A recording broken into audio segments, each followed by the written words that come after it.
The following is an exclusive presentation of the LSU Sports Radio Network.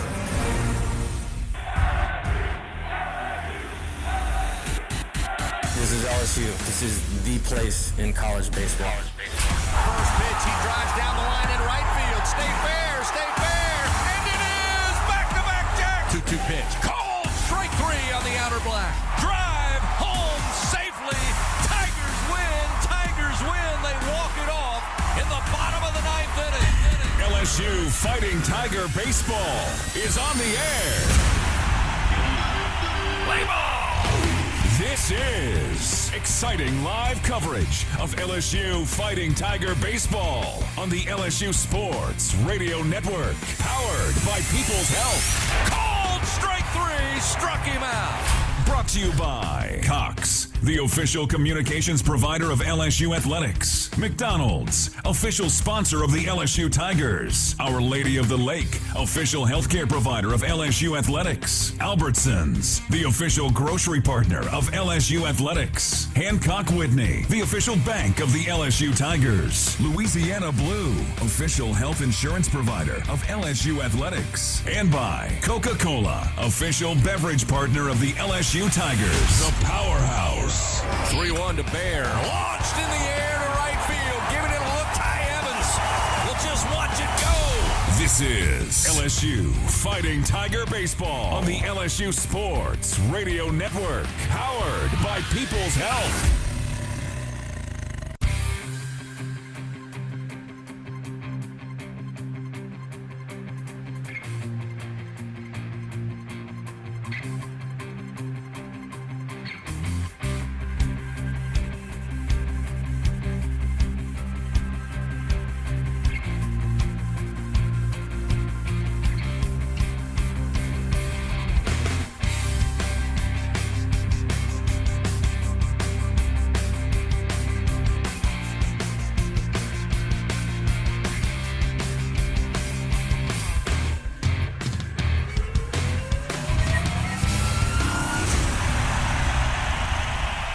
Welcome in to the Hub International On Deck Show, presented by Hub International, Louisiana's premier employee benefits and commercial insurance brokerage. Visit hubinternational.com. Coming up, Talking with Tigers, a trip around the SEC, the pitching matchup, the starting lineup, and a visit with Tiger skipper Jay Johnson.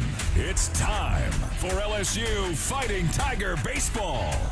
Now, let's go inside the broadcast booth on the LSU Sports Radio Network.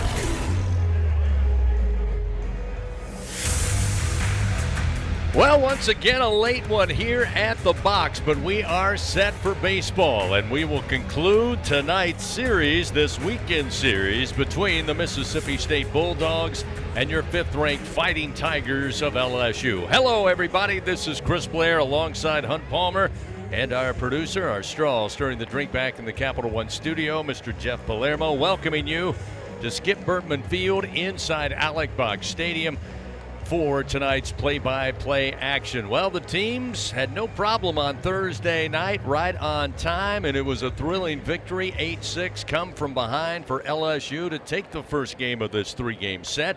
And since then, both teams have had to sit around a combined nearly five-plus hours with rain and weather delays. Last night, a 9:05 first pitch, and the Tigers and Bulldogs battled to a classic 2-1 game, with LSU holding on to clinch their second SEC series of the season. Tonight, scheduled for Game 3 at 6 p.m., we'll have a first pitch starting at 9:30, as hopefully all of the rough weather, heavy rains and storms have moved out of the capital region, and we are set for baseball. Tonight, the Tigers looking again to get their second series sweep in SEC play, and they'll count on sophomore right-hander Chase Shores, making his seventh start of the season, 4-1 his record with a 4.88 ERA. For the Bulldogs, they try to salvage a win here on the road. They'll count on senior right-hander Carson Ligon, 2-3 on the year, also making his seventh start, comes in with a 4.76 ERA. Both teams are ready to go. They're more than ready to go. So are we, and the fans here at the stadium. So find your favorite chair, grab your favorite beverage, preferably maybe a little caffeine in it, as we've got a late one here for Game 3 to conclude this series. It's Mississippi State, it's LSU, and it's coming up next on the LSU Sports Radio Network. Baton Rouge isn't just the capital of Louisiana, it's the capital of college baseball. The fans, the players, the entire atmosphere. When it comes to baseball season, there's no better place than Baton Rouge. And the fun extends beyond the box, with plenty to do off campus. Explore some of Baton Rouge's best fights, visit our incredible museums, and enjoy the sweet sounds of swamp blues, born right here in Louisiana's capital city. Check out visitbatonrouge.com for more things to do on your next trip. Hey, Tiger fans 12 and younger, don't miss your chance to be a part of Mike's Kids Club. Presented by Shell, the exclusive kids club of LSU Athletics. Join Mike's Kids Club for only $25. Get the official Mike's Kids Club t-shirt, free admission to select LSU athletic events, and much, much more. To learn about upcoming events and to join, please visit lsumkc.com. The Mike's Kids Club, presented by Shell. Winning isn't everything. Wait, excuse me, read that wrong. Winning is everything. Hancock Whitney Bank is supporting today's action because we love to see people win. And we're supporting you with knowledge and support because we want to see you win too. Your business, your goals, your hopes, and your dreams. The right bank makes all the difference. How can we help you win? Visit HancockWhitney.com to find out. Hancock Whitney Bank, member FDIC. Back with more on the Hub International On Deck Show. Time now to talk with Tigers. Presented by your local Southern Quality Ford dealers on the LSU Sports Radio Network. Back here in Alex Box Stadium, Skip Bertman Field, Game 3 of the series between LSU and Mississippi State. The Tigers have won the first two. And we're talking with Tigers now with junior pitcher Anthony Ianson. Anthony, of course, the winning pitcher in last night's game. Brilliant 5-inning effort. Just allowed the one unearned run with 12 strikeouts. Anthony, congratulations on last night's victory. What made you so effective in such a big SEC environment?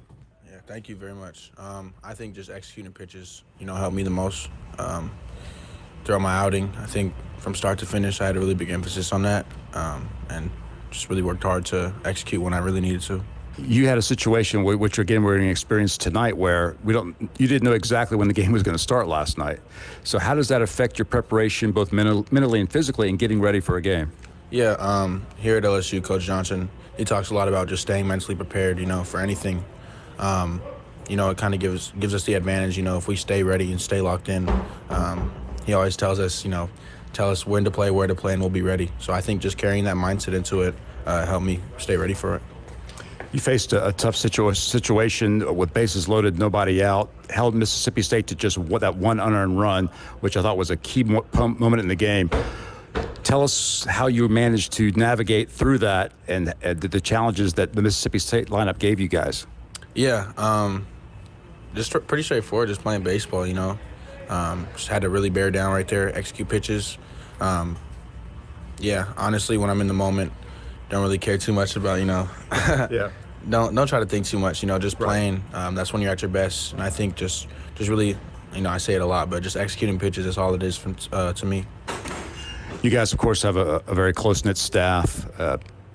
Back on Thursday night, Cade and Zach combined to get the victory. Last night, it's you and Case and Evans. Just your thoughts on those relief pitchers and how they've performed so far. Yeah, they're great. Everybody pitches with so much confidence. So it's really cool to see. You just have so much trust handing the ball off. Yeah, it's just great. Everybody works so hard, so it's easy to be confident in them. Tonight, of course, as I said, similar situation to last night with the weather. What advice would you give Chase Shores about being ready to pitch at any time? Yeah, I would just tell him just to be himself. He's good enough to tear up anybody, in college baseball. So I talked to him before the game and said, just be yourself, just have fun. Remember what you play for, and it'll be really good for him going forward. I mean, really appreciate it. Again, congrats on last night. Looking forward to tonight. Good luck to you guys. Thank you very much. Appreciate it. Anthony Ianson with us. Tigers getting set to face Mississippi State in Game 3. So stay with us. We're back after this on the LSU Sports Radio Network. You're invited invited to a Louisiana Saturday night with award-winning multi-platinum singer-songwriter and LSU graduate Jordan Davis. Saturday, May 3rd, on the field inside legendary Tiger Stadium for the second annual Bayou Traditions Gala. Don't miss this special Louisiana Saturday night. Enjoy delicious Louisiana cuisine, exciting live auction items, LSU coaches and student athletes, and much more. It's a night of celebration to support our student athletes. Get your table now at lsutaf.org/events. The Southeastern Conference. It's the land of legends, the places, the faces, and moments. And he's going for it. It's a touchdown! We've seen the confetti fall again and again. But we're not done. It's time for the next generation to make their mark and go from 14 deep to 16 strong. It's a whole new ball game in the SEC, and it just means more. And here's Heather with the weather. Well, it's beautiful out there, sunny and 75, almost a little chilly in the shade. Now, let's get a read on the inside of your car. It is hot. You've only been parked a short time and it's already 99 degrees in there. Let's not leave children in the back seat while running errands. It only takes a few minutes for their body temperatures to rise, and that could be fatal. Cars get hot, fast, and can be deadly. Never leave a child in a car. A message from NHTSA and the Ad Council. Leading you up to first pitch, this is the Hub International On Deck Show. Time now to take a trip around the Southeastern Conference. Presented by Visit Baton Rouge, Louisiana's capital city. Indeed, we've got baseball coming up tonight. First pitch, 9:30. Mississippi State and LSU getting together for the third of this three-game set. The Tigers clinching the series with a win on Thursday night, 8-6, and then a classic battle last night. The Tigers outlast the Bulldogs 2-1 as we head into Game 3. LSU Athletics would like to thank tonight's game sponsor, Hancock Whitney Bank, the official bank and credit card of LSU Athletics. Happy to be joined in the booth tonight for the second time this season. Hunt Palmer, he'll take us on a trip around the SEC, another full day of action. I'm going to go out on a limb here, Hunt, and say we may be the last game of the night. We are the last game of the night. Everything else is done in the Southeastern Conference. Georgia beat Auburn earlier today, 11-7 in Game 2 of that series. More to come in that one. Oklahoma and Alabama played the second game of that series. Oklahoma edges the Tide 6-5. That series now tied 1-1. Texas beat Missouri twice today, 7-4 in the first game, and then 7-1 in the second game. The Longhorns sweep Missouri. Texas now 8-1 in league play in their first year in the SEC. Missouri is 0-9. Arkansas and Vanderbilt, top 15 matchup in Nashville. Arkansas wins at 6-4. They have won the first two games of that series. Kentucky scores 14 runs and beats Texas A&M to even that series in Bluebell Park. Tennessee beats South Carolina in dramatic fashion. South Carolina fought back to tie it. Tennessee scores 2 in the top of the ninth. They win that game 7-5. Vols now 7-1 in league play. South Carolina falls to 1-7. Mentioned Auburn and Georgia. The finale of that series, Georgia wins it on a walk-off 3-run homer. They score 5 in the 10th inning to beat Auburn 9-6 and sweep Auburn right out of Athens, Georgia. That's your look around the Southeastern Conference on this Saturday. Thank you, Hunt. We'll keep you updated, give you those score updates throughout the broadcast tonight. Also update standings before we're done. The SEC scoreboard update is always presented by Republic Finance. Visit Republic Finance for all of your personal loan needs. Get started at republicfinance.com/Tigers. A quick reminder, fans, all LSU Sports Radio Network broadcasts stream for free on your LSU Sports mobile app. You can download the app for free on iOS or Android. It's the LSU Sports mobile app presented by BASF. We create chemistry. Well, the players have waited around once again for the second straight day, a couple of hours, but we're set for baseball when we come back on the Hub International On Deck Show. We'll break down the matchup between the starting pitchers, both for the Bulldogs and your Tigers. It's coming up as we continue here on the LSU Sports Radio Network. As a full-service industrial contractor, Bartlett Group specializes in maintenance, turnarounds, and capital mechanical projects, refractory, soft crafts, fabrication, and more. Just a few of the companies that Bartlett represents include Excel Scaffold, DECS, Deltec Manufacturing, GMTS, and Precision Refractory. Bartlett boasts the best talent retention record with highly trained and seasoned professionals. Our mission? To deliver first-class service with the best scaffold system and experts. At Bartlett, our strength is our people, driving our growth and success. Choose Bartlett Group, where exceptional is standard. So, what'd you do this weekend? Well, just took the Tacoma off-road, deep into the woods, got to this hidden campsite only it could reach. Nice. I hooked up the boat to the tundra and hit up the lake. Towed it like a pro. Had the whole lake to ourselves. Hey, wait, did I mention I went rock climbing too? Uh-huh, yeah, thanks to the Tacoma's crawl control. Well, sounds like we both had fun weekends. Mine was better. The Toyota Tundra and Tacoma are built for all the fun. Test drive at your local Toyota dealer or visit Toyota.com today. Toyota, let's go places. Feature availability differs based on trim. See Toyota.com for details. In Louisiana, we love our LSU Tigers. When the band strikes up those 4 iconic notes, the fans go wild. At Louisiana Blue, we're Tiger fans too. That's why we've teamed up with LSU Athletics to bring you the compassion of the cross and security of the shield, so you're free to wear your stripes and roar. Live Louisiana. We've got you. Louisiana Blue, Louisiana True. Proud partner of LSU Athletics. Here's a look at the game's pitching matchups as the Hub International On Deck show continues on the LSU Sports Radio Network. LSU Athletics would like to thank its Team LSU corporate partners. That's Cox, McDonald's, Our Lady of the Lake, Albertsons, Louisiana Blue, Coca-Cola, and Hancock Whitney. Well, without question, we saw great pitching performances through 2 games so far this weekend. Probably none better than last night. Everybody on the mound for both the Bulldogs and certainly for the Tigers dealing in last night's game. Let's take a look at the starting pitchers here in Game 3. With that, once again, here's Hunt Palmer. Hunt? Thank you, Chris. We'll start with the visitors from Starkville. Carson Ligon is going to get the baseball for Mississippi State in Game 3. He's a 6'2", 205-pound right-hander. Senior from Sarasota, Florida, spent the first 2 years of his college career at Miami in 2022 and 2023. Last year was primarily a bullpen arm for Mississippi State.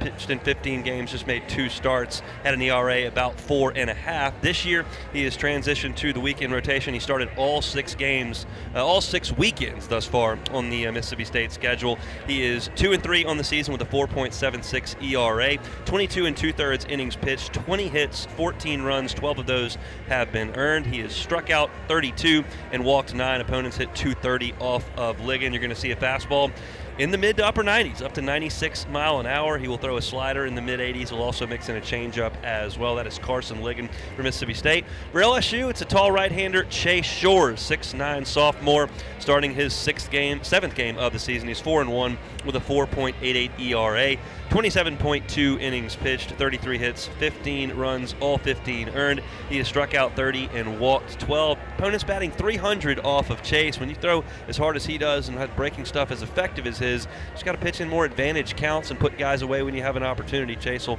tap that opportunity tonight. All right, thank you, Hunt. Carson Ligon, again, the senior right-hander for the Bulldogs. Sophomore right-hander Chase Shores for your Tigers. Our starting pitchers here in Game 3. Capital One fans offering checking and savings accounts, no fees or minimums. What's in your wallet? We'll continue leading you up to first pitch right at 9:30 here for Game 3, Mississippi State and LSU. When we come back, had a chance to talk with Jay Johnson. Jay's been preparing his team all week for this very important series, as well as playing amateur meteorologist. We'll talk to him about last night's thrilling 2-1 win and what his team needs to do to sweep the series here tonight. Stay with us. It's all coming up on the Hub International On Deck show from the LSU Sports Radio Network. Hey, Tiger fans, no game day is complete without Noel Spirits from Noel Family Distillery. Founded by a father-daughter duo, Noel Family Distillery is the only Louisiana distillery offering authentic tequila. Their additive-free tequila captures the spirit of Louisiana, creating a spirits experience worthy of the Tigers and their loyal fans across the country. Noel Tequila is proud to be the official tequila of LSU Athletics. Enjoy Noel Tequila at the box or grab a bottle of your own at many fine retailers. Learn the unique Noel Distillery story at noeldistillery.com. Albertsons is making shopping and saving easier than ever. Check out Albertsons for You on our mobile app or at albertsons.com, where you can shop online and save over $300 weekly with digital coupons. Earn reward points every time you shop in-store or online and redeem your points for free groceries. Download the Albertsons app or go to albertsons.com to start saving. Albertsons, fresh foods, local flavors. Hey Tiger fans, get ready to swing for the fences because the 2025 baseball season is upon us, and SeatGeek is here to help you experience all the action. SeatGeek makes it easy to find tickets so you can be part of all the home run celebrations this season. Whether you're buying or selling tickets to LSU baseball games or to any other live event in Baton Rouge, SeatGeek is the place to do it. SeatGeek is the official ticket marketplace of LSU Athletics. The most disruptive idea in ticketing? A ticket that works. Expect the expected. SeatGeek. Do you have both Medicare and Medicaid? With the People's Health Medicare Advantage plan, you could get up to $280 per month to spend on utilities, healthy groceries, and over-the-counter items. $280 per month. Don't miss out on these extra benefits. Call 1-844-663-2133. Plans are insured through United Healthcare Insurance Company or one of its affiliated companies, a Medicare Advantage organization with a Medicare contract and a contract with the state Medicaid program. Enrollment in the plan depends on the plan's contract renewal with Medicare. Before the Fighting Tigers take to the field, time to visit with the top Tiger, LSU skipper Jay Johnson. Presented by Hancock Whitney, the official bank and credit card of LSU Athletics. On the Hub International On Deck Show from the LSU Sports Radio Network. Coach, we talked yesterday about how Thursday night's opening game was such a classic. Well, you guys outdid yourself last night in Game 2. What an absolute battle. 2-1 victory for the Tigers. Yeah, real proud of the team. Excellent pitching. Anthony Ianson, great outing, great performance, 12 strikeouts. Strikeouts are so valuable, in SEC play. And turn it over to Kason Evans, and as he's been since he's gotten here, was outstanding.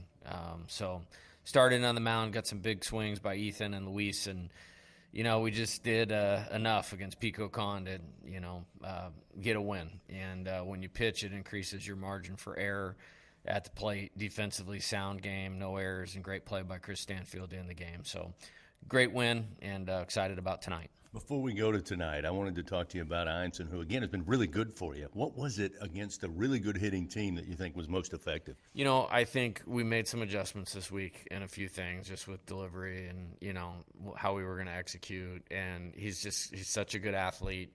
He's got good makeup. He's a really good competitor. And so you can make adjustments quickly with those types of guys. And then he went out and he executed it. And I thought he just had them in between pitches a lot. Chase Shore is going to get the start again for you today. What kind of pitching matchup will we see on their side, and what do you think will be key for Chase? Well, I think in Chase, I actually think there was a lot of positives at Texas last week, that if he continues to build on them, I think we're going to keep getting a better version of him every week that he goes out there. I think if he can mix the way that, the guys that have been successful, the two relievers, and Anthony did, he'll be in a good spot. I think there's some things about this matchup to like for him, and looking forward to seeing him do that.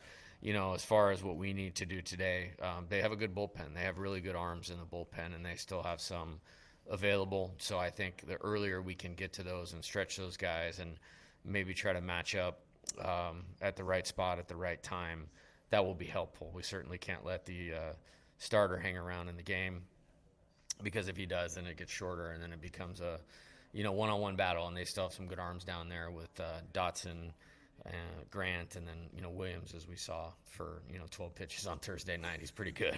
No doubt. Well, Coach, looking forward to it. Best of luck tonight. Get after him. Awesome. Thanks, Chris. And Coach Jay Johnson, we get ready for Game 3 here at the box. Mississippi State and LSU conclude the series. Coming up, we'll get the starting lineups and first pitch coming your way here on the LSU Sports Radio Network.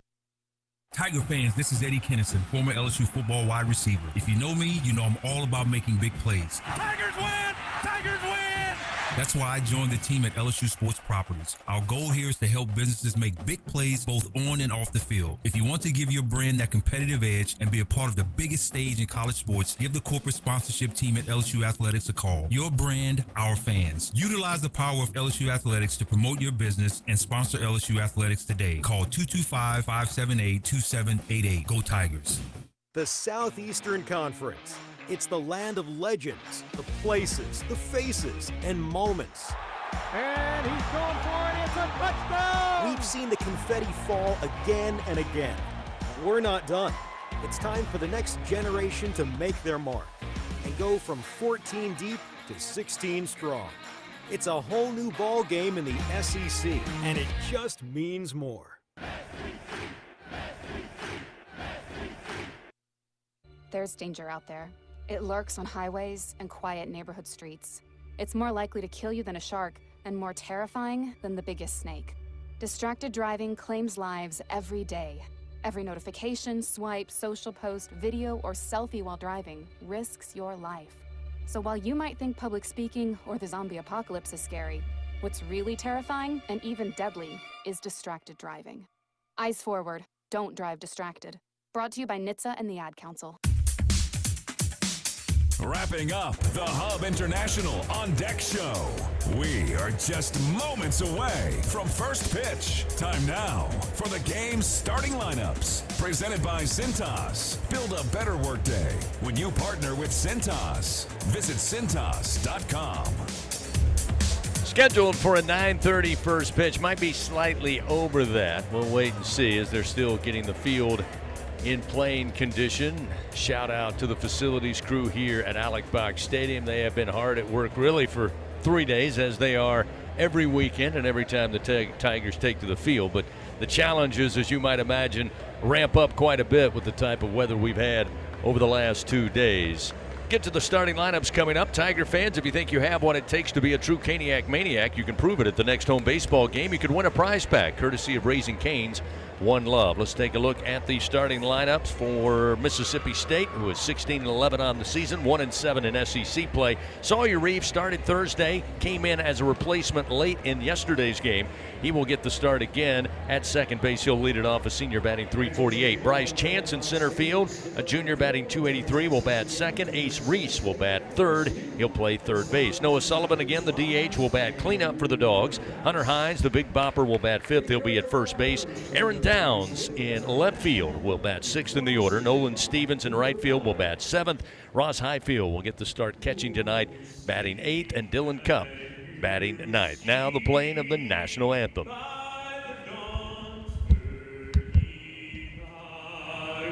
What so proudly we hail at the twilight's last gleaming, whose broad stripes and bright stars through the perilous fight o'er the ramparts we watched were so gallantly streaming, and the rocket's red glare, the bombs bursting in air, gave proof through the night that our flag was still there.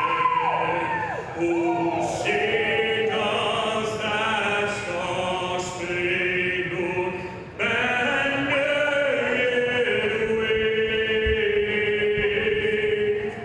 o'er the land of the free and the home of the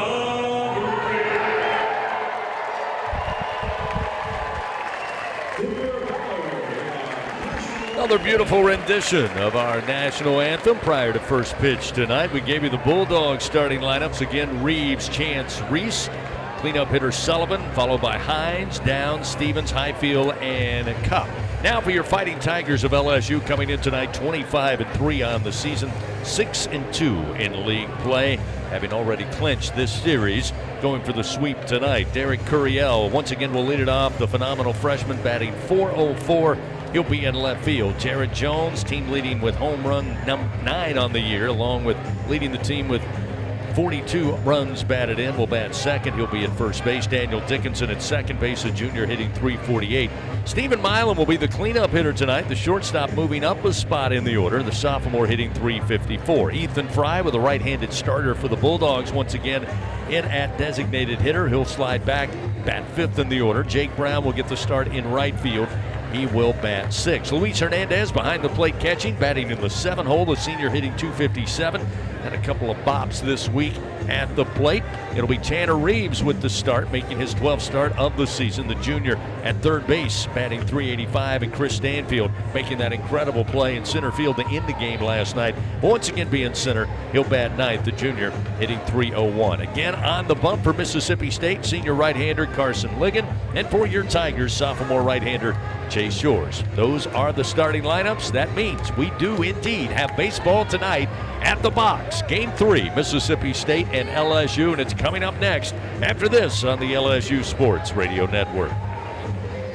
When it's miserable outside, you will be comfortable inside with an energy-efficient Trane air conditioning and heating system found at TraneSouth.com. Trane's a proud partner of LSU Athletics. Trust Trane to lower your utility bills and save you money. It's hard to stop a Trane, but it's easy to afford one. At TraneSouth.com, find rebates, tax credits, special financing, and a reliable Trane dealer, subject to credit approval. Visit TraneSouth.com for details. Will Scott Mobile Mini is the global leader in modular offices and storage containers. Keep your products safe and secure with our wide array of vault-like storage containers. Need shelves and lighting for your container? We can help. We have the right container for your industrial, commercial, or residential storage needs. All of our offices are delivered ready to work with customizable furniture options to fit any need. Give us a call at 800-841-7016 or visit our website at www.mobilemini.com. In Louisiana, we love our LSU Tigers. When the band strikes up those 4 iconic notes, the fans go wild. At Louisiana Blue, we're Tiger fans too. That's why we've teamed up with LSU Athletics to bring you the compassion of the cross and security of the shield, so you're free to wear your stripes and roar. Live Louisiana. We've got you. Louisiana Blue, Louisiana True. Proud partner of LSU Athletics. 17 SEC championships. His team, a strike and an out away from a natty. 26 NCAA regional titles. 2 outs, runner at first. The 0-2 pitch. 19 trips to Omaha in the College World Series. Swing and a miss, and all is right in the world. Tigers win. Tigers win. 7 national titles. The national championship is headed back to Baton Rouge. This is LSU Fighting Tiger Baseball on the LSU Sports Radio Network. Good Saturday evening, Tiger fans. Welcome. Skip Bertman Field inside Alec Box Stadium. Game 3, Mississippi State and LSU in this classic SEC tilt. Tigers already clinching the series with wins on Thursday, 8-6. Last night, 2-1. They get by the Bulldogs.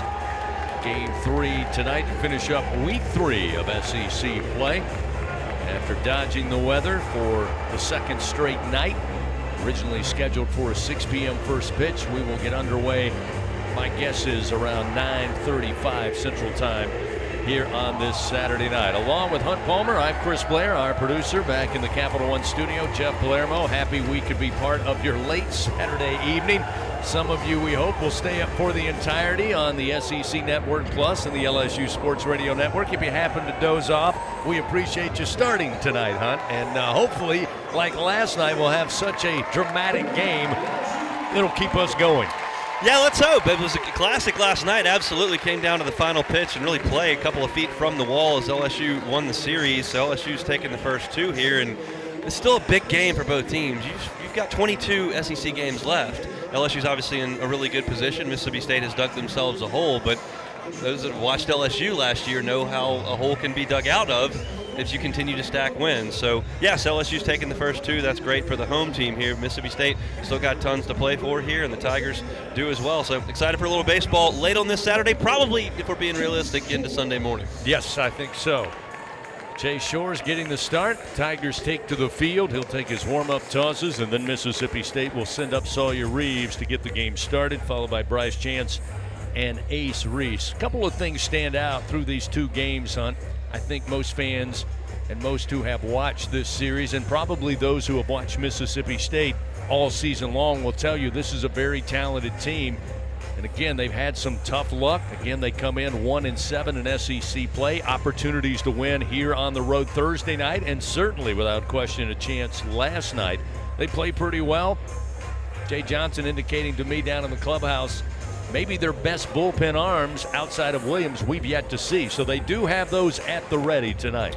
No doubt. Mississippi State's got a bullpen full of power arms, and you're going to see some of those in this ball game tonight. LSU has, of course, used its best two bullpen options to close down Thursday and Friday's wins. You saw an incredible effort from Zach Cowan back on Thursday night. Last night, ball's in the hand of Kason Evans, and he slammed the door. You wouldn't imagine either of those two guys, certainly not Evans, available in this one. So from a strictly bullpen perspective, Mississippi State probably has some better options, though LSU does have a lot of them in relief of Chase Shores. But if you ask Chase, he'd probably like to get a little bit deeper into the game than he has in his first two SEC outings, only through 4 innings last week. So that's job number one for the Tiger starter. Yeah, we have talked about it throughout the season, and Chase Shores, as Jay Johnson told us earlier today, really in his last outing last weekend in Austin, he didn't feel like he pitched that particularly bad. He really felt like you had to tip your cap to Riojas, who we watched earlier this evening just dazzle Missouri and Texas's rout of Mizzou on the road in Columbia. He really felt like the offense really struggled against Texas pitching in Game 3 last weekend. And we also have to remember that when Chase Shores came in, he was one of the top arms coming out of the Lone Star State, but only got to pitch 18 1/3 innings before he was shut down for the Tommy John surgery. And right now he's got 27 2/3 innings under his belt so far this year. So it still comes down to getting that experience, although we've seen to know the name Chase Shores for like ever. First delivery, and we're underway. The pitch missing inside with the fastball from Shores. Time of first pitch, I missed it by a minute. 9:36 Central Time. Reeves stands in. The 1-0 slides outside, and it's 2 balls and no strikes. I mentioned Sawyer Reeves got the start on Thursday night. He went 0 for 2. Gatlin Sanders would enter the game in his place, and Sanders got the start last night. The 2-0. There's a strike to make it 2-1. 3 straight fastballs offered up by Shores to Reeves to start tonight's game. All 3 north of 95 miles an hour. Shores ready to go. The 2-1 to the plate. Swing and a foul. Rolls to the backstop. That'll even the count. 2 balls and 2 strikes. This has been the key for Shores. He's gotten a lot of hitters to 2 strikes. It's just been putting hitters away. 30 strikeouts in 27 2/3 is quality, but when you throw 99 at times and have a slider like he does, you'd like to finish more hitters than that. We'll see if he can. 2-2 to Reeves.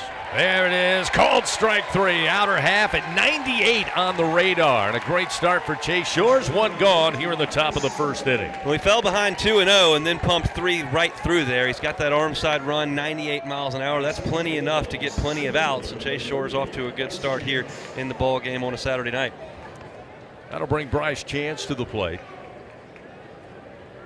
Chance 1 for 5 last night.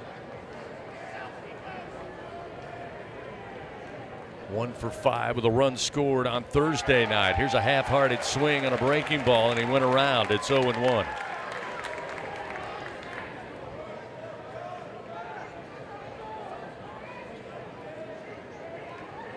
Shores taking his time. Now the wind, the 0-1 delivery. And strike down the middle. Again, 98.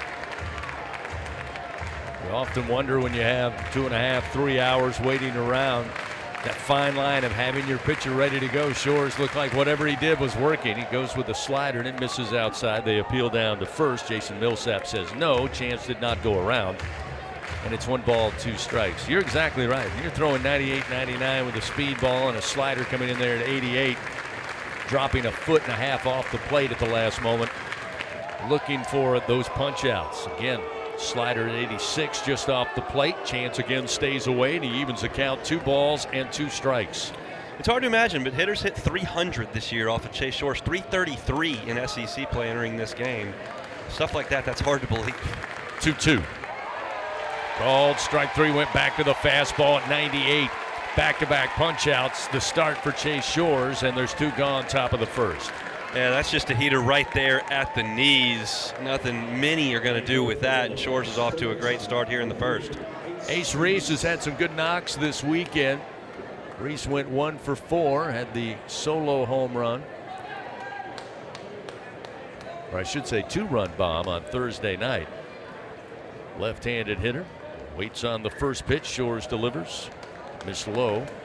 1 ball, no strikes. They'll put on the shift to the right of the infield.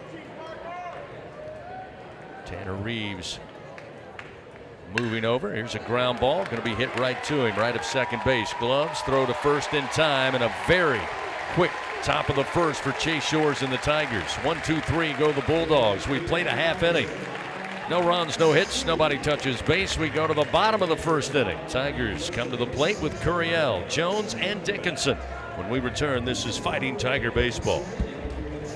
He's going to the track, the wall. See ya.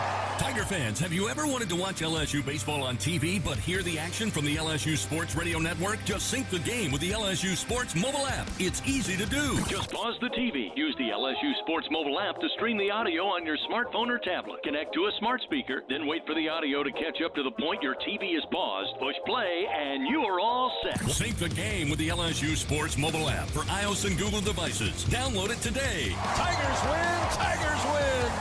The Southeastern Conference. It's the land of legends, the places, the faces, and moments. And he's going for it. It's a touchdown! We've seen the confetti fall again and again. But we're not done. It's time for the next generation to make their mark and go from 14 deep to 16 strong. It's a whole new ball game in the SEC, and it just means more.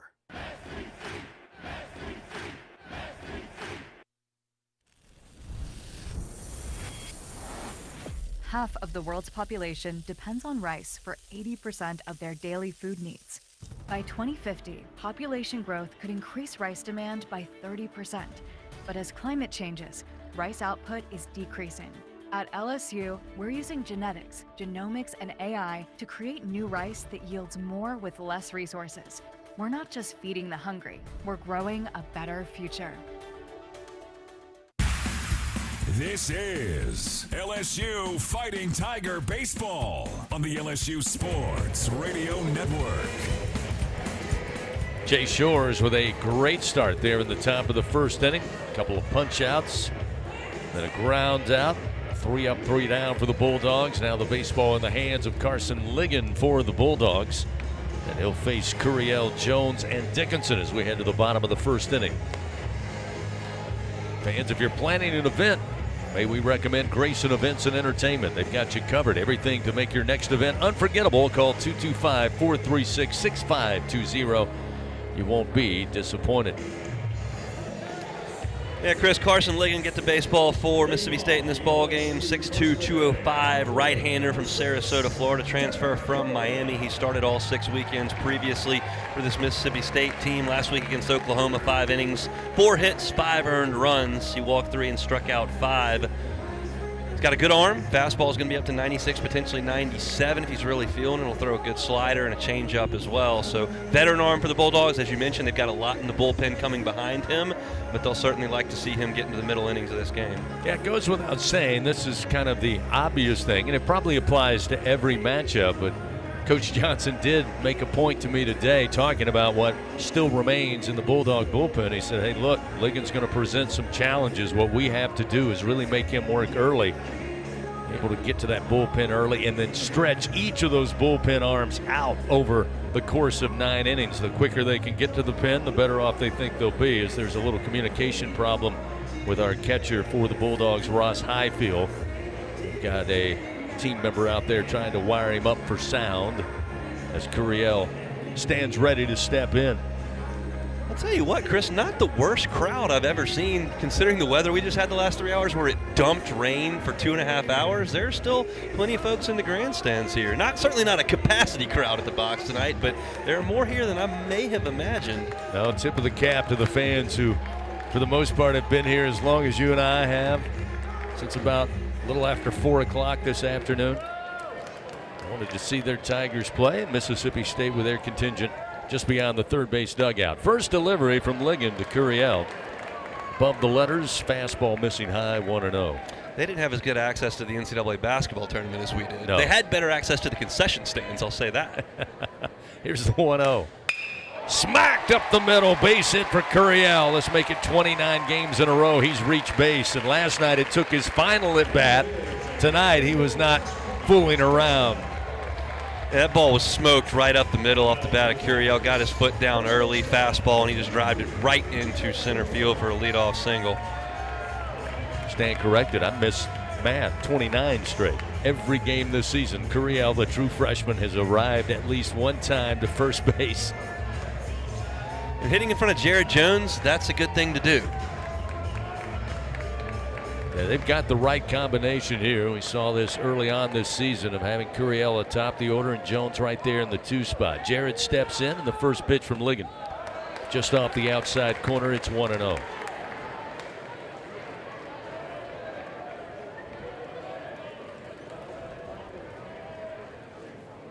Jones this weekend, after really a great performance in Austin, led the team batting .400, is looking for his first hit, and this one is launched like a missile to center field. Bryce Chance will watch it bounce off the batter's eye straight away. Bye-bye baseball. 2-run blast. Curiel didn't want to wait for his first knock, and Jared Jones said, I don't want to wait either. I've been waiting all weekend. Solo bomb straight away center field. Jared Jones on the season now with home run number 10. Well, I don't know what LSU was doing while it was raining. I don't know if they were playing ping pong, watching basketball, playing cards. They were in the cage, but Chase Shores came out humming 97, striking guys out. Derek Curiel hits a rocket into center field, and Jared Jones just tattooed the batter's eye 410 feet away from home plate of Alex Box Stadium, and the Tigers lead 2-0 early. 111 miles per hour off the bat. Hit the batter's eye at 439. And the batter's eye kept it from hitting Nicholson. I watched it in the air and wasn't sure just how well he caught it, and then I took a look at Jared Jones, and he hadn't left the batter's box yet. I had an idea that it probably wasn't going to come down in the field of play. 2-0 LSU leads early here in the bottom of the first inning. Dickinson fouls off a pitch to the right side, a fastball of 95, and it's 1 ball, 1 strike to Dickinson. 348 hitter. Ligon delivers, and a strike. Gets him ahead. 1 ball, 2 strikes now to Dickinson. Daniel on the weekend batting .250. 2 for 8 against the Bulldogs. This pitch outside and low evens the count. 2 balls, 2 strikes. Again, it goes to show you both games so far have been very close, very tight.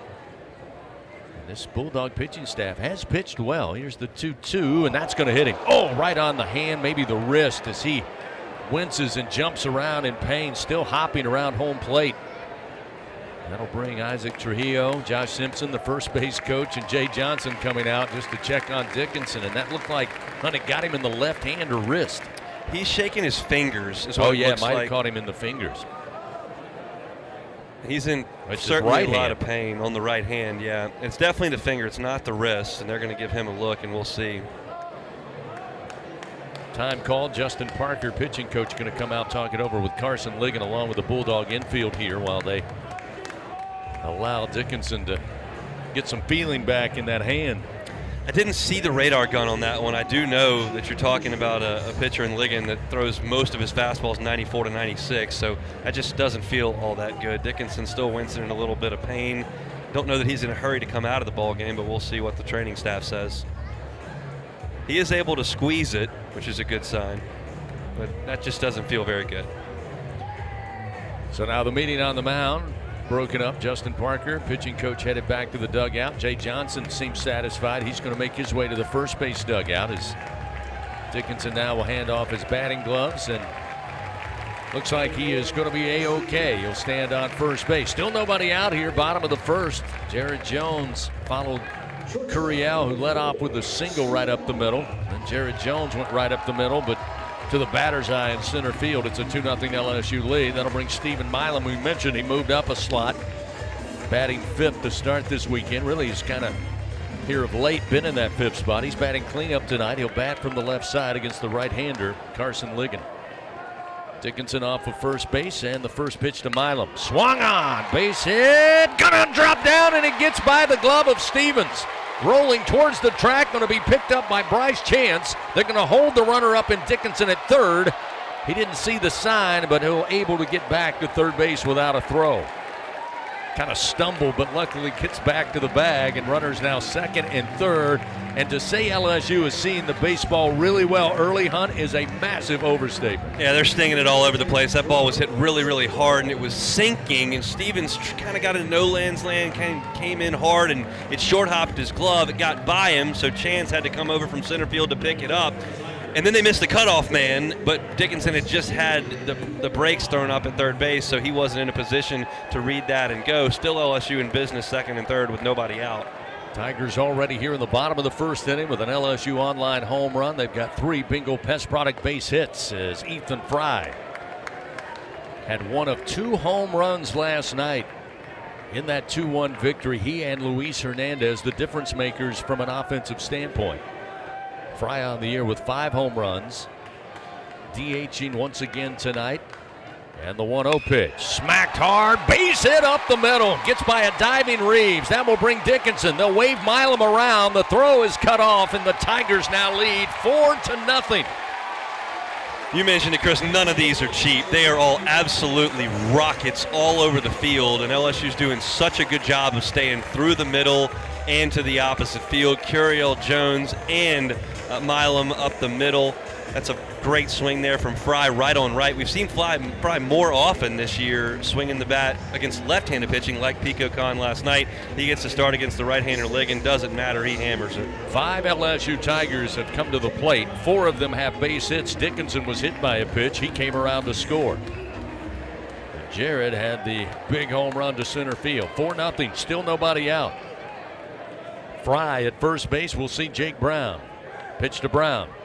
Down the middle for a strike off speed, and it's 0-1. There is action now finally in the Mississippi State bullpen. You just can't watch much more of this now.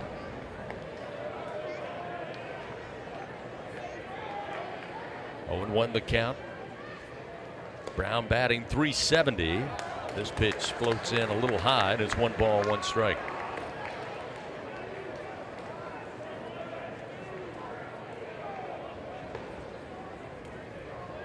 Ligon will come set. Fry with a short lead off of first. And the 1-1. Fastball for a strike at the knees. Gets Ligon ahead. 1 ball, 2 strikes to Brown. Brown batting .399 with runners on this year. A .370 average on the season.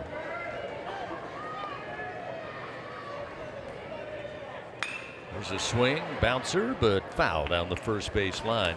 And what's impressive about Jake Brown, again, also being used in tandem as an outfielder. Typically in the lineup as a left-handed hitter against right-handed throwers. Jake, believe it or not, is leading the Tigers in SEC play, batting .364 so far through 8 SEC games. Sophomore out of Sulphur, Louisiana. Digs back in. Here's the 1-2 pitch. Ground ball. This hit to second base. Reeves, the flip to Cup. The relay to first, not in time. Brown beats it out with his speed. Fry out at first base for the first out of the inning. Take a look at that one. Yeah, Jake got out in front of it, tried to pull it, and wasn't hit hard enough to turn 2 there. Brown runs really well, so just the first out. So Brown aboard, and we'll see Luis Hernandez. Weiss with his 4th home run last night. Give the Tigers a 2-1 lead.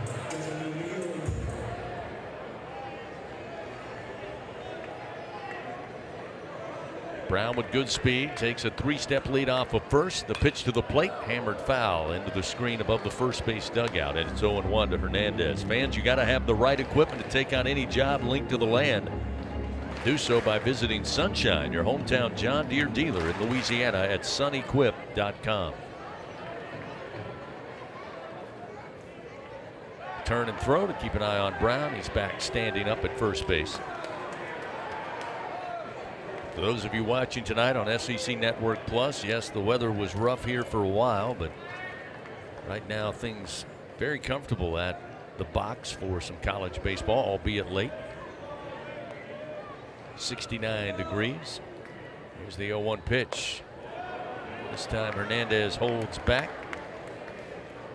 Missing ball one. 1 ball, 1 strike. Game day weather report brought to you by AccuTemp. Chance of power outages never. Get a whole home generator from AccuTemp. Keep the power in your hands. Be clear the rest of the night. Maybe some rain early Sunday morning, but we're clear for baseball. This one smacked. Going to be handled on a line drive at second base, trying to double up Brown. The throw to first to Hines is over his head. And Brown will arrive back at first base safely. Mississippi State had a prime chance to get out of this inning on a line drive, smacked to Reeves at second base. And Brown was about halfway, Hunt, between first and second base, but the throw by Reeves was airmailed. Yeah, it was a little bit of a jam shot line drive right at Sawyer Reeves at second base when he picked it off the shoot tops. No man's land for Brown, who it's a short hop, one thing, ball that's caught, you got to go back. He was in no man's land, should have been an easy double play, but Reeves sailed it. So Hernandez retired for the second out. We'll see Tanner Reeves getting the start tonight at third base. He'll swing and miss at the first offering. A fastball from Ligon, and it's 0-1. Reeves in the lineup tonight with the right-handed pitcher. He's taking over at third base. The 0-1. Swing and a miss. Got him to miss on a breaking ball that dropped out of the zone. It's 0-2.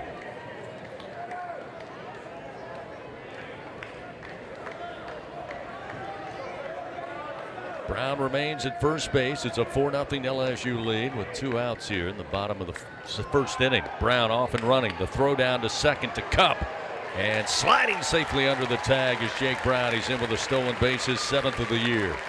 It's a good jump from Brown to steal that. Highfield had a pretty good pitch to throw, and he made a really strong and accurate throw, but Brown was able to beat it. Beg your pardon, not a good pitch to throw, and that ball was picked clean by Highfield. I did not see that initially. I was looking at the runner go, but he picked it clean and made a great play at catcher, just not enough to get him out. So Brown now in scoring position. A 1-2 count to Reeves. The pitch. Hack foul left side. Count remains 1-2.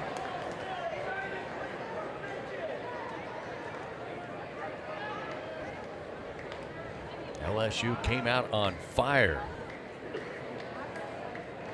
4 of the first 5 batters with base hits. Dickinson aboard after being hit by a pitch. Here's the 1-2 off the end of the bat. Little bouncer, could be trouble. Cup with the backhand. Tough throw to first, and the stretch not in time by Hines.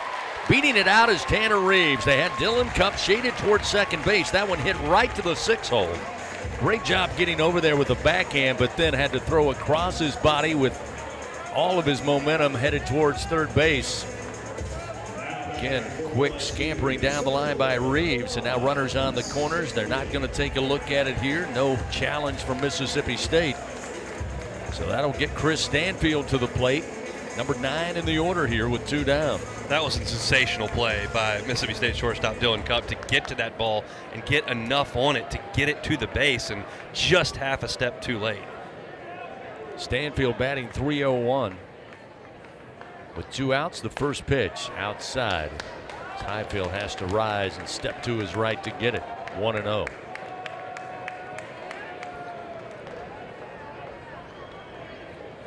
Brown at third. Reeves beating out for the infield single at first base.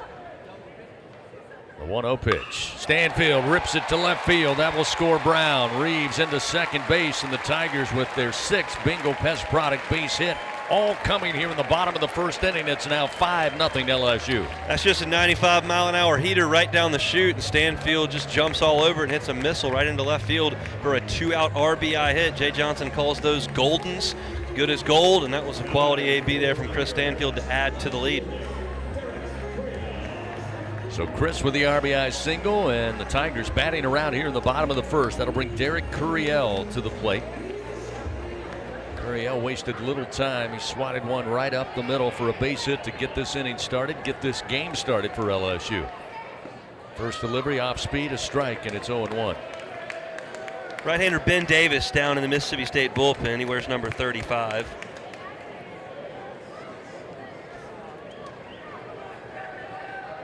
Reeves with a leadoff second. Stanfield, nobody holding him on with 2 outs at first. Pitch low and inside, 1-1.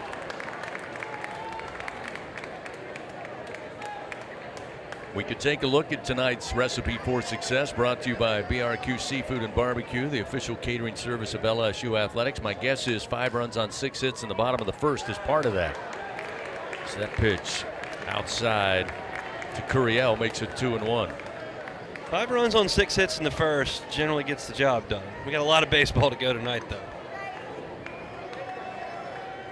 2 balls, 1 strike. Curiel awaits the pitch by Ligon. Nice fastball right at the belt. 2-2.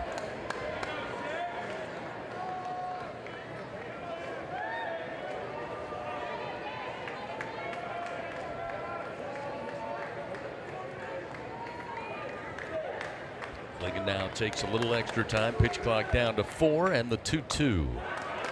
Outside to fill the count. A lot of freshmen not very comfortable hitting with 2 strikes. It's as good a stuff as you've ever seen in your life at this level, and that's just never been an issue for Derek Curiel. Not in pre-conference play, not in league play. He just seems comfortable up there working counts. The payoff delivery and another base hit right up the middle to center field. They're going to wave the runner around. Reeves, the throw, going to be cut off, and the Tigers extend the lead. It's now 6-0. An RBI single for Derek Curiel. 2 for 2 tonight. That's just a 3-2 fastball right down the middle, and it's an absolute carbon copy of the swing Derek Curiel put on the one to lead off this inning. Just a line shot right into center field. And LSU has just absolutely worked Ole Miss Mississippi State starter Carson Ligon, and that's going to be the end of his night. I was about to ask you, before seeing Justin Parker come out of the Mississippi State Bulldog, were you surprised at all that it got to this point, knowing that there's plenty of baseball left? But certainly LSU has gotten the number tonight of Carson Ligon. So after a 6-0 start here in the bottom of the first, 2 outs, Tigers runners first and third. They'll make a pitching change. Powered by Sunshine. If you need a game-changing upgrade, trust Sunshine, your hometown John Deere dealer in Louisiana, to keep your home turf in tip-top shape. We'll tell you about the new Bulldog pitcher. Get back to action here. It's a 6-0 lead. Bottom of the first. LSU on top. This is Fighting Tiger Baseball. At Sunshine, your hometown John Deere dealer in Louisiana, we know that every great game starts with a perfect field. Our equipment, whether it's a mower or a tractor, we can ensure your grass is always game day ready, so you can focus on making memories. Because at the end of the day, it's more than just a game. It's about the community, the joy, and the LSU traditions. Visit sunequip.com to get the best starting lineup of John Deere equipment. Sunshine is a proud sponsor of LSU Athletics. Do you have both Medicare and Medicaid? With the People's Health Medicare Advantage Plan, you could get up to $280 per month to spend on utilities, healthy groceries, and over-the-counter items. $280 per month. Don't miss out on these extra benefits. Call 1-844-663-2133. Plans are insured through United Healthcare Insurance Company or one of its affiliated companies, a Medicare Advantage organization with a Medicare contract and a contract with the state Medicaid program. Enrollment in the plan depends on the plan's contract renewal with Medicare.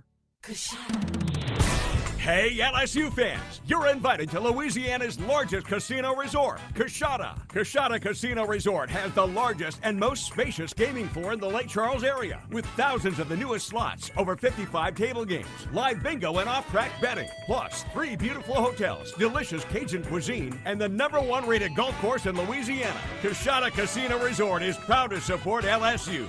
Go Tigers! This is LSU Fighting Tiger Baseball on the LSU Sports Radio Network. Our Lady of the Lake, proud to be LSU's championship health partner. Together, LSU and our Lady of the Lake, champions for Louisiana. You can learn more at olrmc.com/LSU. Mississippi State, no choice but to go to the bullpen, down 6-0 here in the bottom of the first inning, as the Tigers jumping all over starter Carson Ligon. Ben Davis now will take over, as Coach Lemonis hope he can come in and play the fireman, put this out. As LSU still threatening here with runners on the corners, and Jared Jones, who had the monster shot straight away to center field for his 10th home run of the year, stands back up. First pitch from Davis catches the outside corner, and it's 0-1. Davis, big physical right-hander, 6'3", 215, a junior from Boonville, Mississippi. Spent time at Itawamba Community College. Pitcher and a catcher. You don't see that too often. The 0-1 to Jones. Ground ball in the hole at short. Cup again, a nice play. Throw is up the line and gets away from Hines. That will score Stanfield. Into third goes Curiel, and the bat around continues for LSU. Again, Cup, great play for the second time in this inning to just get to that baseball. But it's going to be awfully tough to make that throw with both feet standing in the left field grass. Anything that can go wrong is going wrong for Mississippi State right now. Stevens just can't get to Milam's ball. Cup just can't get the ball over to first base in time to get Reeves. Obviously can't make that play in time to get Jones. And then you've got the lasers that LSU's hit all around the field. And it just seems like this inning won't end for Mississippi State. Now we'll see Daniel Dickinson. He got hit by a pitch, but it came around to score in this frame as Davis fires. He shows bunt, pulls it back, and it's a called strike, 0-1. While we have a moment, let's pause 10 seconds. Station identification on this, the LSU Sports Radio Network. This is LSU Fighting Tiger Baseball on the LSU Sports Radio Network. 3, 2, 1. Jones on the pitch. Gets caught in a rundown first to second. Coming in to score is Curiel. Jones still running for his life, but eventually he'll be tagged out at second base to end what was a nightmare inning in the bottom of the first for Mississippi State. The Tigers now played 8 runs. They do it on 8 Bingo Pest Product base hits, including a 2-run bomb to center field for Jared Jones. We have played in 1 inning complete, and it's 8-0 LSU. Mississippi State comes to the plate when we continue. This is Fighting Tiger Baseball. There's nothing like the feeling of a grand slam, and every great play deserves a great sip. With 15% alcohol by volume and a colorful collection of fun flavors, Buzz Balls are the perfect ready-to-drink cocktail for every moment of the game. Try the rich Choco Chiller, Zesty Lime Rita, Spicy Chili Mango, or discover your new favorite flavor. From play ball to the final pitch, there's something for everyone to enjoy in a matter of seconds. So cover all your bases and buy Buzz Balls today. Buzz Balls is a proud sponsor of LSU Athletics. Must be 21 plus. Please enjoy Buzz Balls responsibly. Buzz Balls, Carrollton, Texas. Score big with MMR. Join the team at the largest privately owned open shop electrical and instrumentation contractor in the nation, headquartered right here in Baton Rouge. MMR is committed to positioning each team member for success. Whether you're a student seeking an internship, just starting your career, or already a seasoned professional, MMR offers a variety of positions just for you. Get in the game at MMR, where your future is bright. Kick off your career at mmrgrp.com/careers. MMR, a proud partner of LSU Athletics. Southern Air Heating, Cooling, and Plumbing, your trusted experts for all your home service needs. With over 35 years of dedicated service, we prioritize your comfort and satisfaction. As an official partner of LSU Athletics, we bring our expertise to every game. From installations to repairs, our team delivers honest pricing with no surprises. Call us today at 225-777-8888 and experience the difference with Southern Air Heating, Cooling, and Plumbing. Go Tigers! Live action of LSU Fighting Tiger Baseball continues from the LSU Sports Radio Network. Well, it goes without saying, LSU looked like they were ready to go after having to wait several hours to get to this game. They played 8 runs in the bottom of the first inning, taking 8-0 lead over Mississippi State as the Bulldogs come to the plate here in the top of the second inning. Noah Sullivan to lead it off. Chase Shores Delivers the first pitch, ball one. There's a swing and a foul. They even the count, 1 ball and 1 strike.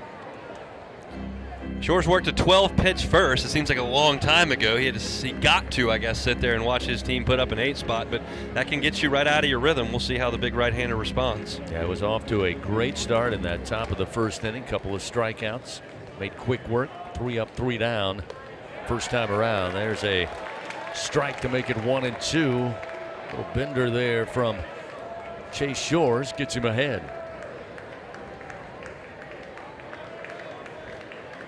Tonight's start, 9:35. Latest start of a regular season game for the Tigers since 2014, as that pitch almost catches a piece of Sullivan, spins him around. It's even count now, 2 balls, 2 strikes back in 2014. LSU took on Alabama. That one started at 10 o'clock at night. Game ended at 12:24 in the morning. Slider outside will fill the count now. 3 balls, 2 strikes to Sullivan. That's been Shores' kind of issue there. He gets 2 strikes, then he throws a slider that doesn't break at all and almost hits the batter. Then he overcorrects and overspins the next one. Just not competitive pitches to try to get an out there with 2 strikes. We'll see what he's got with a payoff pitch. Sullivan on the weekend so far, 0 for 6 at the plate. Here's the 3-2, swing and a miss. Got him with that breaking ball. All out of sorts with Sullivan. And Shores quickly records his 3rd punch out of the night. 1 gone here in the top of the 2nd inning. Fans, join MMR, the largest privately owned open shop electrical and instrumentation contractor in the nation. Proud partner of LSU Athletics. That'll get Hunter Hines to the plate. Hines batting .305 on the season. Went 2 for 3 with 2 runs scored. In game 1, he'll lift one high and deep to left center field. Stanfield will just watch it. He'll have his 2nd home run of the weekend. That'll give him his 6th of the year, and it gets Mississippi State on the board as that one got out of here in a hurry.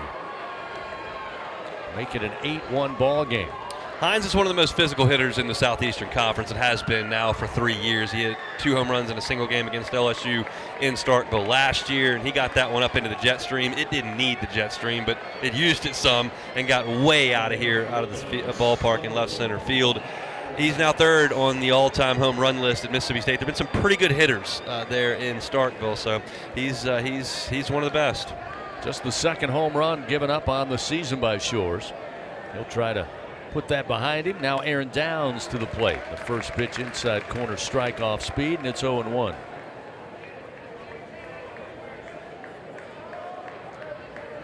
Downs also with an open stance from the right side. He went around, couldn't hold back. On the slider, and it's 0-2.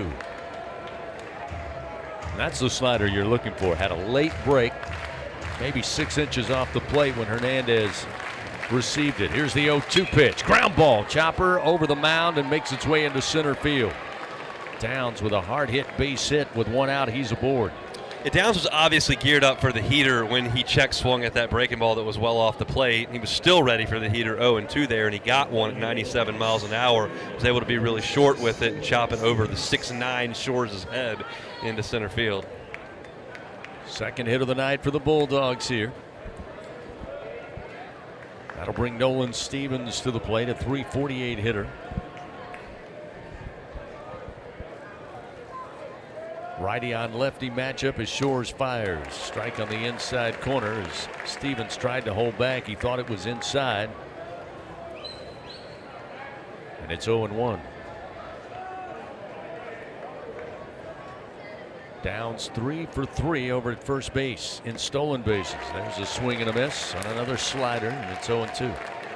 This is some of the best stuff that we've seen from Chase Shores all year, certainly in SEC play.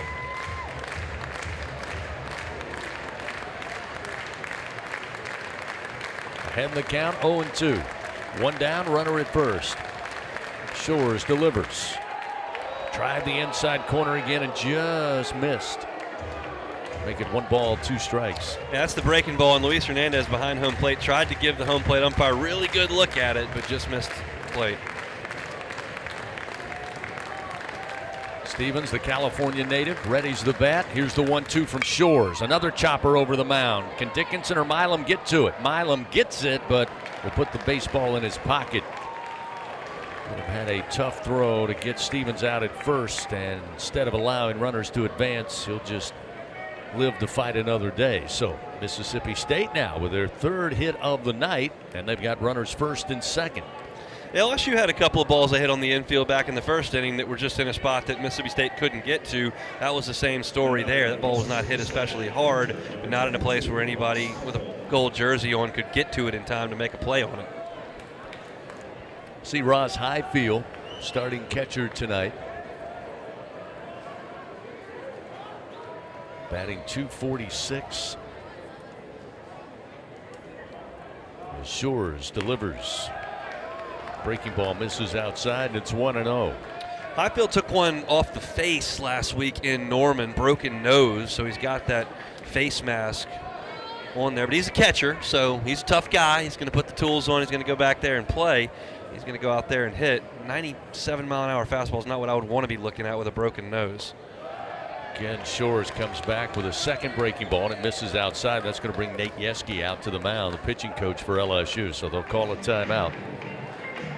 I'd like to thank tonight's game sponsor, Hancock Whitney Bank, official bank and credit card of LSU Athletics. Took a while to get the game started, just like last night, but underway. And so far, LSU off to a great start. But make no mistake, this Mississippi State team not going to back down. They're not going to fold up their chairs and head back to Starkville just yet.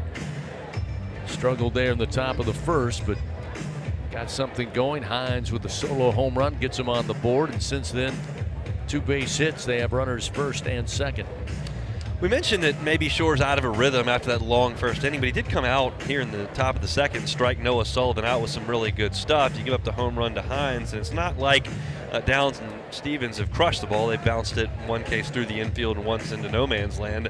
But you don't want to fall behind here of Highfield, the catcher who's hitting in the 8 hole. So Nate Yeske just wants to come out and say a couple of words. Got plenty of cushion. No need to nibble. No need to try to be too fine. You got to throw the ball over the plate and let your defense work for you. We'll see what Chase Shores can do here. Highfield looking at a 2-0 count after the meeting. Shores to the plate. High and outside, now 3-0.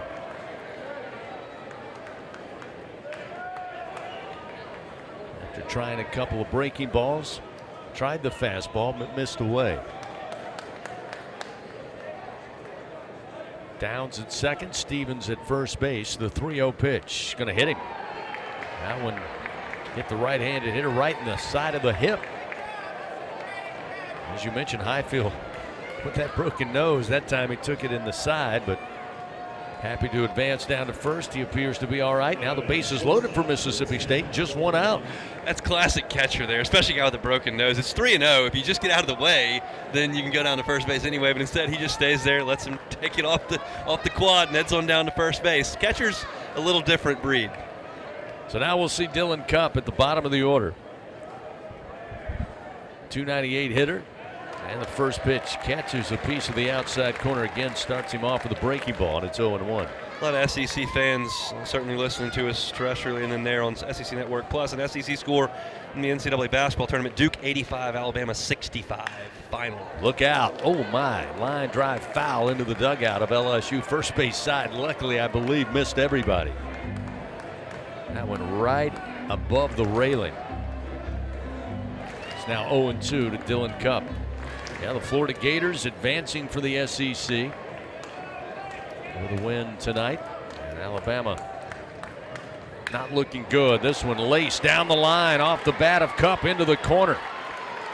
That's going to score at least a couple of runs. They'll go ahead and wave the runner in. And Highfield comes in to score. So a base clearing double off the bat of Dylan Cupp. Second double he's had this weekend in Baton Rouge.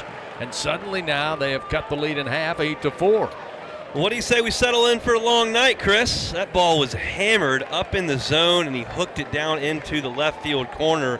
Certainly no chance anybody from LSU was going to make a play on it, so it was just a merry-go-round starting at first base with Highfield, and he never stopped. Came home without even a throw, and so now LSU jumped out to an 8-run lead. Looked like, hey, this is going to be cruise control. That lead's been cut in half rather quickly. LSU's only gotten one out here in the second inning.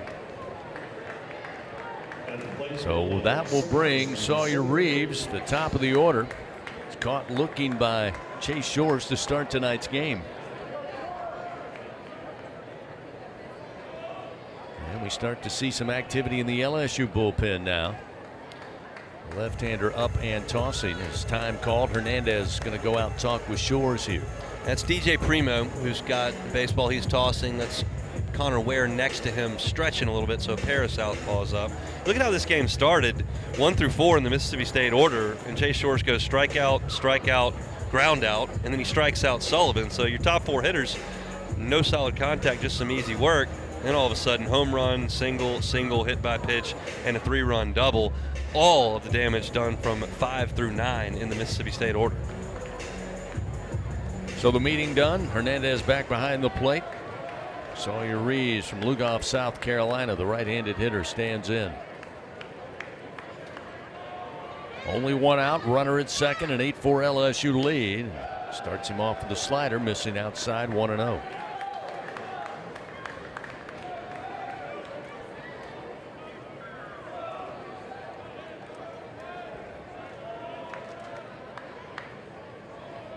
A 1-0 pitch, swing and a miss. Fastball down low, and it's 1-1. Baseball, what's amazing about this game, like all sports, you're able to get some momentum as an individual player and it will last. The opposite effect is it can disappear very quickly on you.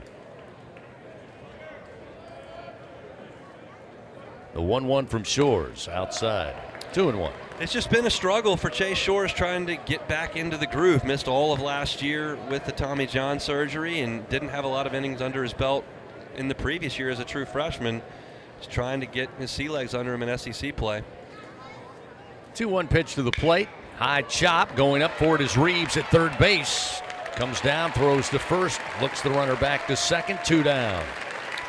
That was a nice job by Reeves. No need to rush it. Was able to leave his feet and make the play, and had plenty of time once he came down. Checked the runner at second base. Nothing doing there, and easy enough play. And I'm sure Chase Shores is thrilled now that he snaps a string of 5 consecutive Bulldogs to reach base.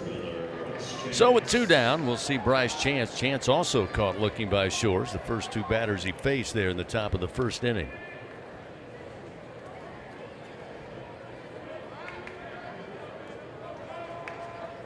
Again, Cup with the lead off second base as Shores fires. Another high chopper towards second base. Milam waits on the third bounce, picks it up, throw. Jones kept his foot on the bag with a stretch.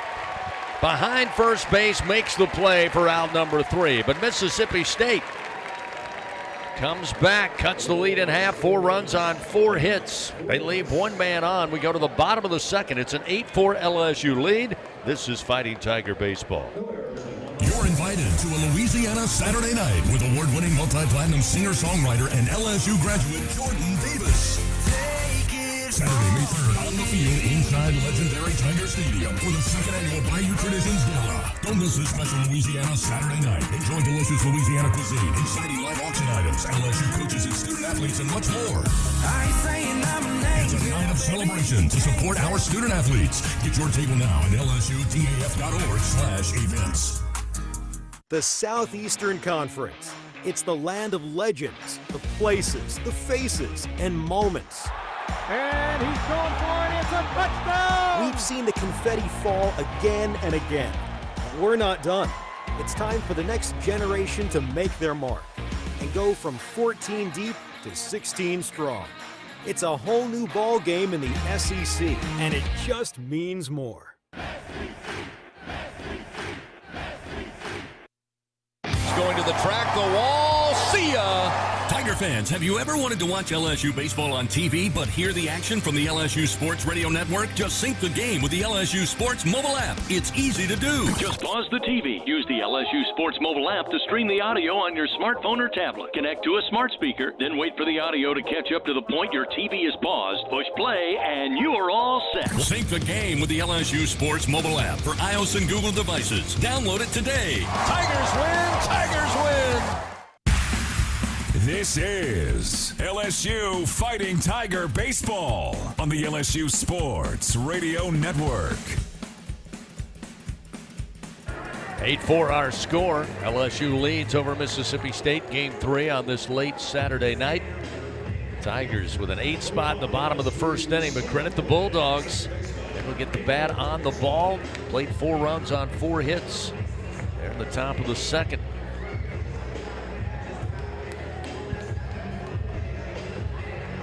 now this becomes a big inning for Ben Davis here to see if he can't get his team right back in the dugout to swing the bats. For LSU, you want to take the momentum right back.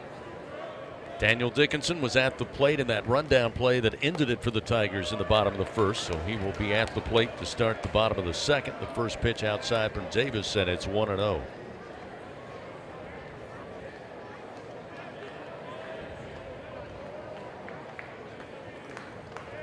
Davis kicks and fires, and a strike to even it up.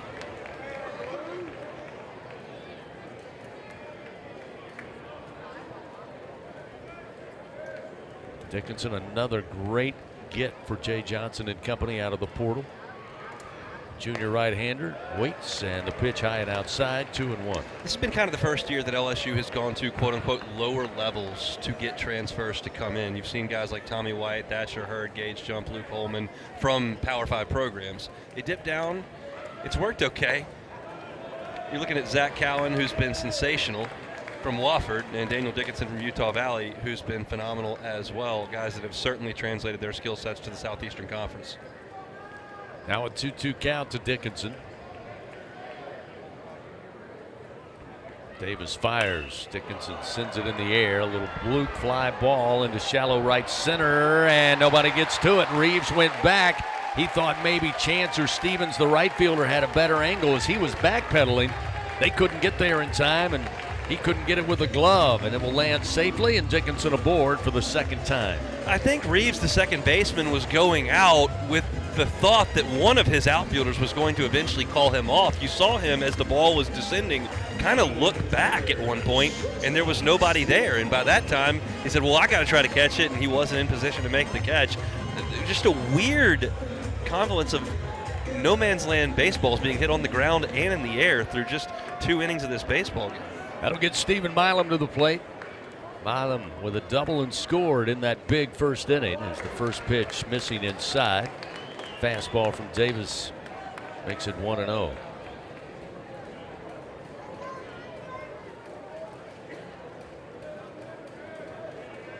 Milam, the sophomore, switch hitter, waits on the 1-0 pitch. Missed low, 2-0.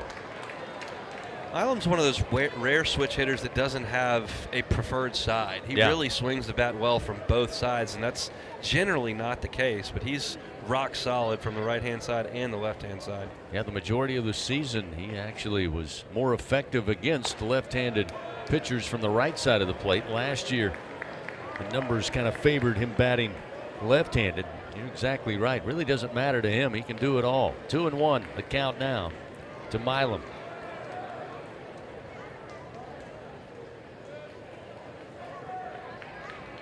Davis, the 2-1 delivery. Milam swings, puts it in the air, foul territory, third base side. Reese coming over near the low seating and makes the grab, slams into the screen, tumbles to the turf, but holds on for out number 1.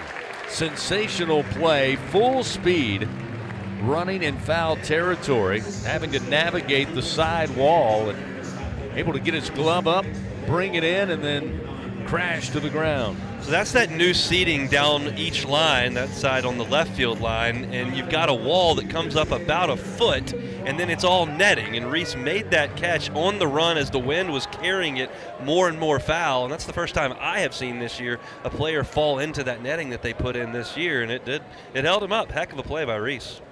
So that records the first out, gets Ethan Fry to the plate. The first pitch to Ethan, outside corner strike. 0-1. Ethan with a 2 RBI single in the first inning. Now his average up to 388. His 50th plate appearance of the year for the junior out of Rose Pine, Louisiana. The pitch upstairs evens the count. You saw last night Ethan Fry leave the ballpark against such a great left-handed pitcher in Pico Khan. Through 2 years at LSU, did not have a home run. Some of that was because of lack of playing time. Some was injury last year, but he's now healthy, and you're seeing some of that power that you knew he had when he signed here as a freshman. Quick turn by Davis. Throw over to first. Sliding back is David Dickinson. Fan scratch-made dishes, wall-to-wall TVs, craft beers, and cocktails. Find your nearest location or order online or in the app. Walk-On Sports Bistro for the win. Great place to catch a baseball game. Great place for the NCAA men and women's tournament. Here's the 1-1. Strike at the knees. 1 ball, 2 strikes now to Fry. That's an 88-mile-an-hour slider there from Davis. He's got a big arm.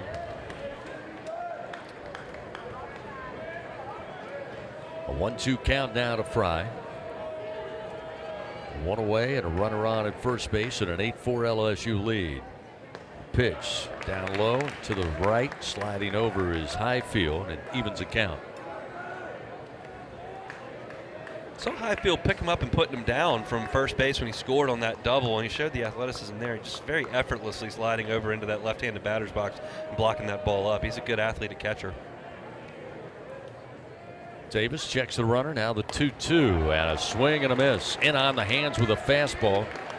Fry couldn't find it, and Davis starting to settle things down now on the mound for Mississippi State in relief. Gets his first strikeout, and that'll bring Jake Brown to the plate.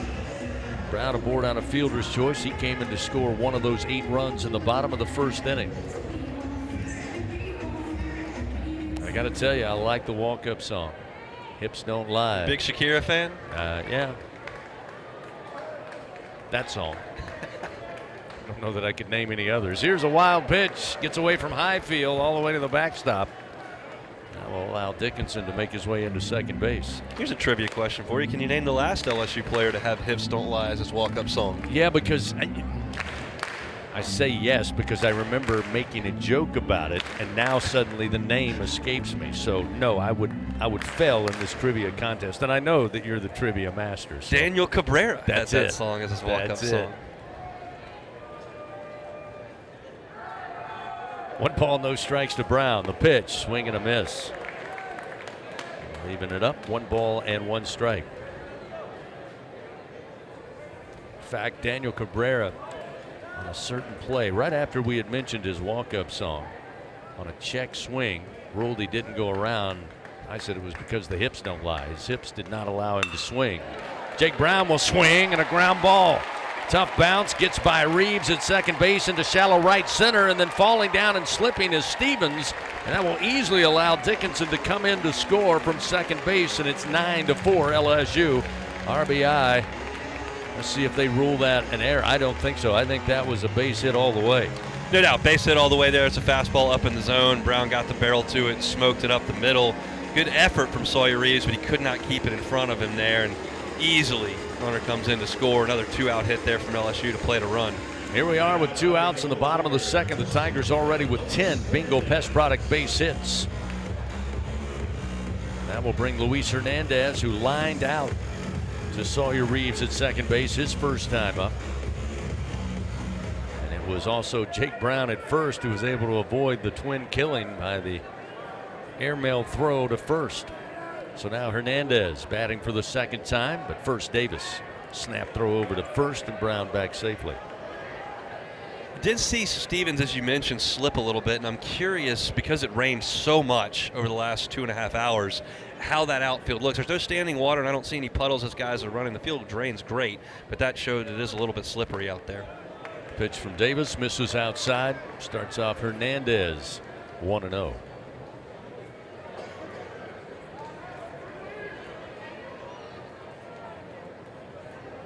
Brown extends his lead slightly off of first. Davis checks over the shoulder. Now the 1-0. Good eye by Hernandez. That one just missed a little below the knees. 2-0. I told myself in June of 2012 I would never question the drainage of this field once again. That was the Stony Brook weekend, and most remember because Stony Brook shocked LSU. But the rain that weekend just never stopped, and once it did, LSU was always able to play. Swing by Hernandez, fouls it back.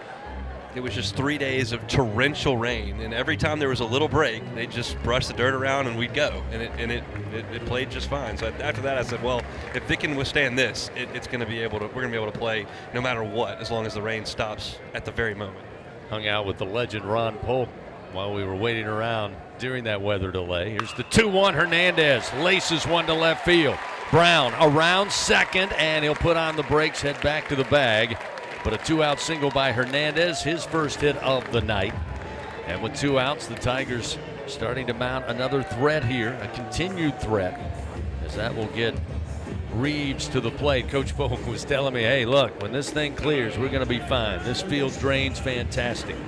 Then he told me the story about his job at Georgia Southern when they hired him. He showed up in Statesboro, and they showed him the baseball field, and they said, hey, by the way, in the fall we host a rodeo here. He said the field annually was chewed up pretty bad.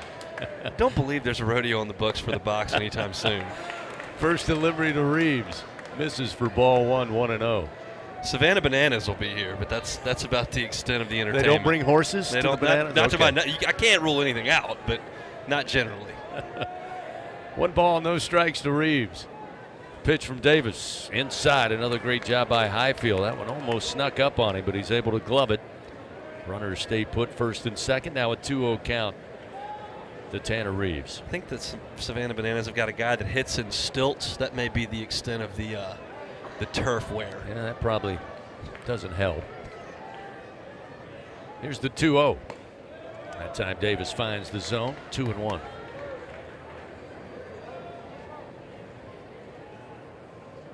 Now, I must go back and say J.I. Clements Stadium in Statesboro now is a very state-of-the-art facility. So they've come a long way since the early to mid-'70s. Here's the 2-1. High chop towards second base. Reeves waits on the third bounce, picks it up, throws to Hines, and that'll do it for LSU. They add a run to their lead. They do it on 3 hits, and they leave 2 men on. We go to the top of the third. It's 9-4 LSU. Back after this. This is Fighting Tiger Baseball. Rock to the beat with these chart toppers from the Louisiana Lottery. It's a smash hit. Play Hit $100, hitting it big with $100 prizes. The chart leaders keep coming. Scratch big, win bigger. Play Loaded $200, fully loaded with $200 prizes. And climbing the charts, it's $1,000 stacked high with $1,000 prizes. Play the biggest hits now at any lottery retailer. Must be at least 21 to purchase. In a region famous for its cuisine, Blue Plate Mayo has been a staple since 1927. From New Orleans to Lafayette, Houma to Baton Rouge, it's the mayo Louisiana reaches for when it's time to make something delicious. Whether it's dressing a po' boy or making that perfect dipping sauce for crawfish, it has to be Blue Plate. Blue Plate Mayo, the official mayo of LSU Athletics. That's the good stuff. This is Coke Zero Sugar. Could I be the best Coke ever? Try and taste with your ears. Hear those bubbles? Imagine them tingling on your tongue. Fizzy deliciousness. Listen to that cascading liquid. A mouth-watering waterfall. Irresistibly tasty. Zero sugar. Crisp, refreshing, and ice cold. Is Coke Zero Sugar the best Coke ever? Try and decide. We head to the top of the third inning of LSU Fighting Tiger Baseball. Presented by Bengal Pest Products. Guaranteed overnight extermination with Bengal. 9-4, LSU leading Mississippi State. Fans Blue Cross and Blue Shield of Louisiana proud to be the official health insurance of LSU Athletics. Louisiana Blue. Live Louisiana, we've got you. Ace Reese will lead it off for the Bulldogs here. Chase Shores out for his third inning of work. A little bit of trouble there. Gave up 4 runs, 4 hits in the top of the second. Reese, his first at bat, grounded out to Tanner Reeves at third base. Tigers institute the shift here with a left-hander at the plate. Milam, the lone infielder, left of second base. Here's a swing and a ground ball foul towards the dugout of LSU, and it's 1 ball, 1 strike. So when they shift Reese, they put the third baseman Tanner Reeves at the traditional second base spot. They put the second baseman Dickinson in shallow right field. Jake Brown backs way up in right field near the track. Shores looks in. Now Chase the 1-1 to the plate. And another foul to the backstop it goes. And Chase works ahead now. 1 ball, 2 strikes. Reese is one of the best hitters in the Southeastern Conference, no question about that. He's had a great start to this season for the Bulldogs. A lot of power in that bat. Hits the ball very, very hard. He's been a bright spot for them, no doubt. 1 ball, 2 strikes to Reese. And the pitch to the plate. And this one a ground ball. Jared Jones charging in. Takes it on the short hop. Steps on the first base bag, and there's 1 away. And Jerry Jones did a good job to charge that one. Wasn't hit very hard at all. Scooped it up on the short hop. Plenty of time to take it himself. And that's a welcome first out there for Chase Shores. You got to feel like if you're Chase Shores right now that the leash has been pretty quick in his last 2 starts. And you've got somebody up in the bullpen. So you've got to give it everything you've got. A couple of base runners. It stands to reason Jay Johnson might go to a bullpen that has a lot of options while not having its top 2 options. So Shores got to bear down. Noah Sullivan, the DH, will swing and miss at the first offering, and it's 0-1. It's so obvious when the hitters are geared up for 97, like Sullivan obviously was right there, and he throws that slider in there, and they're just an hour and a half early on him. Sullivan, strikeout victim on one of those nasty sliders his first time up. The 0-1, he does rear back, 96-mile-an-hour fastball, and it's fouled off to the right side. And Chase Shores in business now, 0-2. Mentioned the Tiger bullpen up. It is DJ Primo, who is ready to go. He's just casually throwing a pitch here and there. And if they were to call on him, he'd be ready to go at a moment's notice. 1 out, nobody on. Here's the 0-2 offering. And a swing and a miss. That time 98 miles an hour, a little outside. And Sullivan down on strikes for the second time. Chase Shores records punch out number 4, 2 gone here in the top of the third. Yeah, you could just tell that Chase Shores reached back for some extra there. It was 0-2. He didn't need to be fine with that one. He's just trying to throw the heater. And he reached back for all he had. We've seen a lot of 95s, 96s. That one over 98 miles an hour on the gun. And that's what he's got in the tank. Hunter Hines back to the plate. Had the solo home run to get the Bulldogs on the board in the second inning. A swing and miss over the top of the first delivery, and it's 0-1. The Tigers wasting no time. They'll put the shift on, although Hines beat the shift big time, going left center field over the fence. Here's the 0-1. Outside missing, 1 ball, 1 strike. I haven't mentioned it tonight, but the wind is blowing pretty good from the right field foul pole to the left field foul pole. Hines got his up there in that jet stream, but it'd have been long gone anyway. 1-1, low and inside. 2 guys that have homered tonight don't need a lot of help. Hunter Hines and Jared Jones have bashed over 100 home runs as collegiate hitters.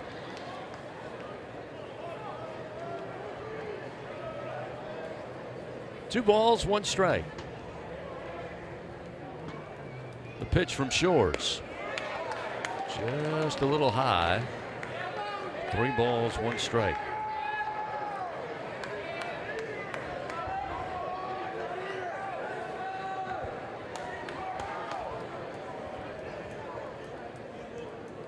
Hitters count here for Hunter Hines, and the 3-1 from Shores, low and inside. And that'll be ball 4. So Shores gives up his first base on balls of the night.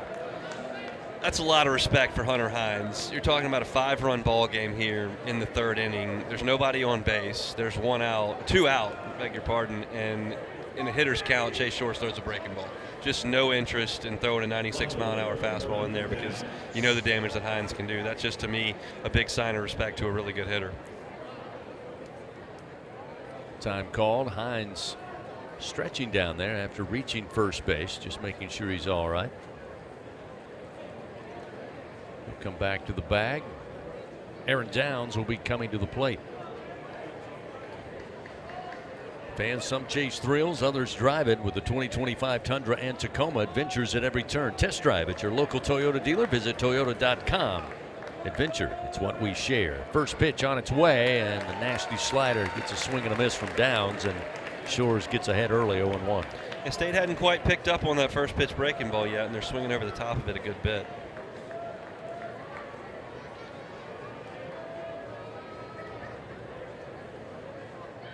Shores delivers, and another swing and a miss. Downs behind in the count, 0-2. Bulldog left fielder had a single, scored a run in that second inning. He'll widen the stance now from the right side of the plate. With Hines at first, the 0-2. This time, pitch way outside. 1 ball, 2 strikes. Downs not willing to chase. That's 3 straight sliders. We'll see if he goes back to it or if he reaches back for some extra with a fastball.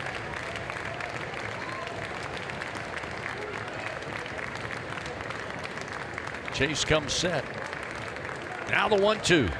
And he goes right back to the slider, and a swing and a miss. Downs down on strike. Punch out number 5 for Chase Shores. And after a little shaky second inning, comes back strong here in the top of the third. Mississippi State is done. Score 9-4. LSU still out in front. Bottom of the third is coming up. Tigers have Stanfield at the bottom of the order, followed by Curiel and Jones. When we continue, this is Fighting Tiger Baseball. Tiger fans, this is Eddie Kennison, former LSU football wide receiver. If you know me, you know I'm all about making big plays. Tigers win! Tigers win! That's why I joined the team at LSU Sports Properties. Our goal here is to help businesses make big plays both on and off the field. If you want to give your brand that competitive edge and be a part of the biggest stage in college sports, give the corporate sponsorship team at LSU Athletics a call. Your brand, our fans. Utilize the power of LSU Athletics to promote your business and sponsor LSU Athletics today. Call 225-578-2788. Go Tigers. The Southeastern Conference. It's the land of legends, the places, the faces, and moments. And he's going for it. It's a touchdown! We've seen the confetti fall again and again. But we're not done. It's time for the next generation to make their mark and go from 14 deep to 16 strong. It's a whole new ball game in the SEC, and it just means more.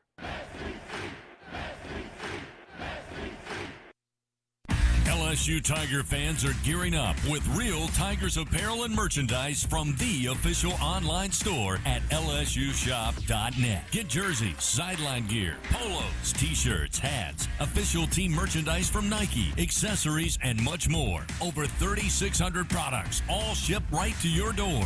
Head to the place real Tiger fans go for the selection only real Tiger fans get at lsushop.net. The bottom of the third inning of LSU Fighting Tiger Baseball is presented by Bengal Pest Products. Guaranteed overnight extermination with Bengal. 9-4, LSU leading Mississippi State. They jumped out 8-0 after one inning. Bulldogs, though, played 4 in the top of the second. The Tigers got 1 in the bottom of that frame, and now Chris Stanfield to the plate to lead things off for LSU here in the bottom of the third inning. First delivery from Davis, called into relief work early tonight, is a called strike, and it's 0-1. Stanfield, an RBI single back in the first inning. The 0-1, he'll launch this down the line, but it will be foul into the low seating in right field. And Stanfield behind in the count, 0-2.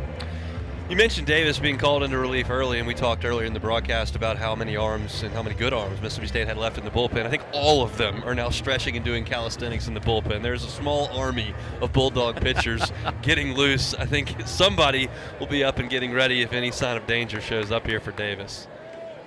Stanfield waits, and the 0-2 missed outside. Davis tried to get him to chase the slider. It's 1 ball, 2 strikes. 9 runs on 11 hits for LSU through 2 innings. You just don't see that very often. The 1-2 to Stanfield. Half-hearted swing, got a piece, sent it to the backstop, so he stays alive. The count remains 1 ball, 2 strikes. In fact, every hitter in the LSU lineup got a hit in the first 2 innings. I'm confident I've never seen that before. 1 ball, 2 strikes. Stanfield awaits, and the pitch. This time he'll drive it foul down the third base line. Count remains 1-2. Baseball fans, SeatGeek makes it easy to find tickets so you can be a part of all the home run celebrations this season here at the box. So whether you're buying or selling baseball tickets, SeatGeek, the place to do it. SeatGeek, official ticket marketplace of LSU Athletics. 1 ball, 2 strikes. Davis fires again, and Stanfield will spoil the fastball with a foul down the third base line. So through 2 innings and 2 trips through the order, as Stanfield completes the second trip through the order, every single LSU hitter in the starting lineup has a base hit, and everyone except Ethan Fry and Luis Hernandez has scored a run. Reeves playing slightly towards second base.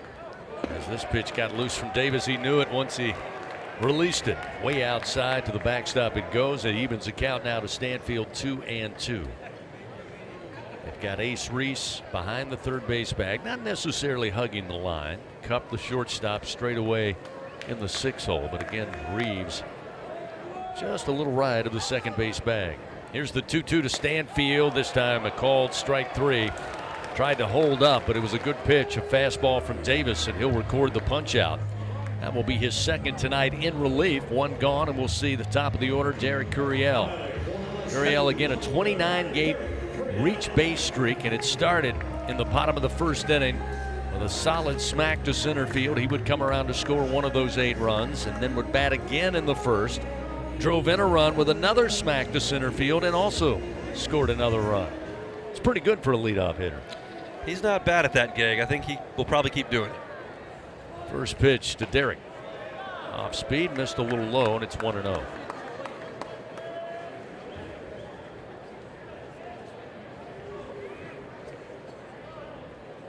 I mentioned Curiel coming in last night, batting over 400. He got a .416 average now, but that only tells half the story.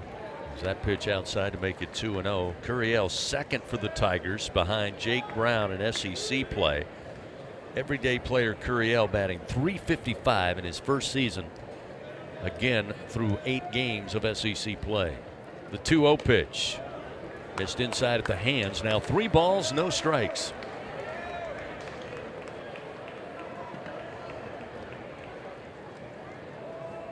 So far through 2 games coming into tonight, he was batting .250, but again 2 for 2. Here's the 3-0. Take was on and called strike with a fastball from Davis, and it's now 3-1. We'll see how aggressive Curiel is here. We mentioned in his last at bat he doesn't mind hitting with 2 strikes. We'll see if he is aggressive in the strike zone here, 3-1, or if he wants to see 2 more pitches. Davis fires and missed for ball 4. Not sure where that missed, but Curiel will take the base on balls. He'll reach base for the 3rd time tonight. And with 1 out, a runner aboard, and here is Jared Jones. Jones 2 for 2 after going hitless through the first 2 games, which is in and of itself a rarity, but he made up for it. A monster home run to the batter's eye. 439 feet is where they tracked it before it bounced back into center field. A 2-run bomb to make it 2-0, and then an RBI single when he batted a 2nd time in that inning. The pitch at the knees, a strike, 0-1.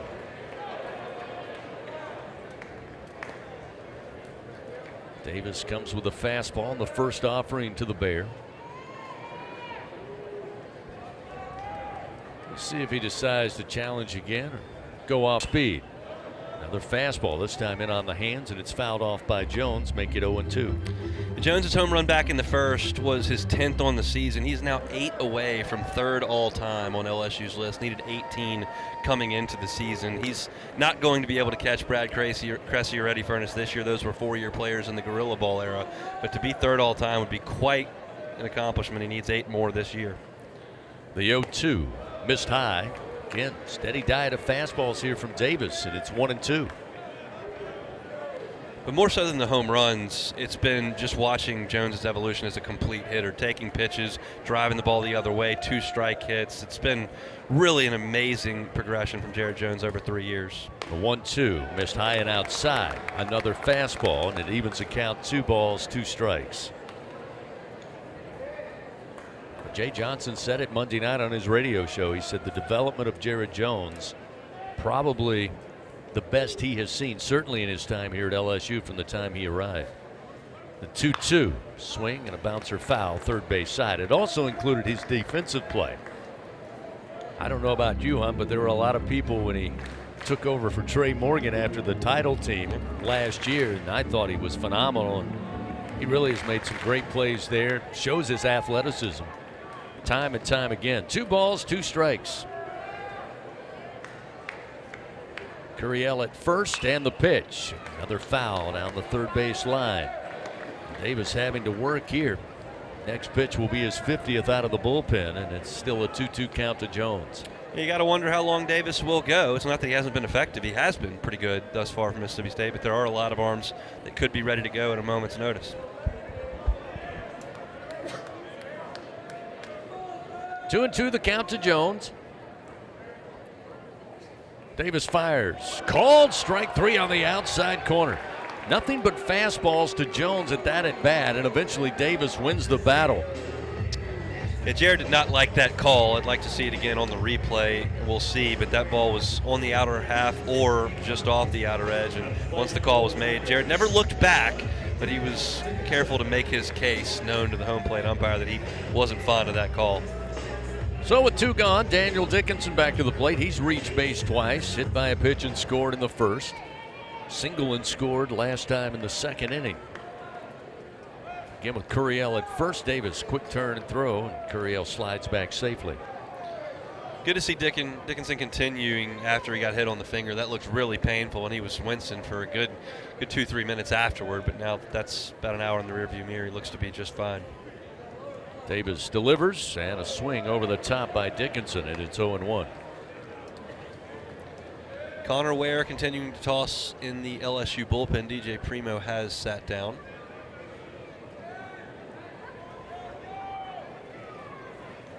Curiel again takes his lead, the 0-1. Dickinson squared to bunt. The pitch was outside. That'll even the count. Fans, when the Tigers win, you win. Enter promo code LSU50. The day after an LSU baseball win, you'll receive 50% off your online pizza order, papajohns.com. Better ingredients, better pizza, Papa John's. Just a reminder, the Tigers won last night 2-1. Another throw over to keep an eye on Curiel. 1 ball, 1 strike to Daniel Dickinson.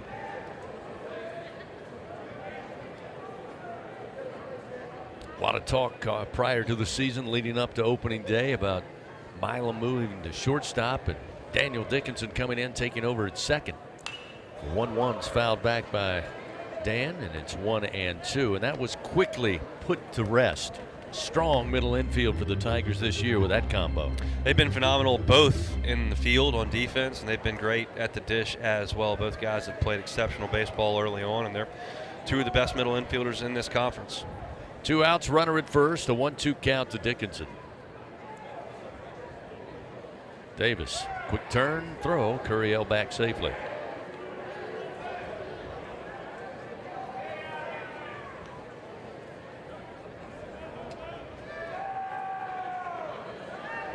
Derek 1 for 3 in stolen bases, but Davis knows he possesses speed, so trying to keep him close to the bag. The 1-2 and a swing and a miss. Dickinson down on strikes.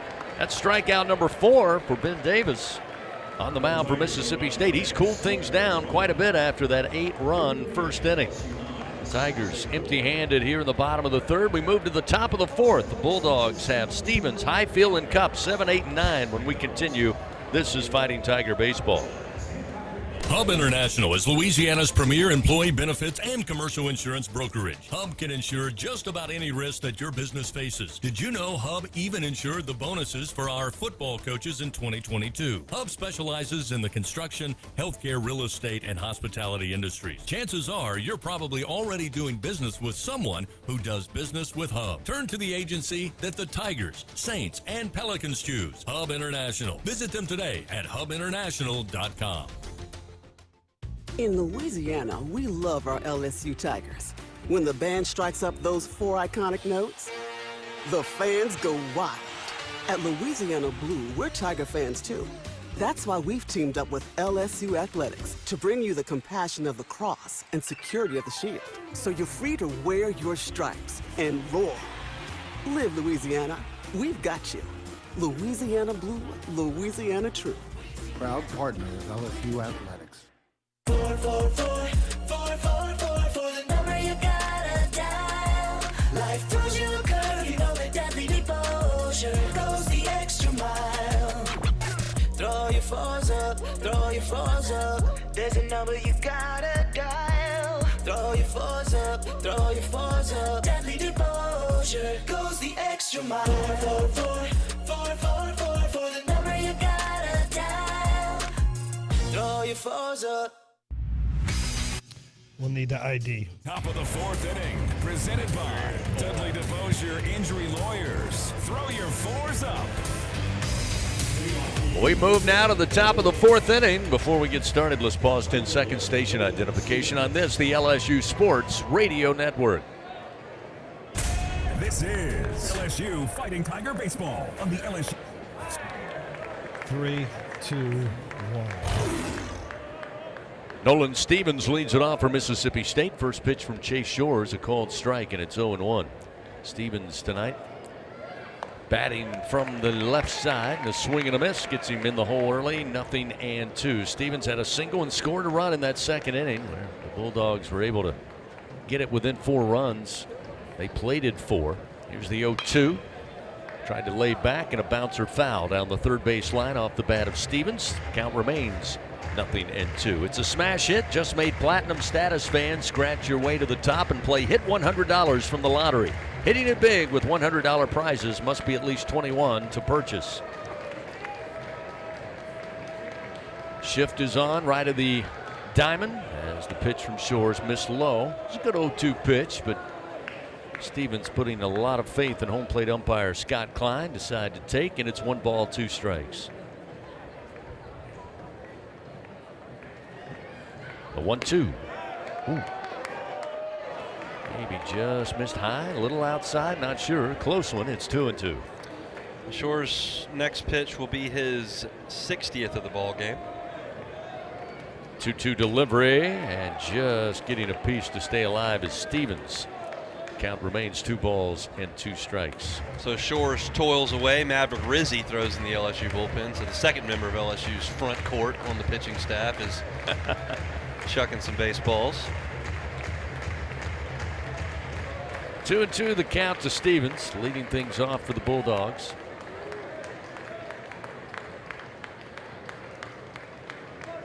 Shores fires. Wow, not sure where that one missed either. That will fill the count 3-2. Yeah, Luis Hernandez wanted that one. You could tell when it was called a ball. He popped up out of his crouch and took a couple of steps in front of home plate to calm himself down. He liked the execution there from Shores. So a payoff pitch upcoming. And Shores fires, and this one gets loose all the way to the backstop. Stevens will head down to first base on a leadoff walk. That's the second offered up by Shores tonight. Those are the ones we saw a little bit in Austin as well, where you've got a situation, it's 3-2, you've got a lead, and Shores just doesn't make a competitive pitch. That ball was nowhere near the strike zone. Hernandez couldn't even catch it, and it's a little puzzling that it's not that you would walk a guy. That happens from time to time. You miss by 6-8 inches. That's just missing by 2.5 feet, and those are the ones that are always going to result in negative pitches, and in this case it results in a walk where you don't even have a chance to get a guy to chase a little bit. Ross Highfield, the catcher, stands in. He was hit by a pitch. Came in to score on that base clearing double by Cup, who waits on deck. Pitch missing from Shores with a fastball, and it's 1-0. That zone is shrunk here. Shores has not found it.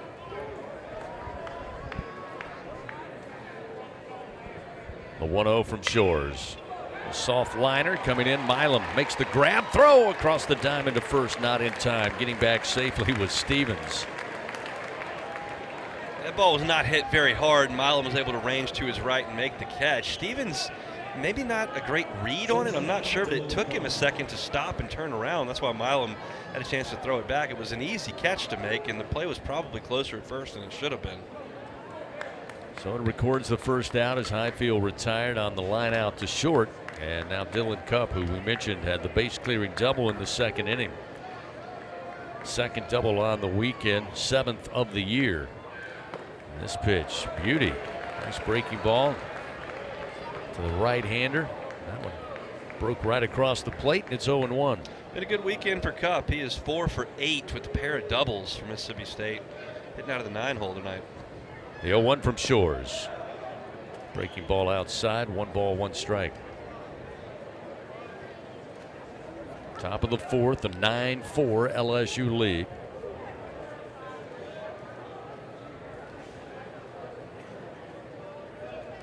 Stevens extends his lead off of first. Shores comes set, now the 1-1. That one called strike on the outside corner. That fastball nibbled the outer black, and it's 1-2. And Cupp didn't like that one. There are a lot of people not thrilled with what's going on behind home plate.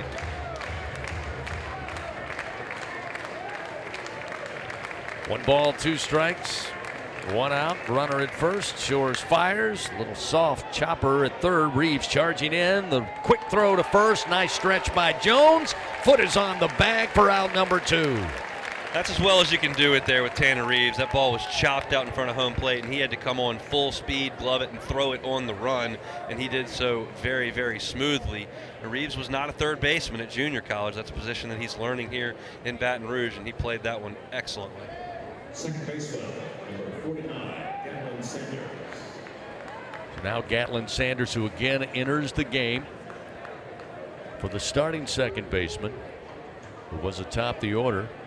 And Sawyer Reeves, we saw this on Thursday. It was flip-flopped last night in Game 2 of this series. So Sanders batting .375 on the year, awaits, and the first pitch, a comebacker to the mound. It comes off the side of the head of Chase Shores. Caroms towards Jared Jones. He tried to glove it, did Shores. Just missed the leather and may have caught him in the side of the head or the ear, and he is down on one knee right of the mound. And immediately Isaac Trujillo, the LSU trainer, out there to take a look. That one came off the bat extremely hot, took one big chop bounce and got Shores on the side of the head, and that is a very scary moment here at Alex Box Stadium. Yeah, you could tell from the reaction that it caught him flush, because usually when a pitcher gets it and it's deflected off the glove or the bill of the hat, they'll try to go make a play. Chase did not even try to go run that ball down. It caught him off the hop right there somewhere in the head and face area. They're going to take a look at it. He's down on one knee right now. The trainer's got the towel, no, just a hand out there, and they're giving him a look. It clearly was uncomfortable. Hopefully just a little bit shaken up and nothing more serious. Take a look at the replay here and see if we can get a better look. Ball's chopped right in front of home plate, just the one hop. He hit it off his glove, and then it deflected right onto the cheek. So it caught dirt, then glove, then cheek, but flush enough where it was very, very uncomfortable. They're still taking a look as he is down on one knee. Concerned look on the teammates, Jones, Milam, Dickinson, Reeves, and of course Hernandez, Jay Johnson, Isaac Trujillo.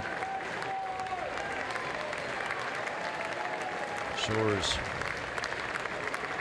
now trying to gather himself.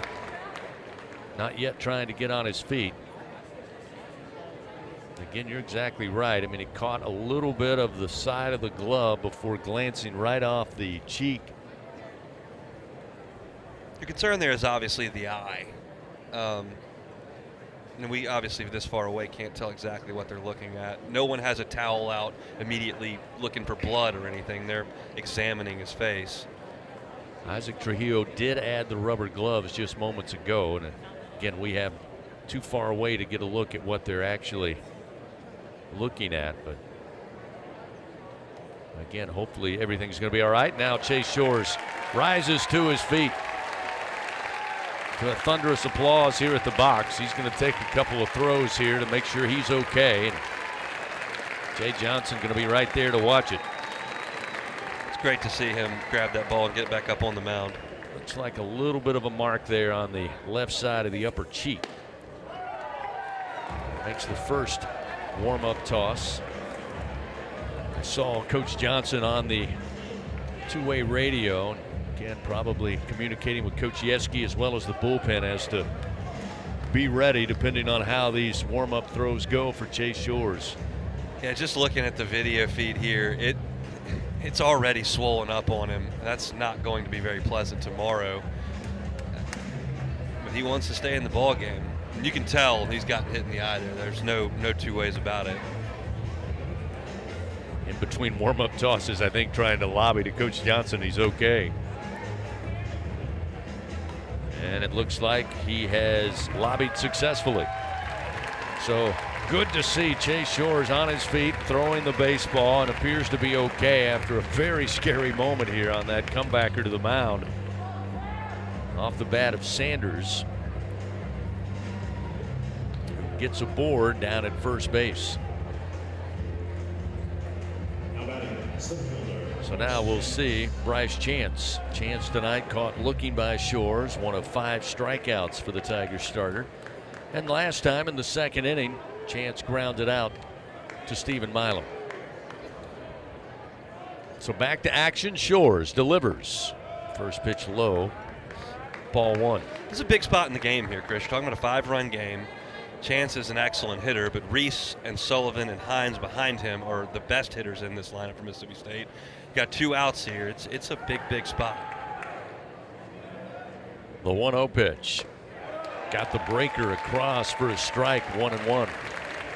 Get runners on the corners now. Sanders at first on the comebacker to the mound. Stevens down at third base, and as Hunt just mentioned, 9-4 LSU lead, and Mississippi State minor threat here with 2 outs.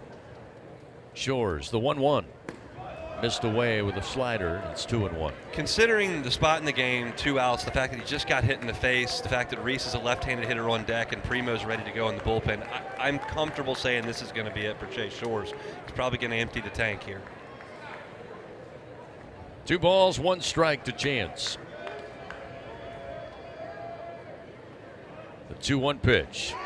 Snap throw down to first, and getting back safely is Sanders. There's a called strike to even it up, 2-2. Hernandez, another player that, again, group of catchers for this Tiger team, but Hernandez may be surprising everybody with his effort behind the plate. We knew he had power at the plate swinging. And this one, one hopper to second base. Dickinson will field, step on second base, beat Sanders to the bag for out number 3. So Chase Shore is able to walk off after closing out the Bulldogs. No runs, 1 hit, 2 men left on. We go to the bottom of the 4th. 9-4 LSU leads. Tigers have the meat of the order presented by 44 Farms. Milam, Fry, and Brown due up when we continue. This is Fighting Tiger Baseball. He's going to the track, the wall, see ya! Tiger fans, have you ever wanted to watch LSU baseball on TV but hear the action from the LSU Sports Radio Network? Just sync the game with the LSU Sports mobile app. It's easy to do. Just pause the TV. Use the LSU Sports mobile app to stream the audio on your smartphone or tablet. Connect to a smart speaker, then wait for the audio to catch up to the point your TV is paused. Push play, and you are all set. Sync the game with the LSU Sports mobile app for iOS and Google devices. Download it today. Tigers win! Tigers win! The Southeastern Conference. It's the land of legends, the places, the faces, and moments. And he's going for it. It's a touchdown! We've seen the confetti fall again and again. But we're not done. It's time for the next generation to make their mark and go from 14 deep to 16 strong. It's a whole new ball game in the SEC, and it just means more.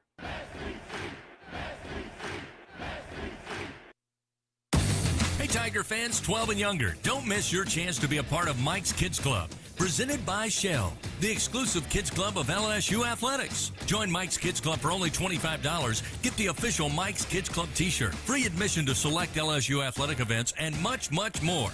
To learn about upcoming events and to join, please visit LSUMKC.com. The Mike's Kids Club, presented by Shell.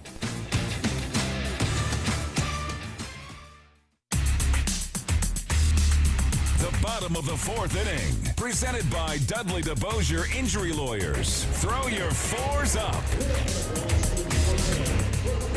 Well, the good news is Chase Shores able to finish there in the top of the 4th inning after taking a comebacker hot off the bat of Sanders right to the cheek. Able to gather himself and then finish out the inning. And LSU still leading 9-4. Stephen Milam will lead it off here for the Tigers. Milam tonight, a double and scored in the first. Fouled out third base side on a great play by Ace Reach last time in the 2nd inning, right into the screen where the low seating is in foul territory. First pitch missing from Ben Davis, who continues his work on the mound in relief. So far 2 1/3, giving up 4 hits, 1 run, 1 walk, 4 strikeouts. The 1-0 to Milam. Ground ball up the middle. Near second base. Cup playing close to the bag. Able to glove it. Throw to first. Milam retired on the 6-3 ground out. We've talked about some of the strange things we've seen here tonight. How many right up the middle shots have we seen off the bats of both teams tonight? Yeah, it's a focus, I think, for a lot of these teams. You've got to try to use the middle of the baseball field, and LSU's done a phenomenal job of that. State has had big 3-run double down the line, and Hines big home run. Yeah, a lot of ground balls back through the box as well. Ethan Fry stands in. He had A 2-run single back in the first, a strikeout victim last time in the second inning. Davis starts him off with a fastball missing, and it's 1-0. Davis's season high in pitches is 62. He's at 56 right now. The 1-0 to Fry. Missed away, 2-0. Through 62 back at home against Texas in the SEC opening weekend. That was a 2 2/3 innings outing against the Longhorns. After the 2-0 delivery, Jay Johnson calling for time, brings Ethan over. He'll huddle up with he and Jake Brown, talk some strategy here. Looking into the LSU bullpen right now, Connor Ware is now up and throwing, and he's doing so with a lot of intent right now. So I think you're going to see him take the baseball for LSU. Shores got that big out we talked about in the top half of the inning where Mississippi State could have drawn closer, executed a breaking ball, got the ground ball, and I think that's probably it for him. And based on what we saw from the camera shot here at the box, it's probably time for an ice pack on that face for Chase. So the timeout done. Ethan Fry back to the plate. A 2-0 count. And the pitch. Missed off the outside corner. Davis visibly frustrated there. Thought he had thrown a strike for sure. Not according to the home plate umpire Scott Klein. So now a 3-0 count to Fry. And the pitch. Take was on. This time a strike. Moves the count 3-1.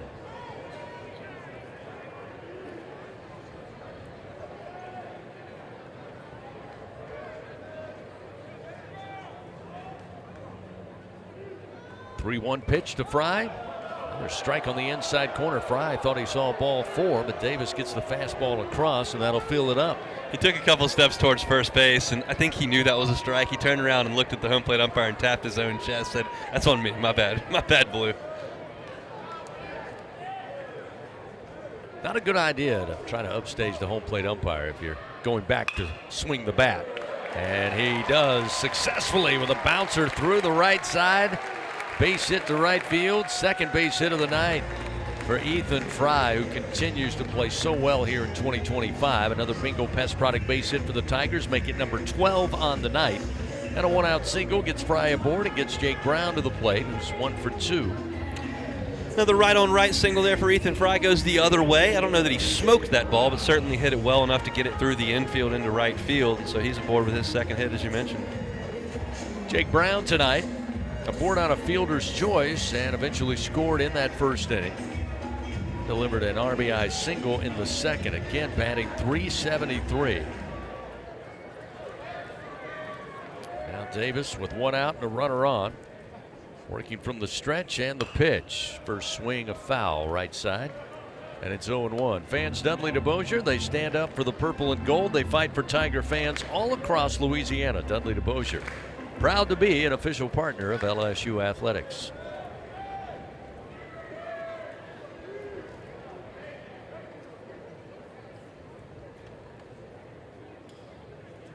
The 0-1.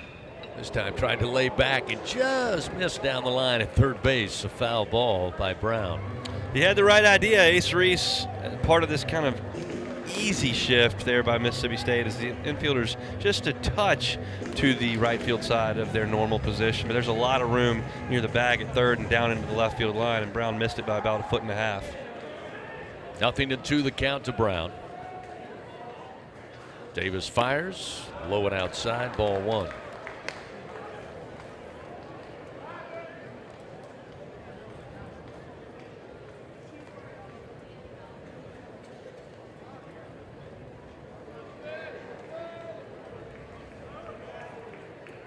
Fry takes his lead off first, and now a quick throw over by Davis to get him back to the bag.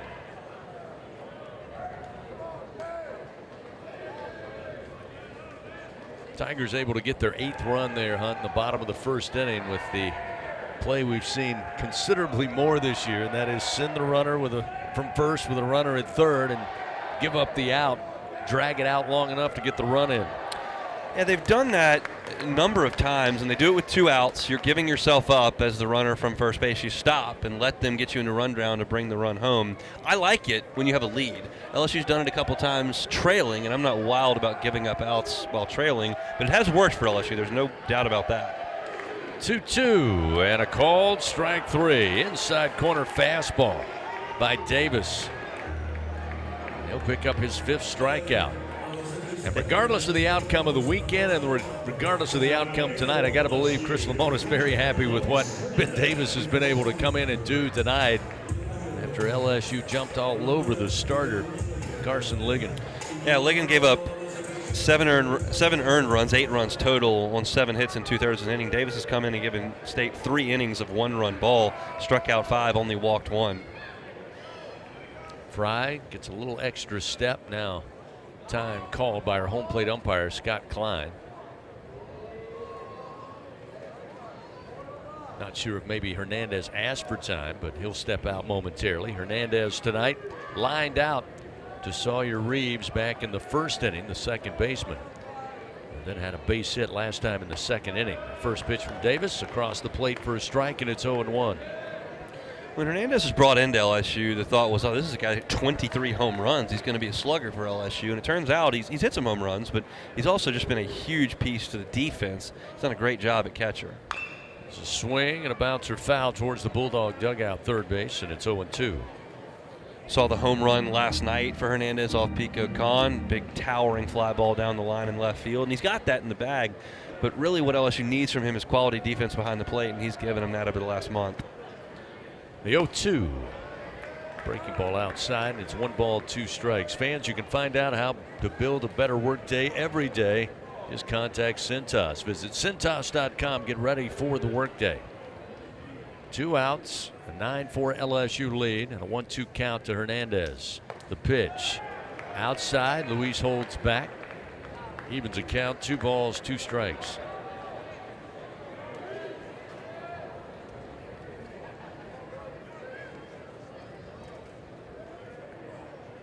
Milam grounded out. Fry then would single through the right side. Brown struck out, and now Hernandez down on strikes. Swings and misses. Davis records strikeout number 6 in relief. The Tigers, no runs, 1 hit, 1 man left on. We move to the top of the 5th on a late Saturday night with LSU leading Mississippi State 9-4. This is Fighting Tiger baseball. If you live in Louisiana, you know what the mini plants up and down the river mean for our state's economy. And for over 40 years, Action Industries has been committed to providing quality construction, maintenance, operational, and consulting services through the refinery and petrochemical industries. When it comes to safety and quality, Action Industries beats the industry standard. Call today or visit actionindinc.com. That's actionindinc.com. Hey Tiger fans, there's nothing quite like game day at the box. To add to the excitement at the ballpark, your defending national champions invite you to enjoy our all-beef 44 Farms Tiger Dogs. The finest dogs in the land because they are made of all-natural Angus beef. To learn more, please visit them at 44steaks.com. That's 44steaks.com. 44 Farms, proud partner of LSU Athletics. So, what'd you do this weekend? Well, just took the Tacoma off-road, deep into the woods, got this hidden campsite only it can reach. Nice. I hooked up the boat to the Tundra and hit up the lake. Towed it like a pro. Had the whole lake to ourselves. Wait, did I mention I went rock climbing too? Uh-huh, yeah, thanks to the Tacoma's crawl control. Well, sounds like we both had fun weekends. Mine was better. The Toyota Tundra and Tacoma are built for all the fun. Test drive at your local Toyota dealer or visit Toyota.com today. Toyota, let's go places. Feature availability differs based on trim. See Toyota.com for details. The powerhouse of college baseball plays here. Your home for the Fighting Tigers. The LSU Sports Radio Network.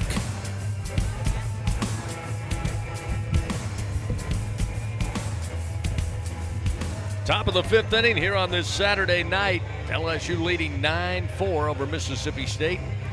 Tigers trying to pick up their 2nd series sweep. Mississippi State trying to pick up their 2nd win in SEC play. Been a tough start for Coach Lamonis and company, but a talented team. And again, after getting down 8-0 after 1 inning, they certainly did not fold up the tents. played at 4 in the top of the second. LSU got another run in that second frame, and that's where we are at 9-4. Things are heating up, fans, as we get closer to the summer months, but whenever you're ready to cool it down, count on Slow Melt Ice. Since 1997, Slow Melt Ice has been a leader in providing packaged ice for industrial and retail businesses in South Louisiana. For more info, check them out at slowmeltice.com. That's SLOMELTICE.com. Chase Shores, great job tonight battling after taking a baseball to the cheek in that last inning, able to finish out the top of the fourth, but now LSU calling upon the pen.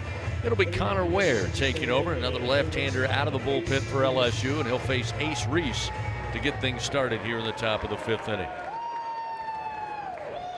First delivery, skied high into shallow center field. Coming in, Stanfield will have it, and one pitch, one out. Doesn't get much better than that if you're Connor Ware. Yeah, Connor Ware hails from the state of Mississippi. He's a Madison, Mississippi native, played his high school ball at Germantown High School, and then went to Pearl River Community College in the state of Mississippi. He's a 6'4", 221-pound junior left-hander, and LSU needs Connor Ware. He's had some really strong moments this year. Certainly the start against Dallas Baptist in Arlington was the high point thus far. Last week was only used for one out in the game the weekend over in Austin. You're going to need a little bit more from him in this one. Noah Sullivan batting for the third time. He's 0 for 2 with a couple of strikeouts, and Ware with a fastball sets him up 0-1. It's Ware's 8th appearance. He started 3 games, 11 2/3 innings, given up 9 runs, all earned on 6 hits, struck out 10 and struck out 18, walked 6. The 0-1 pitch inside and low. 1 ball, 1 strike to Sullivan.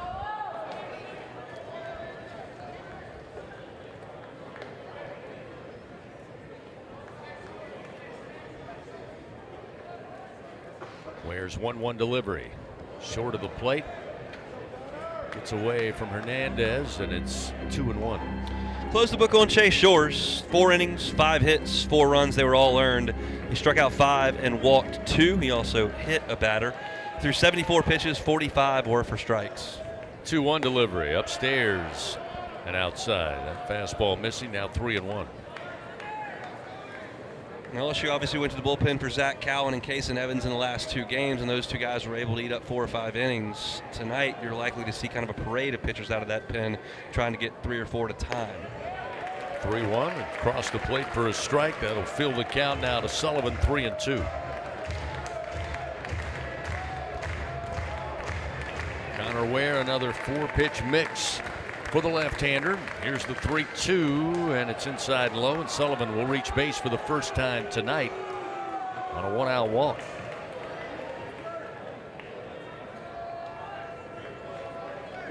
Now you've got Hunter Hines coming to the plate, reached base twice, 1 for 1, including that solo home run in the second inning. LSU will continue to shift Hines, so that could make a double play situation a little more interesting because Tanner Reeves is playing traditional second base, and he has played some second base for LSU. First delivery, breaking ball outside to the left-handed hitter, and it's 1-0. He spent more of his time at third base, so if there is a ground ball hit toward the middle, Milam and Reeves will be the ones that are trying to turn the twin killing. 1 ball, no strikes to Hines.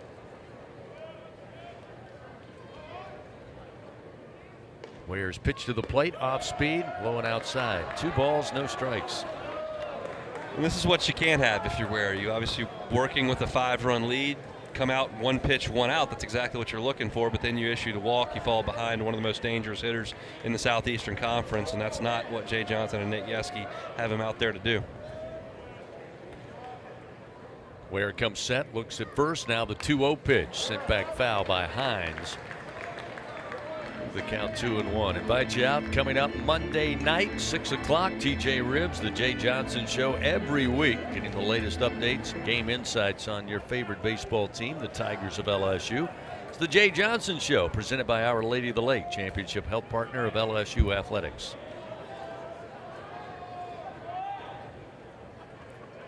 The 2-1 to the plate. High chop, first base side, but foul. That'll even the count now to Hines, 2-2.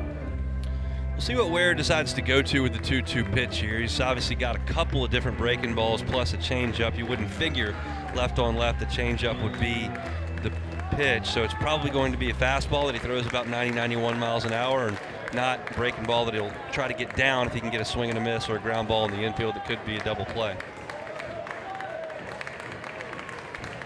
Ware's 2-2 pitch to the plate. Way out in front with a swing and miss is Hunter Hines. Ware pulls the string with a changeup. And there's 2 gone as he picks up his first strikeout in relief. Nice way to come back after giving up the walk. Yeah, that was that sweeping slider with a ton of horizontal break away from Hunter Hines. 1, it changed the speed and Hines was out in front, and 2, it was off the plate. So a pitch that Hines couldn't do much with and also couldn't lay off. So now we'll see Aaron Downs. Downs 1 for 2, had a single and scored in the second. Was a strikeout victim to Shores in the third as this pitch down in the dirt. 1 ball, no strikes.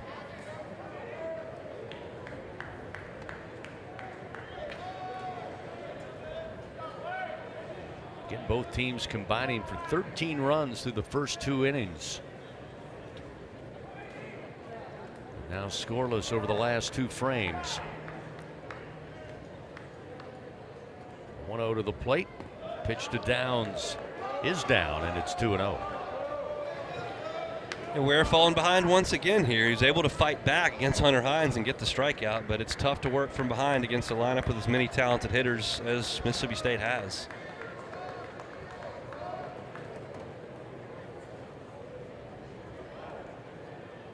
Sullivan down at first base. 3-step lead off the first base bag. The left-hander Ware comes to the plate. Missed inside with a fastball. Now 3-0.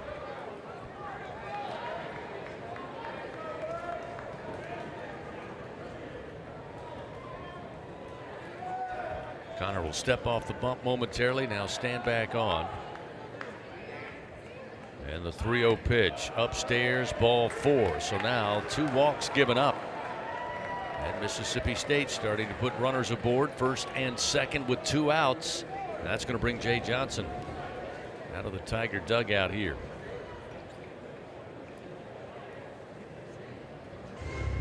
Maverick Rizzi's up in the LSU bullpen. We'll see if they do make that call or if Jay Johnson just wants to have a discussion with Connor Ware.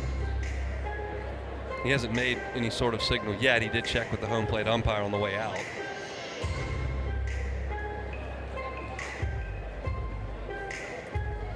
So Rizzi, the bullpen, appears ready to go. And it appears Jay Johnson's more pep talk for Connor Ware and instructions for the Tiger infield. Trying to hold on to a 5-run lead here. Still plenty of action left. We're in the top of the 5th inning. 11:30 Central Time on a Saturday night. So for those of you still with us along radio lines and on the SEC Network Plus, those late night snacks ready. We need another trip here before we finish this one out. Somebody wants to run me a snack, that'd be fine too. I would be okay.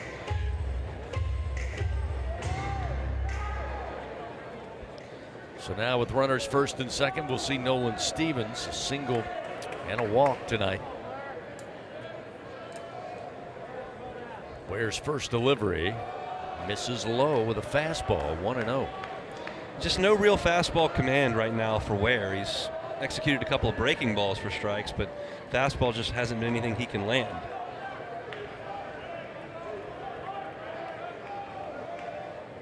Looks back to second. Now Ware, the 1-0 pitch. Just off the outside corner with that breaking ball, and it moves the count 2-0 now to Stevens. It's the 3rd consecutive hitter he's fallen behind 2-0. It's a broken record for me, but it continues to happen. It's just a tough way to make a living.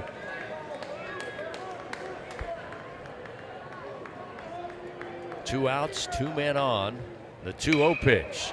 High in the air to left center field.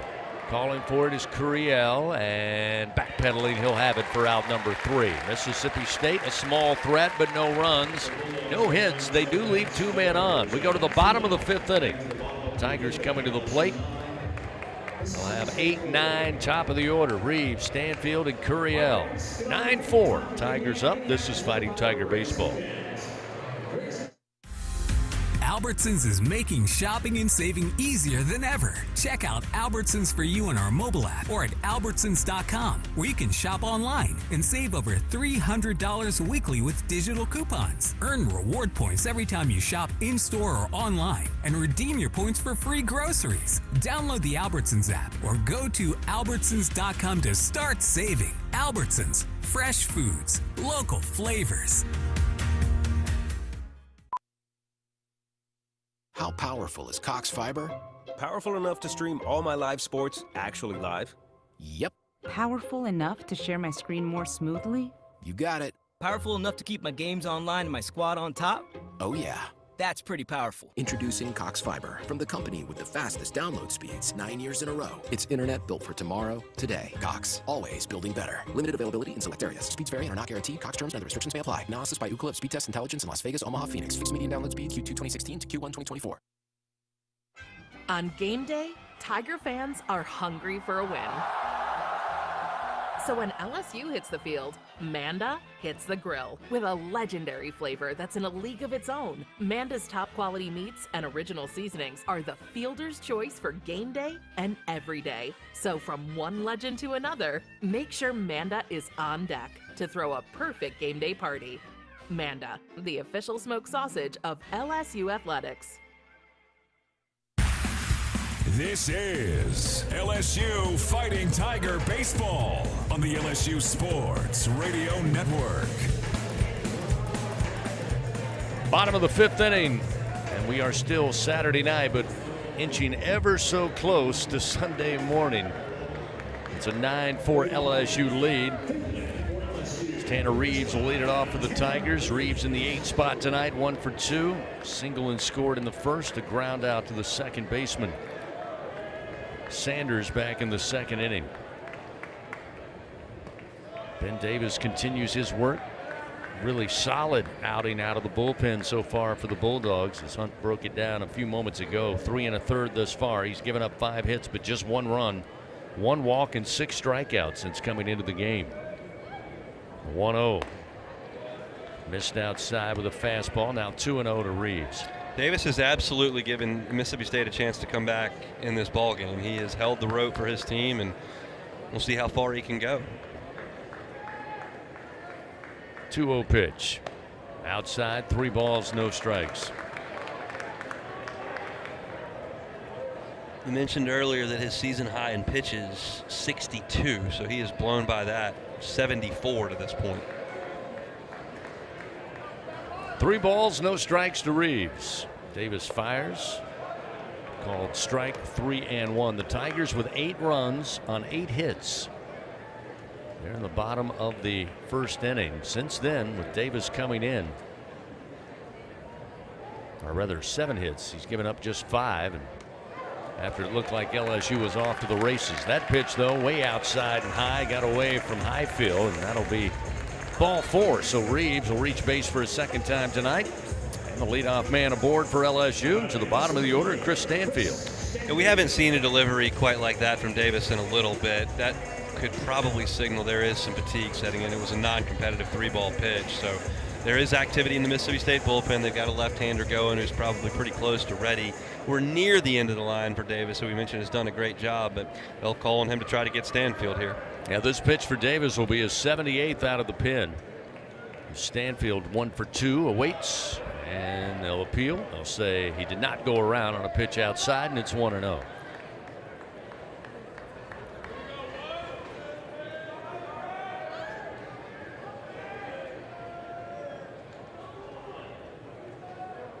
Davis will check the runner at first, now fire, and a strike at the knees to Stanny makes it 1-1.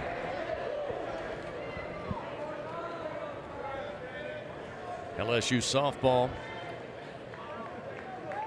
rained out tonight. They're going to play 2 tomorrow to finish up that series with South Carolina. Here's a ground ball by Stanfield, and the short hop gets by Reese. Caroms to Cup, and Stanfield will arrive safely at first base. And with nobody out, the Tigers now runners first and second. Yeah, we'll see how they score that. Stanfield got on top of it, a lot of topspin. There was a 2-hopper, and Reese tried to pick it on the short hop. It would have been a very, very difficult play. So we'll see how they decide to pencil that in. I would probably imagine that's going to be a base hit considering Stanfield's speed and the fact that Reese had to move a few steps to his left. But in any event, LSU's in business. Yep, they give it an infield single. Yep. That's the 13th Bingo Pest Product base hit of the night for the Tigers. So 9 runs on 13 hits. And again, nobody out.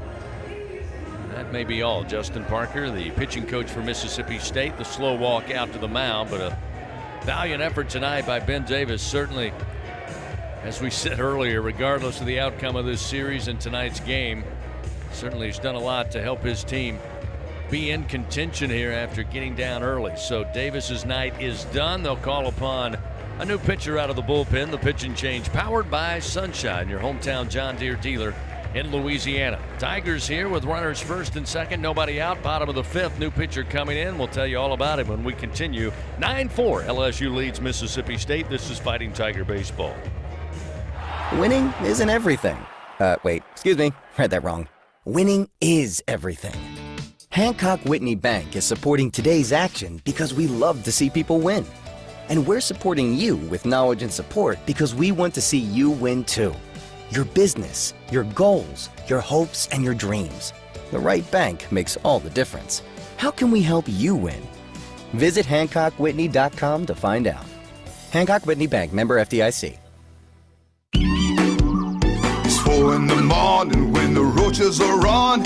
You need the Bingo Roach Spray. Get ready for a bug-free Louisiana summer with Bingo Pest Control products. Our best-in-class indoor and outdoor solutions are powerful enough to eliminate those never-ending bugs, guaranteed. Visit bingo.com or call 833-GO-BINGO. Bingo keeps pests gone. If you're tired of trying, you should be buying the famous Bingo Roach Spray. At Sunshine, your hometown John Deere dealer in Louisiana, we know that every great game starts with a perfect field. Our equipment, whether it's a mower or a tractor, we can ensure your grass is always game day ready, so you can focus on making memories. Because at the end of the day, it's more than just a game. It's about the community, the joy, and the LSU traditions. Visit sunequip.com to get the best starting lineup of John Deere equipment. Sunshine is a proud sponsor of LSU Athletics. This is LSU Fighting Tiger Baseball on the LSU Sports Radio Network.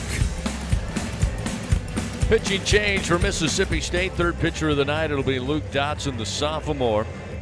Left-hander taking over. Tigers have runners first and second and nobody out, leading 9-4 over the Bulldogs. Yeah, Luke Dotson, as you mentioned, sophomore left-hander, 6'4", 210. He's a good one. Fastball up to 95 miles an hour, and he throws a lot of fastballs. He'll mix in a slider to left-handed hitters mainly, but he's a challenging kind of guy coming out of the bullpen, and he's had a nice year for Mississippi State thus far. He's thrown 9 innings, only allowed 4 hits and 1 earned run, struck out 12, only walked 4. Batting average against 138 against Dotson, who sports a 1.00 ERA. So this is one of State's better arms against the freshman leadoff hitter for the Tigers. Well, the leadoff hitter has been prototypical tonight. A couple of singles, scored a couple of runs, drove in a run. He's reached base all 3 times. Squares to bunt on the first offering. It's a fastball from Dotson, and it's 0-1. Last year in his freshman campaign, Dotson made 12 appearances, 11 out of the pen. Also played a game in right field.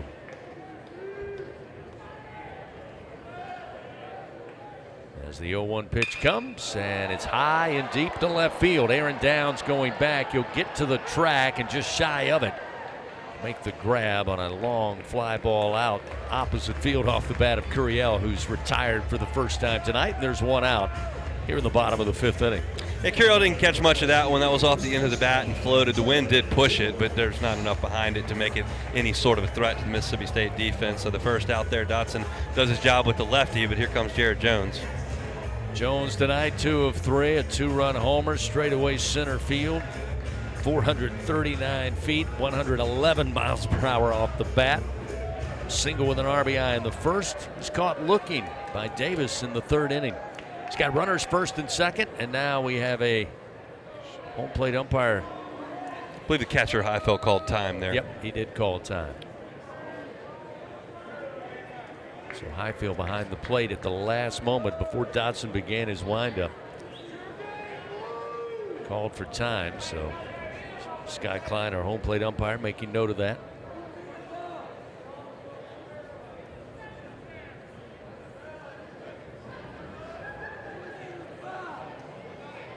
No offense to the young man Ross Highfield, but I don't think he made any friends here at the box at 11:42 on a Saturday night. First pitch to Jones. A swing and foul it back. 0-1. Only 9:42 in Spokane, Washington, though. I'm imagining we've got a few viewers and listeners out west this evening. Probably. We do thank everybody for staying with us tonight, whether you're tuned in on radio, streaming, or SEC Network Plus. Here's the 0-1 to Jones. Upstairs and outside, 2-1. Or 1-1 rather. LSU with runners at first and second. Reeves aboard on a walk. Stanfield with single third base side. And the Tigers last scored in the bottom of the second inning. A 1-1. Jones swings again. Towering foul ball out of play right side. And it's now 1 ball, 2 strikes. Curious to see what Dotson does here because, as we mentioned, he throws a lot of fastballs. Jared Jones, a really good fastball hitter who throughout his career has struggled a little bit with breaking stuff, not as much as he's progressed, what we've talked about. But 1 and 2, going to go with your best pitch if you're Dotson. Curious to see what that is. The 1-2 pitch. Fastball and rip base hit through the 6 hole. They're going to wave the runner around in Reeves. The throw to the plate gets there in time, and Reeves unable to reach home plate, and they'll rule him out. Jay Johnson immediately walking out now. My guess is he's going to argue about blocking the plate by Highfield because, again, Reeves, trying to avoid the tag, went directly behind the plate but never touched home plate. Yeah, the throw comes in from Downs, and it's perfect, but as Jay Johnson has pled his case, Highfield was planted in front of the base. Now, the ball beat Reeves by 2 steps, so by the time Reeves got there, the catcher did have the ball. So the question is, if you're blocking the plate while the runner still has 3 steps to go, is that still blocking the plate, or is it when the runner Tanner Reeves gets to home plate? I honestly don't know 100%. I know that's what they're looking at because Jay Johnson walked out and looked at the home plate umpire and said he's got nowhere to slide. Well, we will all find out because it goes under review. Official review brought to you by Acme Oyster House. So they have called to take a look at it. They'll work with collaborative replay back in Birmingham. And we'll find out in just a bit. Again, rule on the field. He was out at home plate. Yeah, I mean, as we look at it on replay, it's exactly kind of as I described it initially. Highfield was blocking the plate before he got the ball, but Reeves wasn't there yet. But Reeves did slide well outside home plate because of the blocking. It was just being done when he has the ball. This is just going to be an interpretation of what the rule actually says. I can describe it to you all day long. I'm just not sure what the rule is. After review, the runner at home is out. LSU has 1 challenge remaining for the game. So again, Reeves out at home plate for the second out of the inning. And the Tigers left with 1 challenge. Again, that ground ball off the bat of Jared Jones got out there very quickly. And as you said, Downs with a great throw on a 1 hop to the plate. Yeah, that was a heck of a throw from left field, no question about it. So now runners first and second, but 2 down, and we'll see Daniel Dickinson. Dotson delivers a first pitch strike, and it's 0-1. I think the umpiring crew got that one correct. I think Highfield was in an illegal position, but he wasn't because the runner hadn't gotten there yet. So by the time he caught the ball, it became legal. Here's the 0-1. Sails outside from Dotson. Evens the count, 1 ball, 1 strike. Dickinson tonight 1 for 2. Hit by a pitch and scored in the first. A single and scored in the second. Strikeout victim to Ben Davis last time in the 3rd inning. Stanfield at second. Jones at first with 2 down. And the 1-1 to the plate. Strike on the outside corner with a fastball makes it 1-2.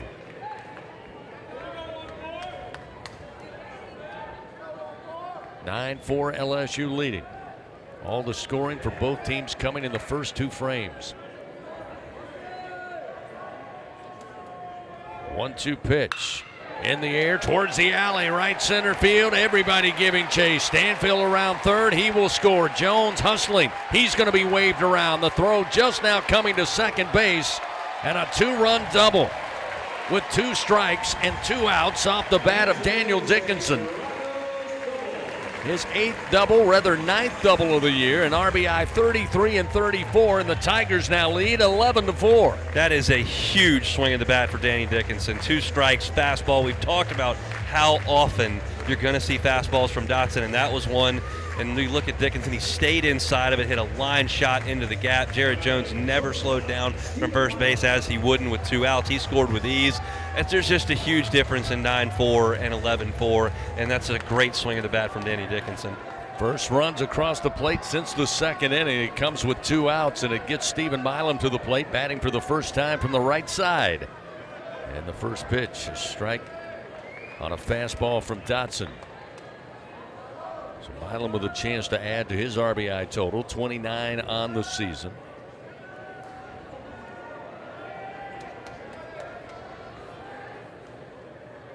The 0-1 down in the dirt. They'll say Milam went around. Ruled strike 2. Milam, with a smile on his face, certainly did not agree with that. LSU's now driven in 6 runs in this ball game with 2 outs. That is exactly the way Jay Johnson likes his teams to play baseball. Those are backbreakers for the opponent, and that certainly felt like one for Mississippi State tonight. Dotson ahead in the count, 0-2 to Milam, and the pitch to the plate got him to chase an upstairs fastball. Down on strikes goes Milam, and Dotson records his first strikeout. But the Tigers add 2 runs. They do it on 3 hits. Daniel Dickinson with the 2-run double to right center field makes it an 11-4 LSU lead. Headed to the top of the 6th. Mississippi State will have Highfield, Cup, and then top of the order Sanders. When we continue, this is Fighting Tiger Baseball.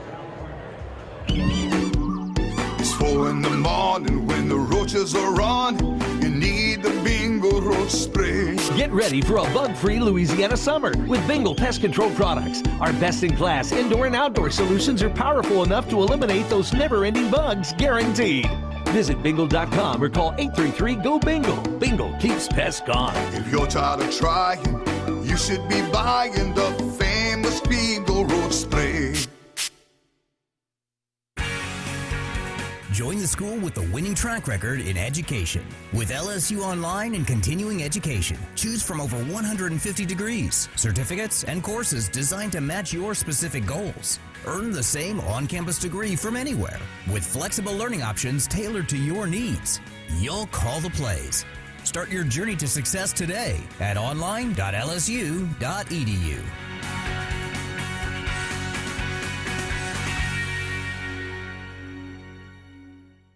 Hey Tiger fans, no game day is complete without Noel Spirits from Noel Family Distillery. Founded by a father-daughter duo, Noel Family Distillery is the only Louisiana distillery offering authentic tequila. Their additive-free tequila captures the spirit of Louisiana, creating a spirits experience worthy of the Tigers and their loyal fans across the country. Noel Tequila is proud to be the official tequila of LSU Athletics. Enjoy Noel Tequila at the box or grab a bottle of your own at many fine retailers. Learn the unique Noel Distillery story at noeldistillery.com. Live action of LSU Fighting Tiger Baseball continues from the LSU Sports Radio Network.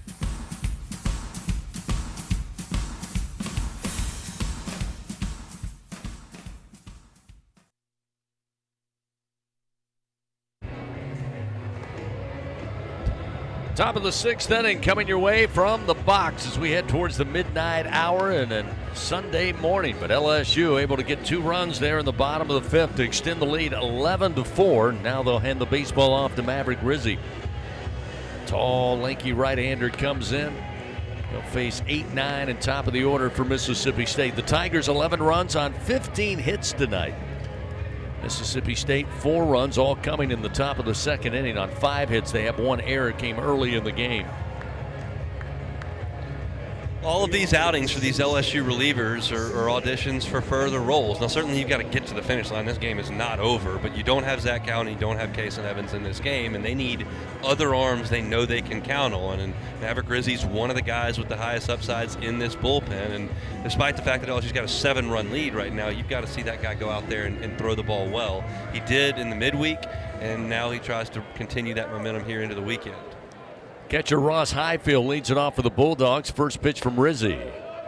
Fastball at 97, but a tad high, and it's 1-0. Highfield tonight 0 for 1. Did reach base hit by a pitch and scored in that second inning. Rizzi's 1-0 pitch, and it catches a piece of Highfield. Second time he's been hit by a pitch. Just got a piece maybe of the lower jersey, maybe the belt. But he will head down to first base and the leadoff man aboard for Mississippi State. Yeah, Highfield's not in a hurry to get out of the way of the ball when it's barreling in on him. He's okay wearing one and heading down to first base. He's a tough dude. Well, Hunt, you asked if anybody out on the West Coast was tuned in tonight, and they are. You had to imagine Spokane had us locked in. Spokane. I don't spend a lot of time there. Yeah, I don't know what the locals call it. I think outside of Spokane or Spokane, works either way. A snap throw from Hernandez down to Jones at first, but Highfield able to slide back to the bag. And it's a 1-0 count to Dylan Cupp, or an 0-1 count to Dylan Cupp, who tonight, as Hunt said, he's had a good weekend for the Bulldogs. He had a base-clearing double in the second, grounded out to Tanner Reeves at third back in the fourth. Speaking of third base, Michael Braswell enters the game for the Tigers. He takes over at third, and this one smashed to the gap in left center. Around second is Highfield, making his way to third as the throw comes in. So Cupp continues to swing a good bat here. And runners on the corners with nobody out in the top of the sixth inning. It's been a great weekend for Cupp. Right there he gets a breaking ball in the outer half, sticks the bat out and catches it a little bit towards the end, but certainly dropped it right over the head of Stephen Milam. And Highfield runs well for a catcher. He really does move. He moved from first base to third base easily on that ball. Good jump there. And Mississippi State in business. LSU will send some folks down to the bullpen. Right now you look down there and Connor Binge throwing a little bit. Other guys getting some stretching done, DJ Primo. So Rizzi got to bear down here. Catlin Sanders batting for the second time after entering the game early at second base for the starter Sawyer Reeves, and Rizzi's first delivery. Fastball high, and it's 1-0. 98 miles an hour on that fastball from Rizzi.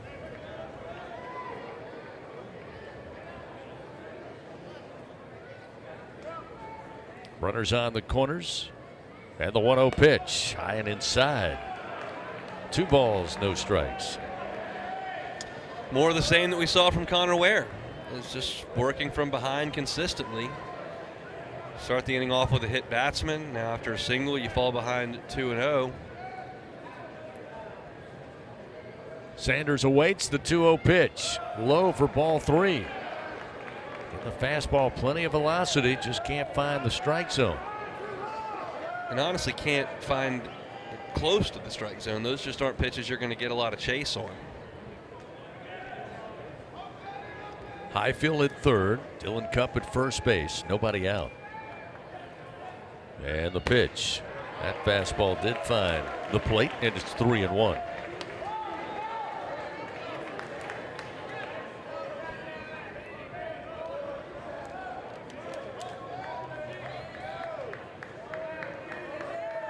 Rizzi comes set with a 3-1 count. The pitch, swing and a miss. That fastball at 97 got right by Sanders. So after starting him off 3-0, payoff pitch upcoming for the Tiger right-hander. After that 3-1 swing, there's no reason to throw anything else 3-2. Just rear back and throw a fastball, find some strike zone and see if he can't hurt you. Payoff pitch. Down the middle, called strike 3. Exactly what Rizzi does. 97-mile-an-hour fastball, and there's one away.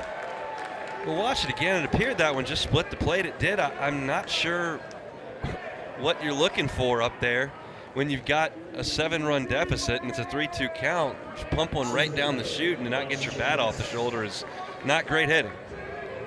Bryce Chance now will stand in. He's 0 for 3 in the 2 spot tonight.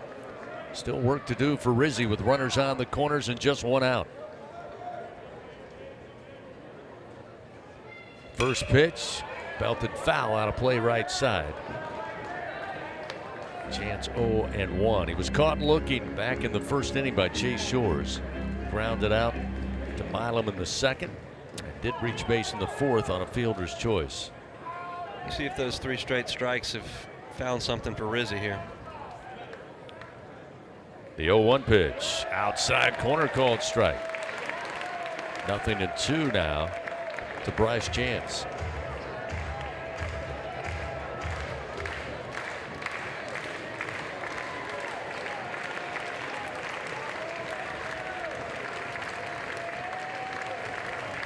The 0-2 pitch, fouled back. Fastball in on the hands, fighting it off is Bryce Chance, still 0-2. It's quite a few heaters in a row here from Rizzi. Let's see if he goes to a breaking ball 0-2. Last breaking ball he threw got poked into left center field for a single. Runners take their lead first and third. Hernandez setting up outside of the right-handed hitter, and the 0-2 pitch is there, but off the plate. Not going after it is Chance, and it's 1-2. That was the slider at 86, and Chance was able to check his swing.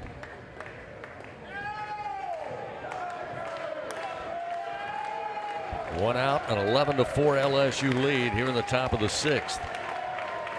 And the 1-2 from Rizzi. Almost had him go for it, but he held back and missed outside. Evens it up. That was a good pitch there from Rizzi. Another breaking ball that just missed outside. Here's your action pitch. I don't think Rizzi wants to go to 3-2 here, so you feel like he's going to go with the fastball. It'll probably be 97. It'll probably be around the plate to see if Chance is ready to swing the bat. And the 2-2 in the air to right field. Shallow and coming in on the run. Oh, nearly a collision, but Brown makes the catch, throws home. Hernandez loses it out of the glove, and sliding in safely is Highfield to make it an 11-5 ball game, and Hernandez is down, face down, left of home plate. Again, the ball was there on a bounce. Great throw by Brown. It just got out of the mitt of Hernandez. Slight collision with he and Highfield, and now Luis a little slow to get up, and now gets to his feet. Well, that's good to see. There are a number of things there. The most important is Luis Hernandez popped up and is talking now with Maverick Rizzi and wants to continue. You mentioned that ball was not hit deep at all, and Brown came in and caught it on the run. You gasped because Dickinson was flying right by him when he caught it, but they avoided a collision. Brown made a perfect throw home on a ball you probably shouldn't even tag on. It was one hop. It hit Luis Hernandez right in the catcher's mitt, and he couldn't catch it. He applied the tag without the baseball and then went face down. And he was motionless down, which led me to believe that he was really shaken up. And then Jay Johnson came out. He hopped up, and he appears to be just fine right now. They can do that with one challenge. The previous play is under review. They're going to challenge whether he left early from third base here. Yeah, Scott Klein letting us know they're going to ask to take a look at both sequences, the tag from third and then the play at the plate. And Scott Klein letting us know they can do both under this one challenge, which is the final challenge remaining for LSU tonight. So again, we go under review, brought to you by Acme Oyster House. I don't think there's anything to see on the play at the plate because Hernandez just cold dropped the ball and it was on the ground for another 3 or 4 seconds when the runner touched home plate. So this is purely, I think, whether or not he left early. Now Coach Lamonis wants an explanation after, again, Scott Klein mentioned they would review both sequences, but I'm with you. I mean, took a bounce down the first base line and again popped out immediately. And so when the tag was applied, whatever tag was applied by Hernandez, he did not have the baseball. That was a curious send there on that tag because, I mean, the runner is cooked at home plate, and you've got one of your best power bats coming up. I don't know if I would. Well, obviously they didn't see enough to say that he left early. Oh, they're going to appeal it instead of challenge. Appeal, yes. Yeah. So that was the clarification. Scott Klein initially said challenge, but now he'll tell us. Previous play is under review. Okay, now we'll go under review. So they appealed it so that the third base umpire could say that he did not leave early, and now they will challenge that ruling under the hood. But to my point, that's a curious send because that's a play that I think Jake Brown probably throws the runner out 7 out of 10. Hernandez did not catch the ball, so obviously it worked out there. But you've got Reese coming up there, and you'd have 2 guys on base, I would want him to swing the bat with runners on base, considering how shallow that ball was hit. But it pays off for State, assuming that the runner from third did not leave early. Again, the call on the field was, did not leave early and was safe, so that makes it 11-5 unless it's overturned. But not betting on that at the moment. But again, Coach Lamona's talking with Jeff Head, our third base umpire. Now Jay Johnson calling Scott Klein over and talking a little bit more about what he wants them to look at. ID time, it's midnight. So let's see here. Again, now the umpiring crew talking to each other. They really haven't seen. Now they're starting to talk, using the earpiece to talk to the replay. But for the first couple of moments there, they were, and maybe they're having a little communication trouble, and it appears that is the issue. So it looks like Jeff Head and Scott Klein will have to have new headsets brought to them. So they will be in foul territory, third base side. While they take a look at this, let's pause 10 seconds. Station identification on this, the LSU Sports Radio Network. This is LSU Fighting Tiger Baseball on the LSU Sports Radio Network. 3, 2, 1. Good Sunday morning to those of you in the Eastern and Central time zones. Just after midnight here in Baton Rouge. Hunt Palmer, Chris Blair, and our producer Jeff Palermo, along with the entire SEC Network crew. Game 3 started on Saturday night at 9:35 with the first pitch. Here we are at 12:03 in the top of the 6th inning and under review. Again, the play on the field ruled safe at home on Highfield coming in on the shallow fly ball to right field. And if it stands, it will be 11-5 LSU, as they are, again, kind of a, pardon the pun, perfect storm here. Communication breakdown. They had to come over and get an external headset. It looks like they are done with the discussion, and we'll get a call here from Scott Klein. Now he's on his cell phone. I have not seen that. An umpire on the phone with Birmingham on the field because the IFB and the external headset didn't do the trick, apparently. Not sure who called who, but in this case, it could be calling Baton Rouge from Birmingham. And that's because it's 12:04 a.m., and that's how the jokes get really bad. There's nothing on the play at the plate that warrants a review. This is purely, I would think, whether he left early or not. I think we've got our answer. After review, the runner did properly tag at third, and he is safe at the plate.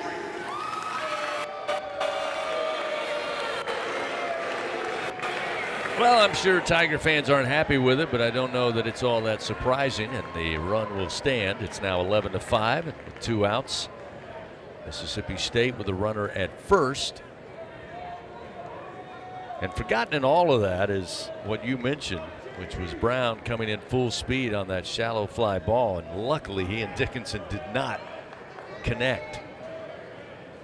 So we're back to action with 2 outs. And Ace Reese at the plate. The first pitch from Rizzi is sent back foul into the screen, and it's 0-1. LSU will continue to shift here with Reese.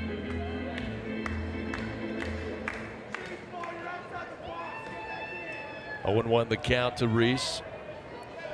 He's 0 for 3 at the plate tonight, but certainly has potential in the pitch from Rizzi. Misses low, 1 ball, 1 strike. Interestingly, with the new third baseman Braswell in, he kind of moves to the shortstop spot. Milam moves over to a traditional second base, and then you've got Daniel Dickinson out there in right field. Reeves had been going across the infield from third. Now the third baseman just moving over to short. Rizzi's 1-1 pitch. Outside, 2-1.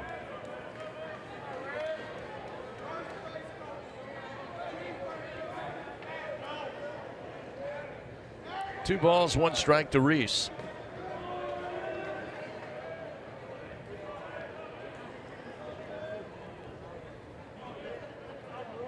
And the 2-1 to the plate. Low and outside, make it 3-1. Fastball again, unable to find the zone.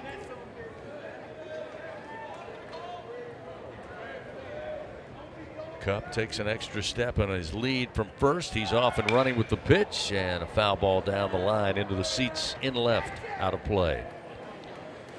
DJ Primo in the Tiger pen. He's been up and throwing a good bit over the course of the entire ball game. Started throwing back in Mississippi State's 4-run second inning, but he's been up and down. So now with 2 outs, a payoff pitch coming up from Rizzi. To the left-handed hitting Ace Reese. Pitch missed high and outside, ball 4. That'll put runners first and second now with 2 outs.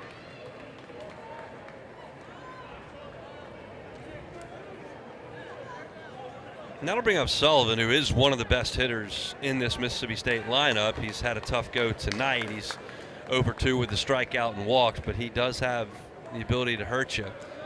One swing here, and Mississippi State's right in the ballgame.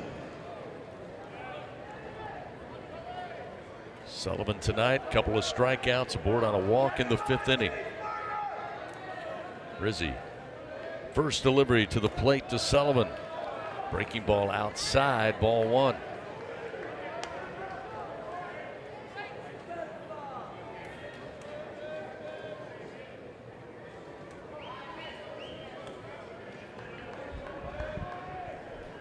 Cup off of second. Reese a lead off of first in the 1-0. Low and inside with a fastball. Now 2 balls, no strikes. And now Braswell, the veteran, going to come over. Hernandez will join him on the mound, talk it over with Rizzi. This has kind of been, over the last 2 innings, a microcosm of what LSU's bullpen has been for the last 3 weeks or so. You saw over the last 2 games, Zach Cowan and obviously Case and Evans work from ahead. And then you see in this game, you've got Maverick Rizzi and Connor Ware really struggling to get ahead of hitters. They haven't gotten lit up by any stretch of the imagination, but they've constantly been 2-0, 3-1, 3-2, and that's just waiting kind of for the door to get kicked in if you continue to pitch like that. 2 balls, no strikes to Sullivan. Rizzi fires. This time the fastball on the inside corner, make it 2-1. Of course, when you can throw 96 and have a good breaking ball, you can tap dance around some issues at times.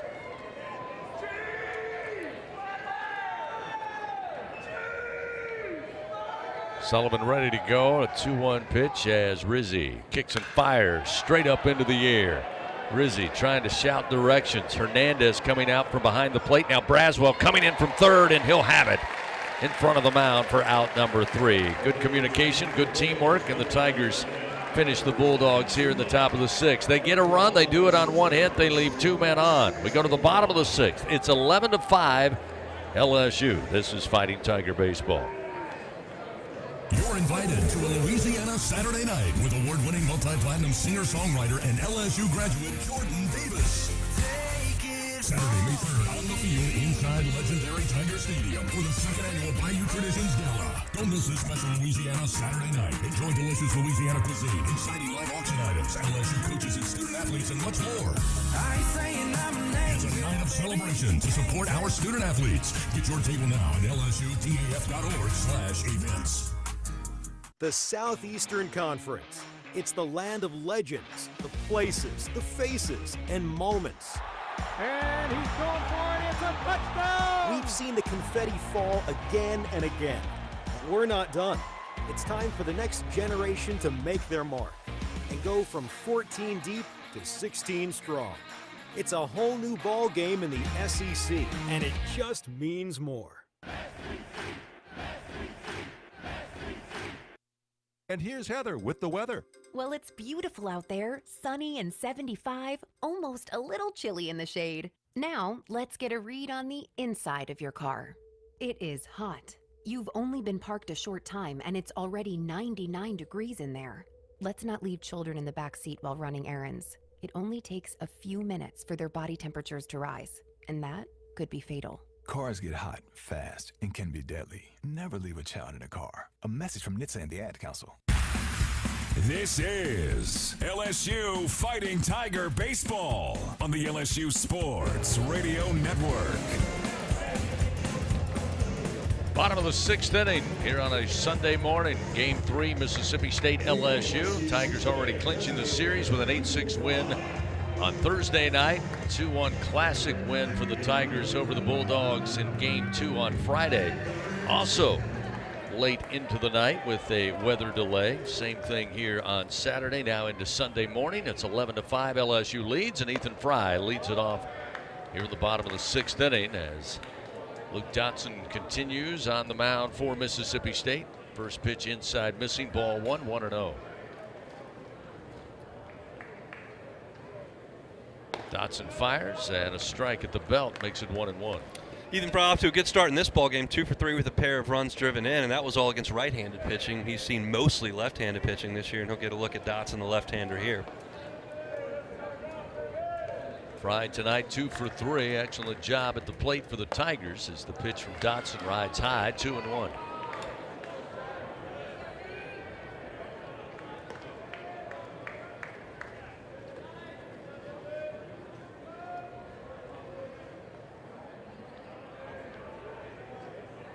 Fry a single, drove in 2 runs, 2 singles tonight.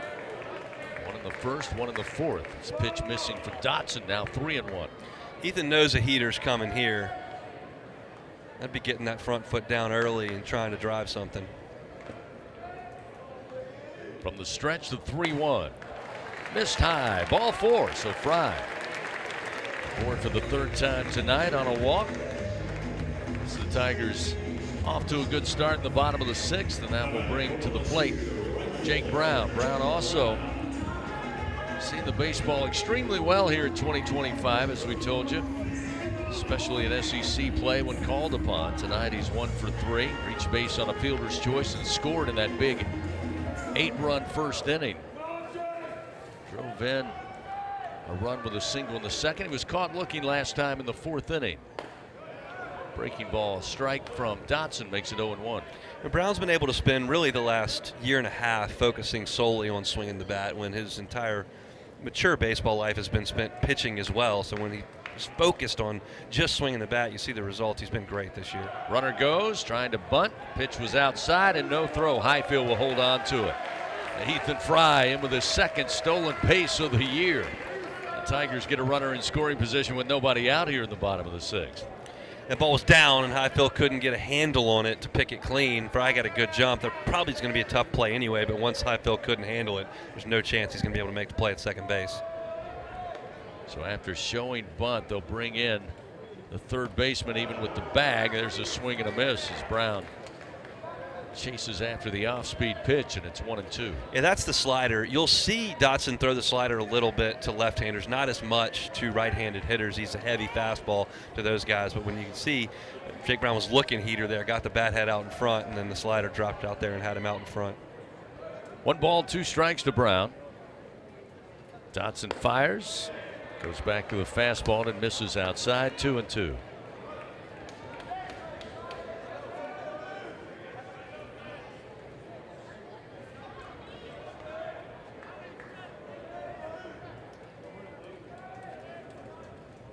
Dotson's 2-2 pitch to the plate. Misses outside again with a fastball. And that'll fill the count now to Brown. If I'm Brown here, I'm still looking heater. You got to be able to react to the breaking ball if you do pick that up. But it's just a guy that throws a lot of fastballs. He doesn't want to walk anybody, even though there's a base open. I'm looking fastball if I'm Brown. Dotson delivers off the end of the bat, foul from Brown. Again, was looking fastball. Fouls it off, keeps the count full.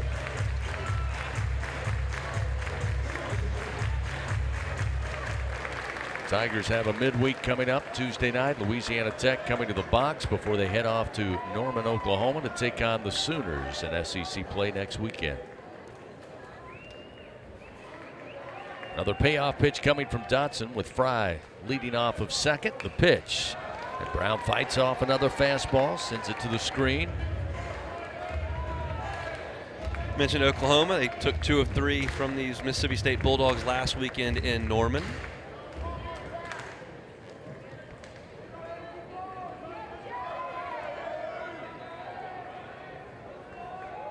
Dotson with another payoff delivery in the dirt, bounces away from Highfield. Fry on his way to third, and Brown heads down to first base. See there, Dotson, not great feel for the breaking ball. Tried to throw it 3-2 and spiked it. Nothing Highfield could do to keep that in front of him. The ball skips over around the LSU dugout, and it's going to put runners at the corners now. LSU opportunity to add to this lead. Luis Hernandez, 1 for 3. As I told you earlier, the starting lineup all being able to reach base by way of at least a base hit tonight. Michael Braswell standing on deck after entering the game. He'll have his first at bat after Hernandez. And the first pitch, slap, ground ball, sliding, knocking it down is Cup. But it got away from him. Coming in to score is Fry. Safely into second base goes Jake Brown. And into first goes Hernandez. That one smoked off the bat. Cup going to his left. Went down to a knee. Again, sliding, was able to stop the ball but couldn't glove it. Had no play. Cubs played some great defense tonight, especially moving to his right early in the game. This one moves him to his left over into the middle of the field. If he fields it cleanly, you got a chance to double off Hernandez, who doesn't run great, and the ball was hit pretty well. Instead, he doesn't field it cleanly at all. He has to put it in his pocket when he picks it up, and LSU is really in business now here in the bottom of the 6th, and you're kind of looking at potentially a run rule situation here if the Tigers can keep this inning rolling and then get to the 7th up 10. Dotson going to turn and throw back to second. Brown had just taken his lead, easily gets back. As we mentioned, Michael Braswell batting for the first time tonight. Had a great night at the plate on Friday night's game 2. He went 2 for 3. He's up that average now to 241 as he stands in. Shows bunt, and it's bunted foul down the third base line. Braswell's been LSU's best bunter this year. They've used him a lot in suicide and safety squeeze situations. Here, just trying to move 2 runners into scoring position, trying to get the ball down the third base line to make Ace Reese come up and field it and throw the ball to first base so that your 2 runners can move up. That one, he got a little too aggressive on and bunted it foul down the third base line, but that's the direction you want to go. Reese just off the infield cut at third. Braswell squares again, this time bunts it pretty hard back to the mound. Going to be picked up by Dotson. He'll throw to first to get the sure first out of the inning, but Braswell does exactly what he's called upon. Put Brown at third, move Hernandez in to second base, and with 1 out, it'll get Chris Stanfield to the plate, who also has had a successful time here in 2025, laying down both the safety and suicide squeeze for the Tigers. I'm surprised Dotson didn't go to third. That one was bunted right back to him. He's left-handed. He didn't even have to turn his shoulders to fire that thing to third base and try to cut that lead runner down. He didn't do it, just took the out at first base. LSU will certainly take it. Now we're going to have a mound visit. Justin Parker again back on his way out there. Lots of activity, virtually non-stop tonight in that bullpen for Mississippi State.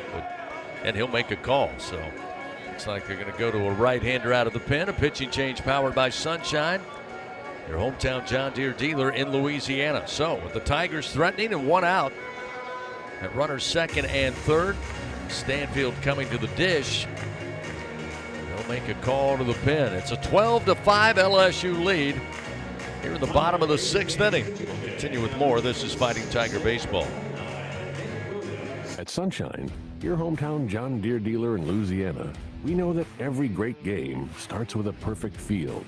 Our equipment, whether it's a mower or a tractor, we can ensure your grass is always game day ready, so you can focus on making memories. Because at the end of the day, it's more than just a game. It's about the community, the joy, and the LSU traditions.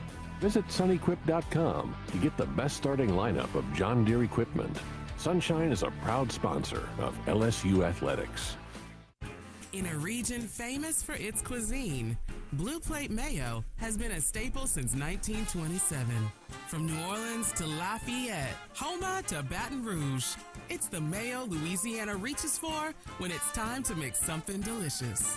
Whether it's dressing a po' boy or making that perfect dipping sauce for crawfish, it has to be Blue Plate. Blue Plate Mayo, the official mayo of LSU Athletics. That's the good stuff. Tiger fans, this is Eddie Kennison, former LSU football wide receiver. If you know me, you know I'm all about making big plays. Tigers win! Tigers win! That's why I joined the team at LSU Sports Properties. Our goal here is to help businesses make big plays both on and off the field. If you want to give your brand that competitive edge and be a part of the biggest stage in college sports, give the corporate sponsorship team at LSU Athletics a call. Your brand, our fans. Utilize the power of LSU Athletics to promote your business and sponsor LSU Athletics today. Call 225-578-2788. Go Tigers. Live action of LSU Fighting Tiger baseball continues from the LSU Sports Radio Network. LSU leading Mississippi State 12-5. Bottom of the 6th inning here in Game 3. Tigers threatening with more now. Just one out in the frame and runners second and third. Stanfield coming to the plate. Nate Williams, who we saw 12 pitches thrown, recorded 2 outs in Thursday night's game. One of the better relievers out of the bullpen for the Bulldogs, and Coach Lamonis will be called upon here.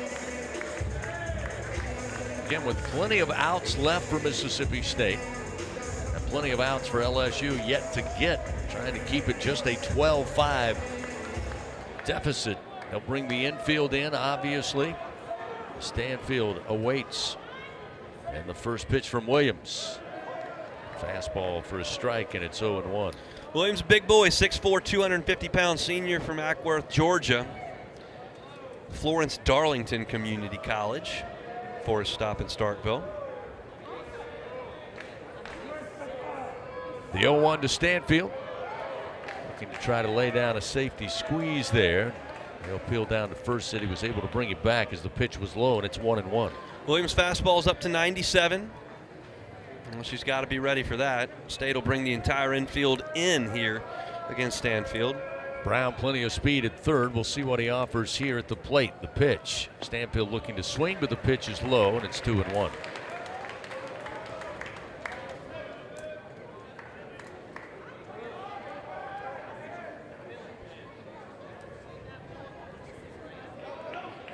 Williams will come set. Stanfield squares to bunt.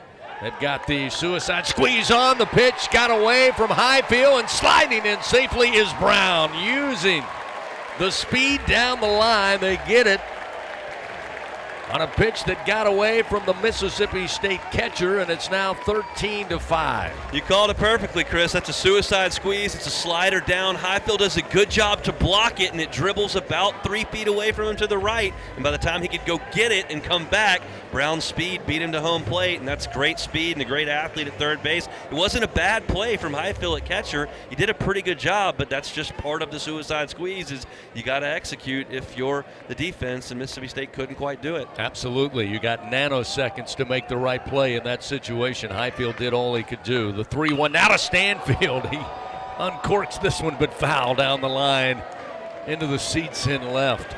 Now a full count, 3-2. Hernandez, of course, advancing to third, so another potential run just 90 feet away with just one out. Stanfield couldn't line up that 94-mile-an-hour heater from Williams. State still with the infield in, as you'd imagine. Payoff pitch. Stanfield swing and a miss. That time a 96-mile-an-hour heater. A little out on the outer portion of the plate, and there's 2 gone. And to the top of the order, Derek Curiel, 2 for 3 tonight. Single and scored in the first. A single with an RBI and scored again in the first when he batted for a second time. Aboard on a walk in the third and a fly ball out near the track in left field to Aaron Downs back in the 5th inning. 13-5 now, LSU leads. Hernandez 90 feet away at third base. Williams pitch to the left-hander. Misses outside, ball 1. DJ Primo continuing to toss in the LSU bullpen.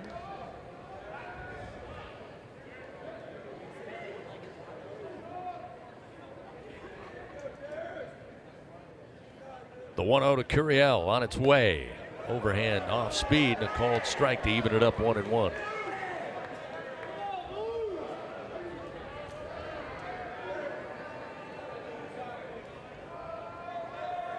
back up the infield defensively here. Now with 2 outs and a 1-1 count to Curiel. The pitch to the plate. Another strike on the inside corner. Now Williams works ahead. 1 ball, 2 strikes. Talked early in the broadcast, Derek Curiel not afraid to hit with 2 strikes. He's been a tough guy to strike out this year. Of course, Williams does have strikeout stuff, but it's a good matchup. With 2 outs, runner at third. The 1-2 to the plate. Fastball sent back foul. Count remains 1-2. Fans, don't let AC or heater outages keep you on the bench this year. Text home run to 31996. Get your $59 AC system check. AccuTemp Services, proud partner of LSU Athletics.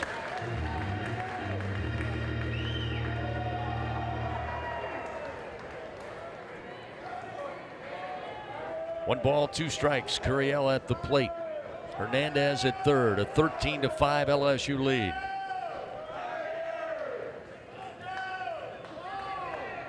The 1-2. Called strike 3 at the knees. Curiel a little surprised by it. Just the 21st time he struck out on the year, but that'll end it for LSU. They do play 2 more runs, make it a 13-5 lead as we head to the 7th inning here on an early Sunday morning. Tigers up, Bulldogs to the plate. When we continue, this is Fighting Tiger Baseball. Hey, Tiger fans. Need funds to help with your financial situation? Republic Finance is a proud partner of LSU Athletics and has served the SEC area since 1952. Check out our loan options to see how we may help you. Visit a local branch or get pre-qualified online at republicfinance.com/tigers. Not all consumers are eligible to apply online. Secured loans are available exclusively in branch and have collateral and insurance requirements. Standard loan terms, rates, and fees apply based on your state. All loans are subject to approval pursuant to standard underwriting criteria. Not all consumers will qualify. For more information, call 833-907-1737. NIL is dominating the college sports scene, and LSU has positioned itself at the front of the pack. But to remain competitive and stay ahead of the rest, we need your support. Bayou Traditions is the official NIL collective of LSU Athletics. Join the tradition and become a member by signing up online at BayouTraditionsCollective.com. Members receive exclusive access to LSU student athletes that you can't get anywhere else. Help ensure LSU remains a leader in the NIL arena. Sign up today at BayouTraditionsCollective.com. Today, we are shaping tomorrow. We are researching how extreme stress impacts the immune system, from trauma victims to athletes and even astronauts. Our work is leading the way in sepsis treatment, saving countless lives. We're unlocking the mind with music in exciting new ways. Our Lady of the Lake Health and LSU are improving the health of our state and beyond. That's the impact of champions. Imagine the impact we'll have on the future. Together, we roar.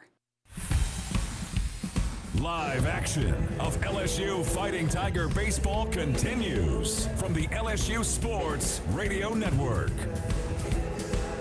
13-5 LSU leads, top of the 7th inning. Tigers elect to make another pitching change, powered by Sunshine as expected. Left-hander DJ Primo takes over on the mound, the redshirt sophomore out of right here in Baton Rouge. He'll face 5, 6, and 7 in the order. Hines, Downs, and Stevens. As we imagined in relief of Shores, LSU was going to go to a number of guys for a couple of outs or an inning at a time. You didn't figure it would look like Cowan or Evans, and that's what we've seen thus far. Shores went 4 innings, Ware through the 5th, Rizzi through the 6th, now Primo out to start the 7th here. You still got action in the LSU bullpen. Connor Binge is up and throwing, Cooper Williams is up and throwing, so still a lot of arms down there LSU can go to in this game. Right now it's Primo's against the left-hander. First pitch to Hines, got away from Hernandez. Ball 1, 1-0. That caught the home plate umpire flush there. Scott Klein going to hunch over a little bit there, try to collect himself. It's not what you're looking for at 12:30 a.m.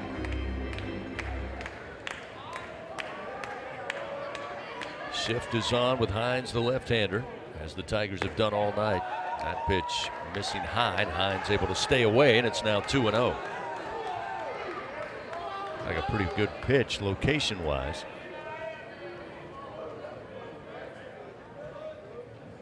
Primo's 2-0 delivery, throws it behind Hines. Just didn't have a solid grip on that one and luckily missed the left-handed hitter. It's now 3-0. Well, we commented on Ware and we commented on Rizzi. I'll go ahead and comment on Primo, another LSU bullpen arm that comes out and immediately starts falling behind hitters. 3-0 now. 3-0 pitch, almost caught him again, just missed him inside, ball 4. So 4 straight balls and Hines is aboard. Reaches base for the 3rd time tonight, had the solo home run in the 2nd to get the Bulldogs on the board, had a walk in the 3rd.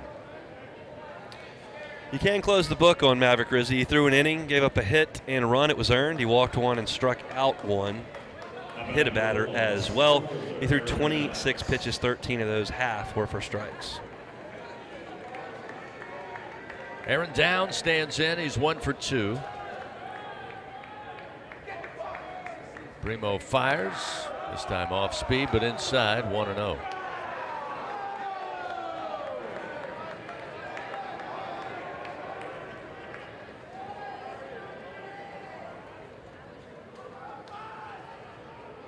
Hines takes a lead off of first, and Primo gonna soft toss over there.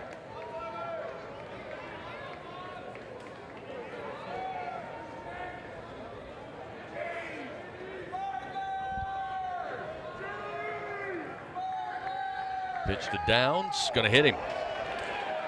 So now runners first and second, a leadoff walk, now a hit by pitch. Jay Johnson just moved up 2 steps in the dugout. We'll see what he decides to do. There's a left-hander coming to the dish. There's 3 arms in the bullpen for LSU, stretching, a couple throwing. They are certainly up. And now Jay Johnson coming out of the dugout, and he's already made the call. So a pitching change for the Tigers, presented by Sunshine. If you need a game-changing upgrade, trust Sunshine, your hometown John Deere dealer in Louisiana.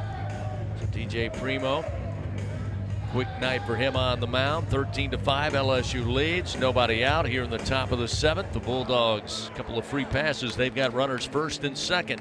We'll get back to it when we continue here. This is Fighting Tiger Baseball. At Sunshine, your hometown John Deere dealer in Louisiana, we know that every great game starts with a perfect field. Our equipment, whether it's a mower or a tractor, we can ensure your grass is always game day ready, so you can focus on making memories. Because at the end of the day, it's more than just a game.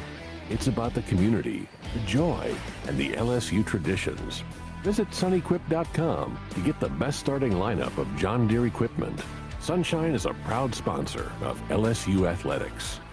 People's Health has a new Medicare plan designed for people with diabetes, chronic heart failure, or cardiovascular disorders. It features a monthly over-the-counter allowance, lower costs for a number of prescriptions, and lower specialist copays than non-special needs plans from People's Health. To learn more about a chronic special needs plan, call 1-844-663-2133. Plans are insured through United Healthcare Insurance Company or one of its affiliated companies, a Medicare Advantage organization with a Medicare contract. Enrollment in the plan depends on the plan's contract renewal with Medicare.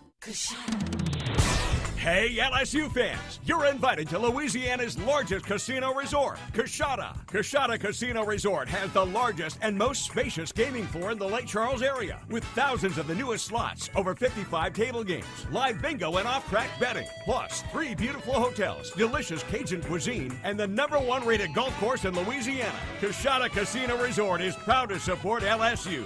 Go Tigers! This is LSU Fighting Tiger Baseball on the LSU Sports Radio Network. With a 13-5 lead over Mississippi State here in the top of the 7th inning. Another quick pitching change made by the Tigers. Connor Bench going to make his second appearance on the weekend. The right-hander will come in with runners first and second to face Stevens, the Mississippi State right fielder. Yeah, Connor Benge's role on this team has been pretty clearly defined. He's the guy Jay Johnson prefers to go to in a dirty inning, meaning their guys on base. He comes in, works out of the stretch, throws generally a lot of strikes, and is capable of, 1, getting ground balls, and 2, probably more importantly, getting strikeouts. And so that's the goal for him to come in the ball game right now, do what Primo couldn't do, which is get ahead of some guys, try to get some outs here, as LSU has a comfortable lead, but it can get uncomfortable pretty quickly. Stevens tonight 1 for 2. He had a single and scored in the 2nd. Board on a walk in the 4th and a fly ball out to left in the 5th inning to Curiel. Hines walked, down, stepped in, was hit by a pitch by DJ Primo. They stand first and second respectively here with nobody out. Mentioned Ben faced 5 hitters back on Thursday through 25 pitches. First offering from Benj. Fastball but off the plate outside, 1-0. Another member of the Tigers' 95 mile an hour and above club.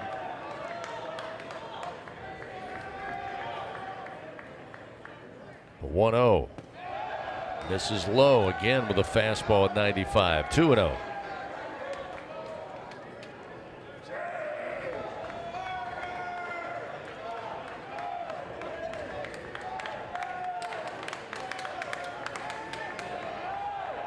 Two balls, no strikes to Nolan Stevens.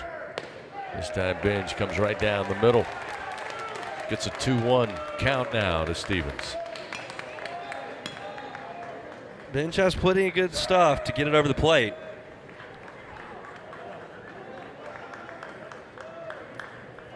Two-1. Slap towards the alley in right center. Everybody on their horse. They'll wave around Hines. They're going to go ahead and wave around Downs. The throw just now coming in. They had to chase it to the right center field wall. A 2-run double off the bat of Stevens. His second hit of the night will make it 13-7. And Hunt, you said that lead could disappear quickly or get a little closer, and Stevens does just that. No question. Fall behind 2-0. You take a fastball strike, and then it's 2-1. And you groove another fastball in there, and good hitters are not going to miss those very often, and certainly there he didn't. Drove it right into the gap all the way to the wall, easily scored 2 runs, and Mississippi State's inching back in this thing now, just down 6. Nobody out here in the 7th. Catcher Highfield, who's reached base twice, hit by a pitch. He lined out in the 4th inning to Stephen Milam, and the first pitch from Benj misses away, 1-0. You got a 6-run lead with 9 outs to get, but you don't have one of your safety blankets back there. Somebody's going to have to take the bull by the horns here from this LSU bullpen and get some outs with some efficiency. And right now, Jay Johnson hasn't quite found that guy. The 1-0 to Highfield. Inside, gets away from Hernandez. Scooting into third will be Stevens. Not going according to plan.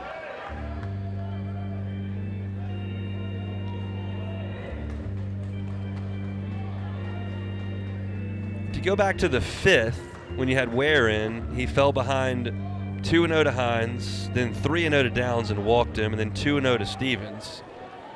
In the 6th, you saw more of the same from Rizzi.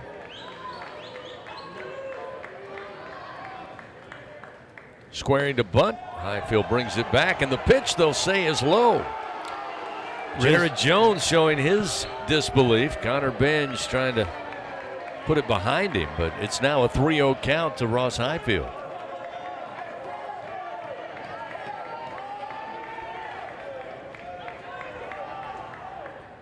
.30 pitch, misses low again with a fastball.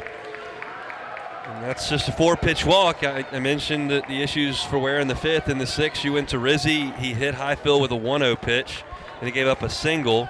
Then he went 3-0 to Sanders. And later in the inning, went 3-1 to Reese and walked him. Then got a pop-up after falling behind 2-0. Then in this inning, you had Primo come in, 4-pitch walk, a ball and a hit by pitch. Then you've got a 2-0 count and a 3-0 count in the next 2 hitters. They're going behind 2-0 and 3-0 to every hitter they face. 7 walks tonight by this pitching staff. 10 free passes with 3 hit batters. It's that pitch, not sure where it missed on the inside corner, but it's 1-0 now. To start off Dylan Cupp, who's had a double to drive in 3 runs in the 2nd and a single in the 6th inning.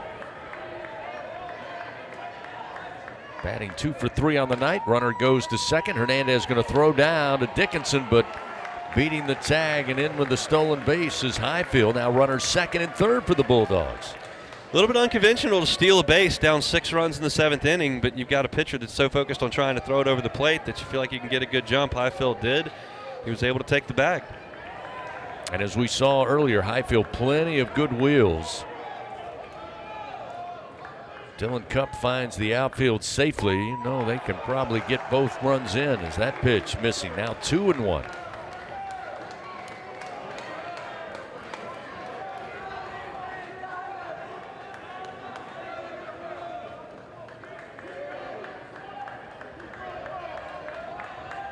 Cupp awaits, and the 2-1 from Binge.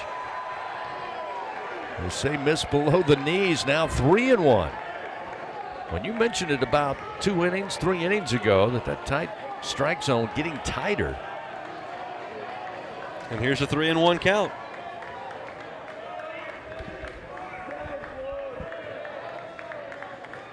Cupp stands ready at the plate, and the 3-1 pitch. That one is a strike.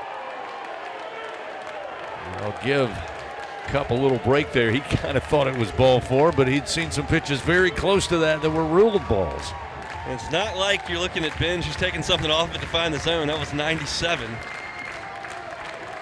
So now with nobody out, runners second and third, a payoff pitch from Binge to the plate, and a foul just staying alive as that came off the bat and then caught Hernandez on the leg. Again, tough customer. He will kind of slowly walk out and deliver the baseball to Binge, and we've got another payoff pitch to be delivered. It'll be another country hardball. This will be a 96-mile-an-hour fastball. It's just whether or not Cupp can get his foot down and get the bat to it, or if it's in the zone to be offered on. Again, the runners off of second and third. Nobody out. The payoff pitch. Swing and a miss. Fastball in on the hands. And Connor Binge wins the battle. His first strikeout on the bump, 1 away. Big pitch from Binge there. Got to throw a strike. He rears back, throws it hard. It may have missed inside, but it had that good arm side run to it. And at 96, that's just tough to deal with for anybody. And Cupp hits ninth in this Mississippi State order. Garrick Fry will pinch hit for a third time this weekend. Comes in for Sanders, the second baseman, a left-handed hitter against the right-handed throwing Binge. Again, with just 1 out, Mississippi State looking for more runs. They've plated 2 so far. They've got runners second and third.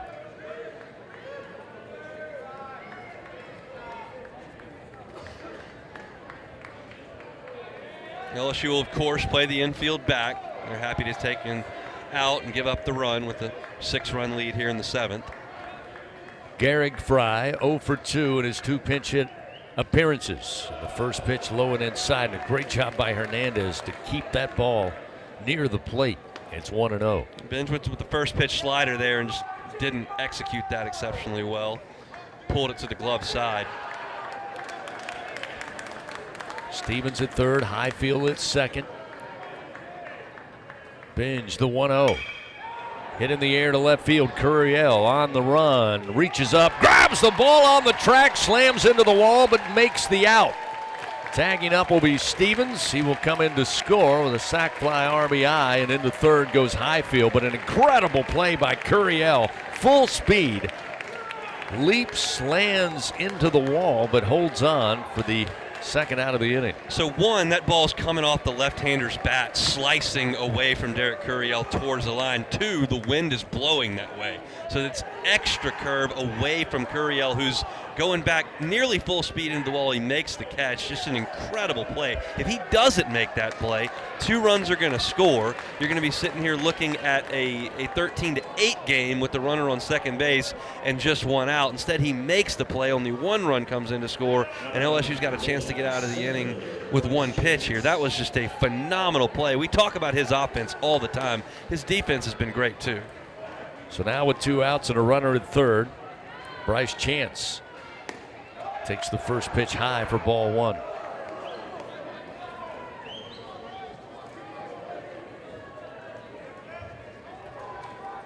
Mississippi State getting 3 runs in on 1 hit, making a 13-8 LSU lead. Here's the 1-0.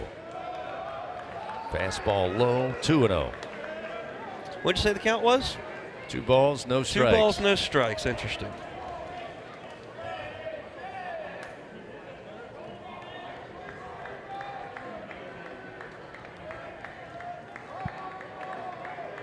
Binge comes set. And now the 2-0. Outside corner strike. 2-1. Well, if you're Bryce Chance, you really got to feel like fastballs are coming here. Don't think that Benj is interested in messing around with breaking balls. The last one he threw wasn't very good. Probably going to be heater. 2-1 delivery. Outside corner again. Nicely done to even the count, 2-2.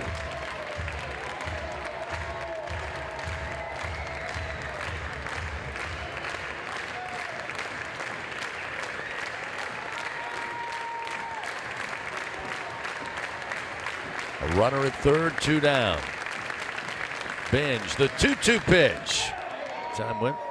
Fouled back towards the third base dugout. Count remains 2-2. His Chance able to fight it off. He did go with the slider there, 88 miles an hour, and good job by Chance to foul that pitch off.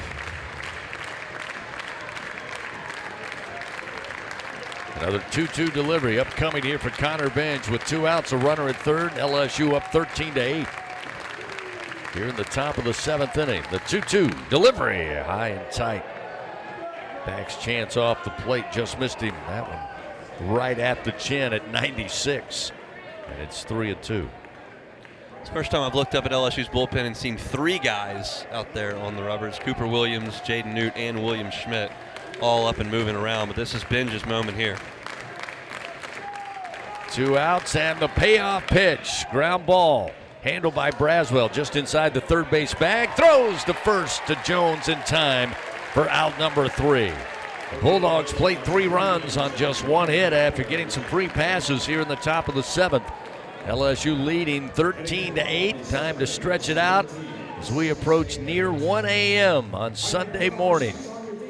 Tigers come to the plate. It'll be Jones, Dickinson, and Milam. This is Fighting Tiger Baseball. Tiger fans, this is Eddie Kennison, former LSU football wide receiver. If you know me, you know I'm all about making big plays. Tigers win! Tigers win!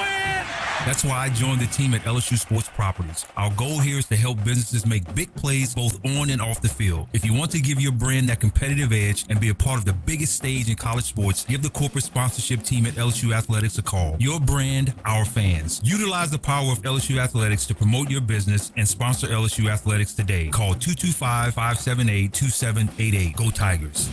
The Southeastern Conference. It's the land of legends, the places, the faces, and moments. And he's going for it. It's a touchdown! We've seen the confetti fall again and again. But we're not done. It's time for the next generation to make their mark and go from 14 deep to 16 strong. It's a whole new ball game in the SEC, and it just means more. There's danger out there.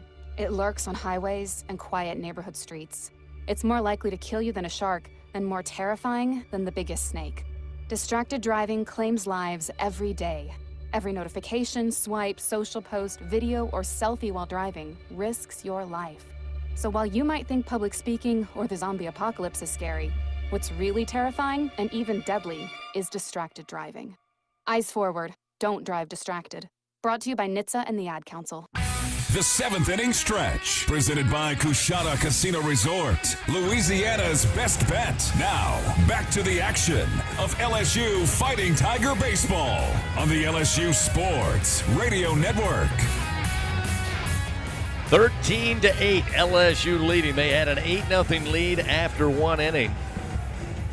Mississippi State would cut the lead in half in the top of the 2nd. It was an 8-4 game. LSU made it 9-4 after 2. Then 2 scoreless frames in the 3rd and 4th. LSU adding 2 in the 5th. Mississippi State scratches a run in the top of the 6th. LSU would answer with 2 more in the bottom half of that inning.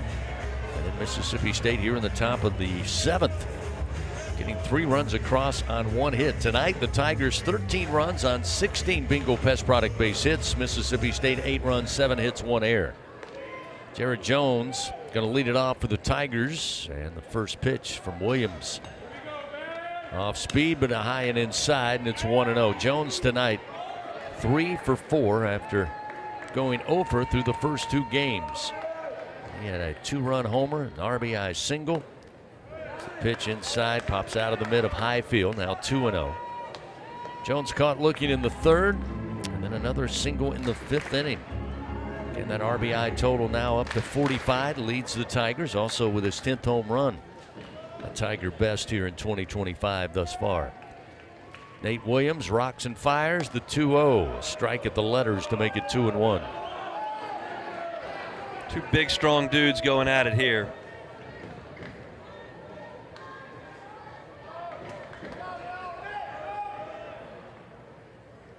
Two-one delivery from Williams on its way.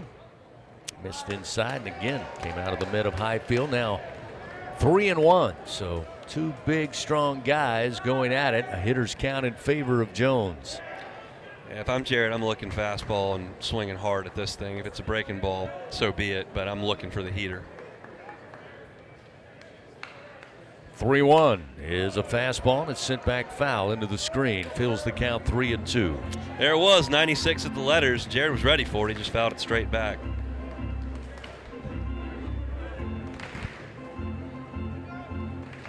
My gut tells me he's not going to see a fastball here, but let's see.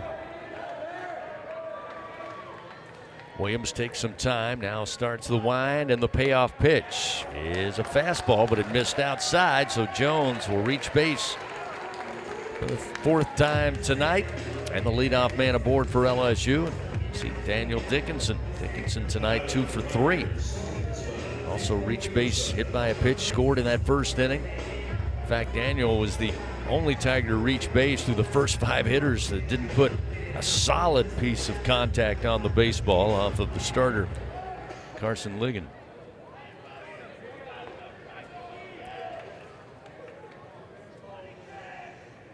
Williams fires up top, missing ball 1. Right-hander still throwing down for the Bulldogs in the bullpen. As Hunt told you, we saw as many as 3. Now we see 2 up and throwing for LSU. The 1-0. Fastball down the middle, make it 1-1.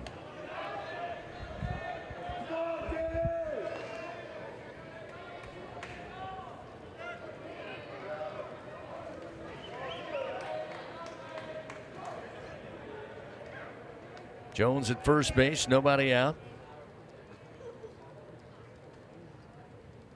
Williams unloads the 1-1. They'll appeal to first.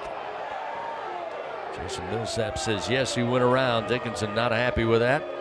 Jay Johnson said, hey, don't worry about it. Get back in there. Jay also had some words for the first base umpire. I don't think Dickinson went there. It was close, but I don't think he went. 1-2 count. Williams delivers. Miss low, evens it up.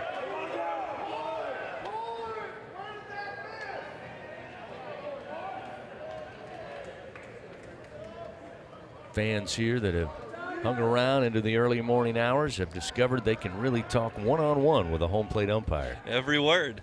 Here's the 2-2. In the air, but down the line, foul and left into the seats. Count remains 2-2. Dickinson batting .359, 411 with runners on. Driven in 34 runs. He's got 9 doubles. 7 round trippers so far here in 2025. We mentioned the defense and him being inserted at second base, but also providing quite a punch in the lineup. Here's the 2-2. Missed off the outside corner. Now Nate Williams visibly frustrated. Thought he caught the corner with that fastball. It's now 3-2. Yeah, those are competitive misses. The one that walked Jones was just off the edge, and that one was as well, but they're really close. Another payoff pitch coming from Williams. Jones on the way, running to second. The ball skied into the air. Shallow right field, foul territory. Hines went back, but it misses the glove. Bounce harmlessly on the turf. And Dickinson will live to swing again. Still 3-2. Yeah, Hines kind of drifted there instead of getting to the spot. He's drifting, and then kind of half-heartedly sticks his glove out. I think he was hoping his right fielder would come in and call him off. That didn't happen, and the ball fell harmlessly to the turf.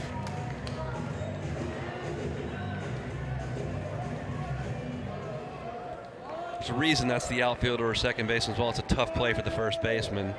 Nobody else could get there.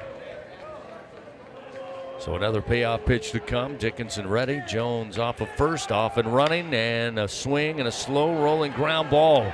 It goes under the glove of Ace Reese. skirts its way into shallow left field. Jared Jones never put on the brakes. Around second, he'll make his way to third. That was going to be a tough play for Reese, going to his left on a very lightly tapped ground ball rolling through the infield grass. But it went right underneath the glove, and that will be the second error of the ball game against the Bulldogs. And still with nobody out, runners on the corners, and Stephen Milam coming to the plate. Reese has had a phenomenal year at the plate, no question. He has had his issues defensively at the hot corner. That one probably doesn't qualify to use the term hot corner because it wasn't hit very well. But he had to make that play moving to his left, and the ball just went under the glove, and now LSU's in a little bit of business here. So Milam tonight, 1 for 4. His double came in the first. He scored a run. Now time called. Williams stepped off momentarily.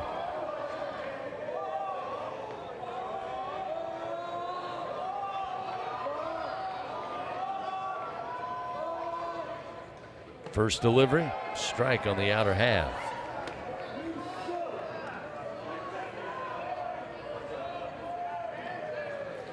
State plays the middle of the infield back and the third baseman back here, not trying to cut Jared Jones down at the plate. He can move on contact if it's on the ground.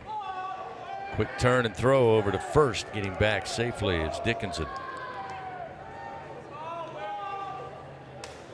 We've seen Jay Johnson get creative first and third with some safety squeezes, some steal plays. I don't anticipate much of that with Milam at the plate and Jones at third, who doesn't run great. The 0-1 to Steven. Swung on, lifted foul out of play left side. Falls behind in the count, 0-2. Fans hope to see you out Monday night, 6 o'clock for the Jay Johnson Show right there at TJ Ribs, where they serve up the world's best baby back ribs, fresh seafood, Cajun-inspired comfort food, located at 2324 South Acadian Thruway, a staple here in Baton Rouge. Now it looks like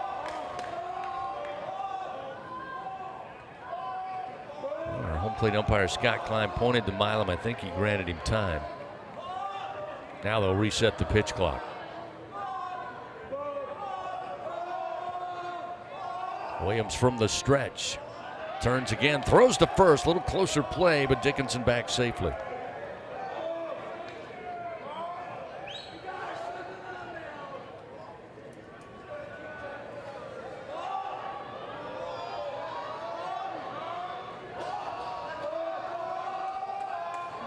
Milam behind in the count, 0-2. And again, a throw over. Again, Dickinson slides back safe. I'm just not sure if down 5, I'd be doing a lot of picking, but State intent on keeping Daniel Dickinson there at first base. Judging by the body language from Jay Johnson just now, I think he agrees with it. Here's the 0-2. Milam launches it in the air. Left center field coming over, not very deep. Downs makes the grab. Jones will tag up, throw cut off, and Milam with a sac fly RBI will get one of those 3 runs back from the Bulldogs. It's now 14-8 LSU. And Milam does a good job there with 2 strikes, just trying to get something to plate the run. It could have been an infield ground ball. That's an outfield fly ball that's hit well enough to get Jones home. No real chance for the left fielder to come on and make that throw. So to just tack one on here, that's all LSU's trying to do. Tack one on when they can, and certainly throw strikes and get outs on the other side. Milam with his 30th RBI of the season. We'll see Ethan Fry, who swung a great bat tonight. In fact, he swung a great bat all season long. He's 2 for 3. A couple of ribby in his own right. The runner at first, the pitch from Williams upstairs, ball 1. Fry with a 2-run single in the first, strikeout victim in the second, another single in the fourth, and a board on a walk, and scored a run in the 6th inning.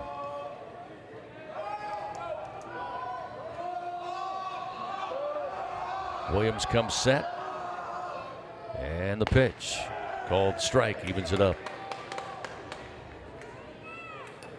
Dickinson over at first base just before that delivery, kind of extended his lead.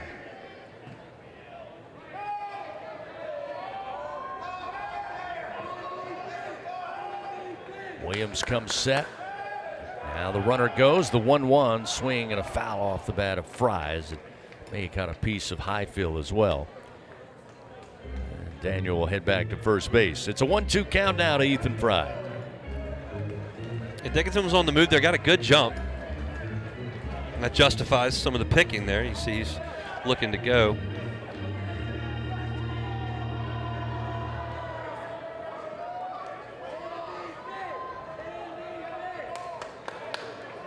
Fry at the plate, Dickinson at first, and a 1-2 count. Runner goes again. The pitch, a called strike 3. The throw down to second, delayed, nowhere close in time, and Dickinson in with a stolen base, his 4th of the year. Fry down on strikes for the 2nd out of the inning.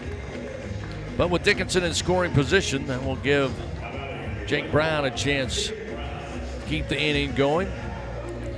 That's the 3rd time tonight that Highfield's had trouble getting the ball out of his glove to throw down to second base on a stolen base attempt, and LSU has certainly taken advantage of that.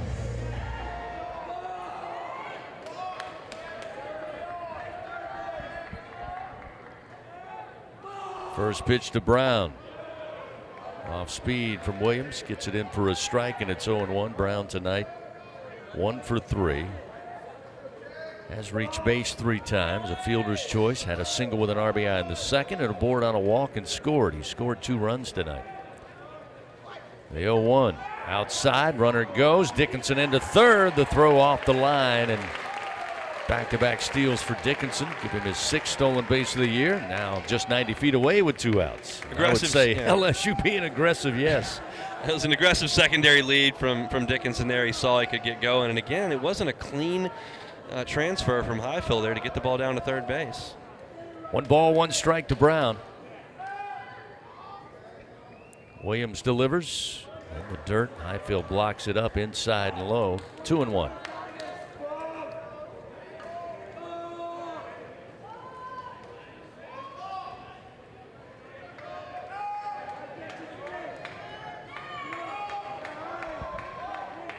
Williams looks over to third. Now the 2-1.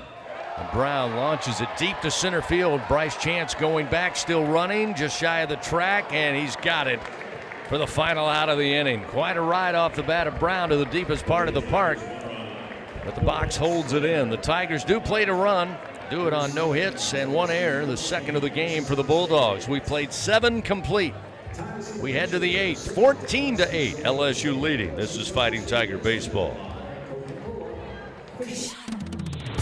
Hey, LSU fans, you're invited to Louisiana's largest casino resort, Coshada. Coshada Casino Resort has the largest and most spacious gaming floor in the Lake Charles area, with thousands of the newest slots, over 55 table games, live bingo and off-track betting, plus 3 beautiful hotels, delicious Cajun cuisine, and the #1 rated golf course in Louisiana. Coshada Casino Resort is proud to support LSU. Go Tigers! Looking to make your next corporate event, church festival, or school field day the best one yet? Well, look no further than Grayson's Events and Entertainment. They have it all, from carnival rides to mechanical bulls, inflatables, and much more. They truly are your one-stop shop for all your party and event rental needs. Give them a call at 225-436-6520 and use promo code RADIO25 on your next order at Grayson'sEventsEntertainment.com. Louisiana's best event specialist. You won't be disappointed. Hey Tiger fans, are you ready to roar? Oxbow Rum Distillery is the official rum for LSU Athletics. Our cane to glass rum is made just 2 miles north of Tiger Stadium. We handcraft every drop from our own Louisiana sugarcane, all grown right across the river. So whether you're tailgating at the stadium or dropping by our tasting room for a tour and cocktail, you'll be keeping it local. Visit Oxbow Rum Distillery, open Thursday to Sunday, noon to 6. Go Tigers! This is LSU Fighting Tiger Baseball on the LSU Sports Radio Network. Cooper Williams enters the game for the Tigers on the mound here as we head to the top of the 8th inning with LSU leading Mississippi State in Game 3, 14-8. Cooper Williams, freshman left-hander for the Tigers, making his 8th appearance. He has thrown 6 1/3 innings, only given up 2 hits and a run. It was not earned. He's walked 5, struck out 7. Opponents hitting 105 against the Southpaw, who got out there at the end of the ball game in Austin against Texas, near his hometown there, and now I'll have an opportunity to come in and try to eat up some outs for LSU as they try to get to the finish line here with a 6-run lead and 6 outs to play with. Mississippi State will have 3, 4, and 5. Reese, Sullivan, and Hines come to the plate to face Williams. Reese to start it off 0 for 3, did reach base back in the 6th by way of walk. Give the Tigers 14 runs, 16 hits tonight. Mississippi State 8 runs, 7 hits, 2 errors. Bulldogs have left 9 men on base, Tigers 7 men on base.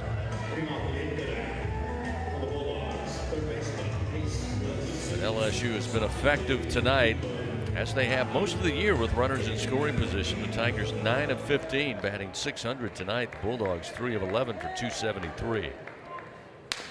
On the first pitch, going to catch an inside and caught the body of Ace Reese. You heard it, you saw it, and it appears he's all right. May have caught the arm guard. That was the noise you heard, but wow, that was a scary moment. It sounded like, I mean, I don't know what that hit. It would not have made a sound that loud if it just caught his hand. It had to have caught the bat or something. No, right off the arm guard. It knocked the arm guard off of his elbow. Okay. I did not see that in real time. So, yeah, he is protected by the arm guard, but they come out to take a look at him here. He immediately walked down to first base. He's telling the trainer and the coaching staff he's okay. Yeah, I went straight to the monitor, and as I'm looking at him, he doesn't have any arm guard on. So I'm going, well, what made that sound? And then I watched the replay, and it knocked the arm guard off. That's because the arm guard was 2 feet away from the plate. That was a total whiff on my part. I'm going, what? It must have hit the bat, because that sound had to be something that was made out of plastic. But sounded like a rifle shot. It did. Was the arm guard, the elbow protector. So the good news is Reese is okay. For LSU, though, it's another free pass. 4th hit batter of the night. That's 11 free passes by this LSU staff, 2 by the starter, Chase Shores, who walked 2 batters. Well, once again, LSU comes in and puts guys on base.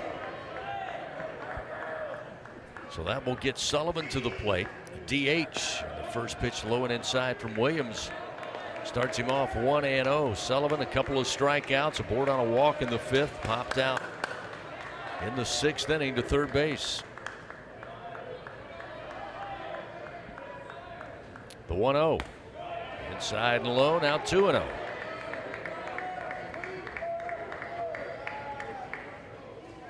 Beautiful night tonight. Beautiful morning now. But it will warm up here in South Louisiana. As now Jay Johnson calling for time. He's going to walk out, and he's made the change before he crossed the first base line. Another pitching change powered by Sunshine. Need a game-changing upgrade? Trust Sunshine, your hometown John Deere dealer in Louisiana. So a pitching change. We'll tell you about the new Tiger pitcher. Get back to the action. Top of the 8th, 14-8. LSU leads. This is Fighting Tiger baseball. At Sunshine, your hometown John Deere dealer in Louisiana, we know that every great game starts with a perfect field. Our equipment, whether it's a mower or a tractor, we can ensure your grass is always game day ready, so you can focus on making memories. Because at the end of the day, it's more than just a game. It's about the community, the joy, and the LSU traditions. Visit sunequip.com to get the best starting lineup of John Deere equipment. Sunshine is a proud sponsor of LSU Athletics.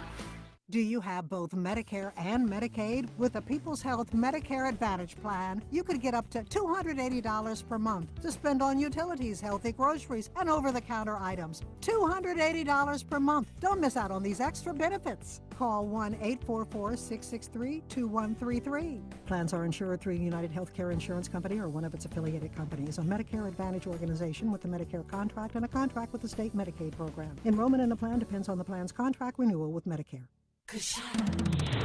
Hey, LSU fans, you're invited to Louisiana's largest casino resort, Coshada. Coshada Casino Resort has the largest and most spacious gaming floor in the Lake Charles area, with thousands of the newest slots, over 55 table games, live bingo and off-track betting, plus 3 beautiful hotels, delicious Cajun cuisine, and the #1 rated golf course in Louisiana. Coshada Casino Resort is proud to support LSU. Go Tigers!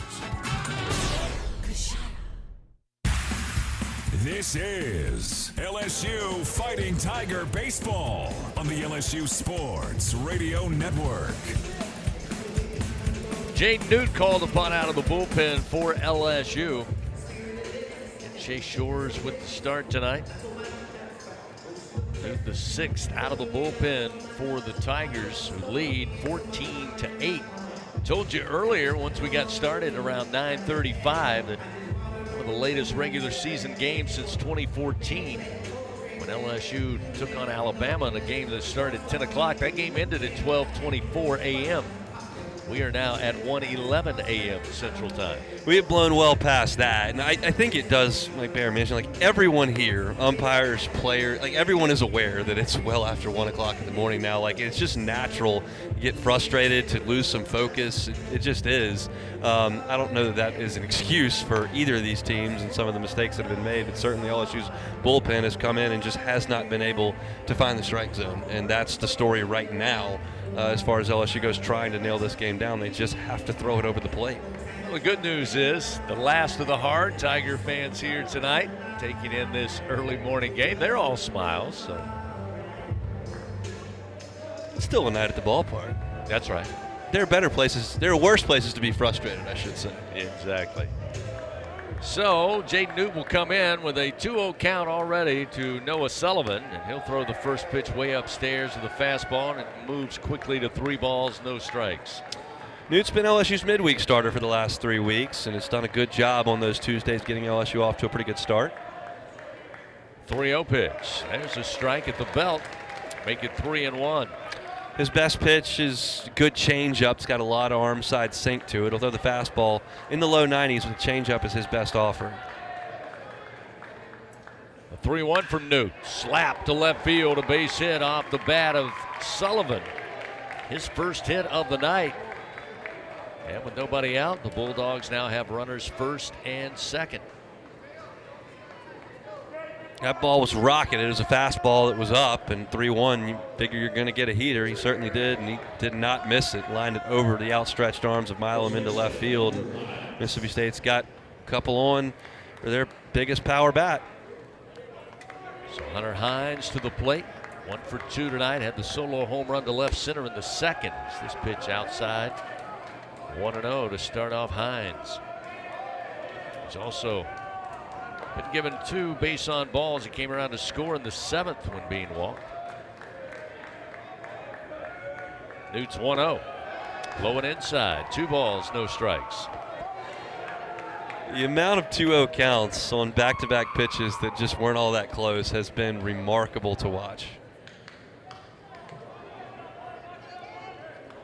Tiger pitchers tonight, 78 strikes with 155 pitches thrown thus far. The 2-0. High and outside. Just like that, it's a 3-0 count.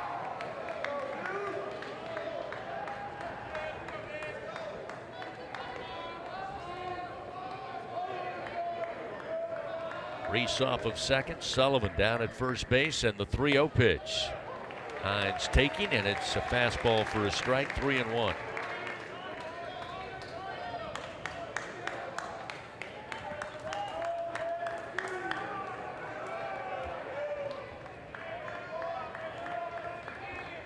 Newt looks back to second. Now the 3-1 pitch.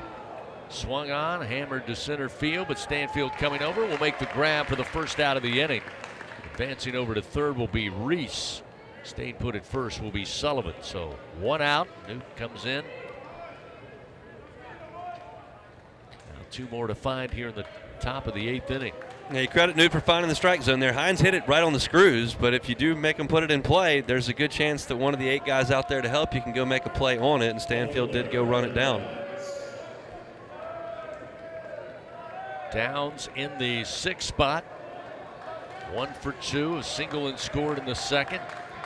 Got a board, hit by a pitch in the 7th and came around to score. Also a strikeout and a walk on the ledger here tonight. Newt fires to the right-hander, ground ball. Milam scoops it up. Quick throw to Dickinson. Relay to first. Great stretch by Jones for the twin killing. And that'll do it for the Bulldogs in the top of the 8th. Exactly what you said, partner. Let the guys behind you make the play. Newt does just that. No runs, 1 hit. Tigers take a 14-8 lead to the bottom of the 8th inning.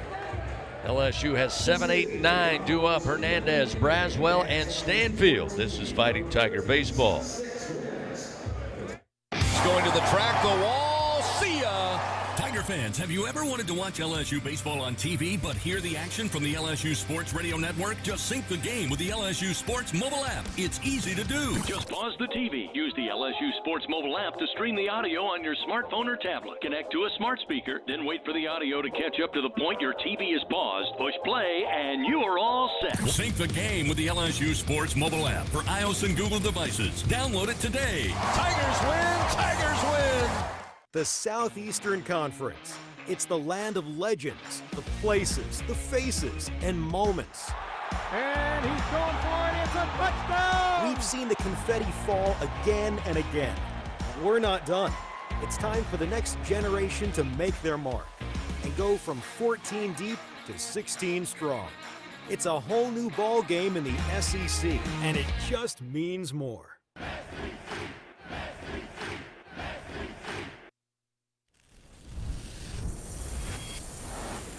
Half of the world's population depends on rice for 80% of their daily food needs. By 2050, population growth could increase rice demand by 30%. But as climate changes, rice output is decreasing. At LSU, we're using genetics, genomics, and AI to create new rice that yields more with less resources. We're not just feeding the hungry, we're growing a better future. Go in the booth with LSU Radio on Facebook Live and YouTube. LSU Fighting Tiger Baseball on the LSU Sports Radio Network. 14-8, LSU leading, bottom of the 8th inning. 7, 8, 9 coming to the plate for the Tigers. Face a new right-hander, Mekhi Grant, on the bump for Mississippi State here. Yeah, Mekhi Grant, right-hander for this Mississippi State team. 6'3", 215 pounds.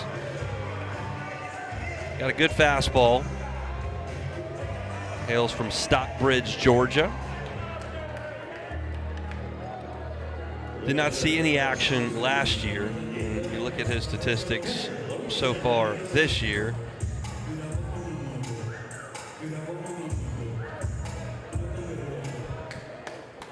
Making his 8th appearance of the season. Hernandez to the plate to start it off. And the first pitch from Grant. Upstairs, ball 1. Hernandez 2 for 4.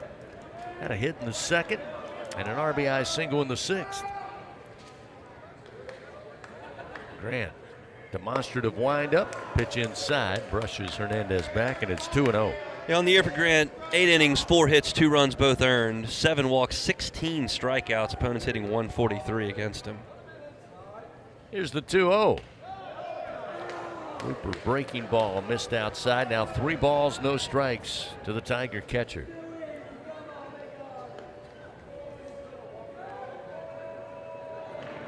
Grant's 3-0 pitch with a take on is a called strike, 3-1.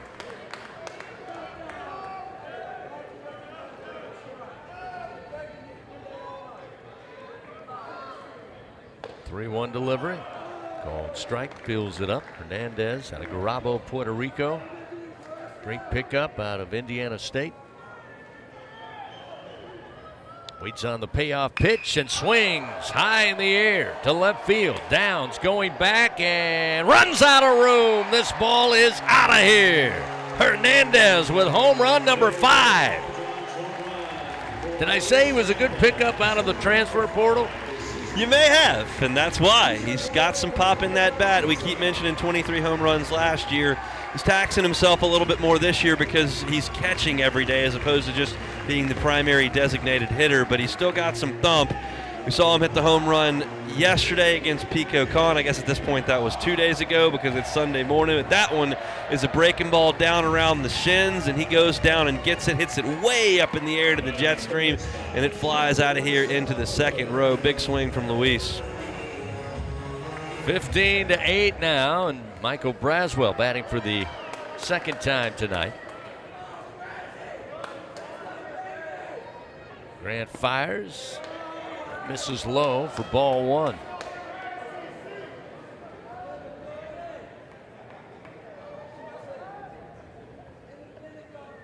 The 1-0 pitch. Swing, lifted foul out of play. 1 ball and 1 strike. Grant surrendering his second home run of the season.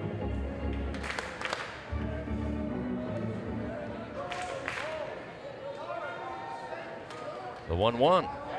Did he go? They appeal to first, and they say he did. Braswell not happy. I don't think the Tiger skipper is either. I think Jay Johnson's got a few things on his mind right now. 1 ball, 2 strikes. Braswell settles back in.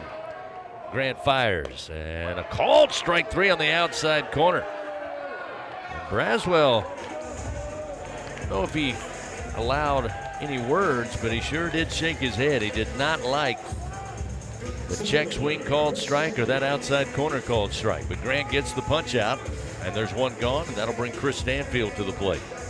They had like a little cutter there from Grant, which was really well executed. It was close, whether it was a strike or not, and certainly good enough to get the call.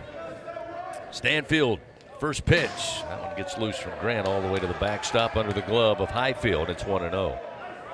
Tigers with 2 round trippers tonight. LSU Online home runs. Knock it out of the park, fans, with LSU Online and continuing education.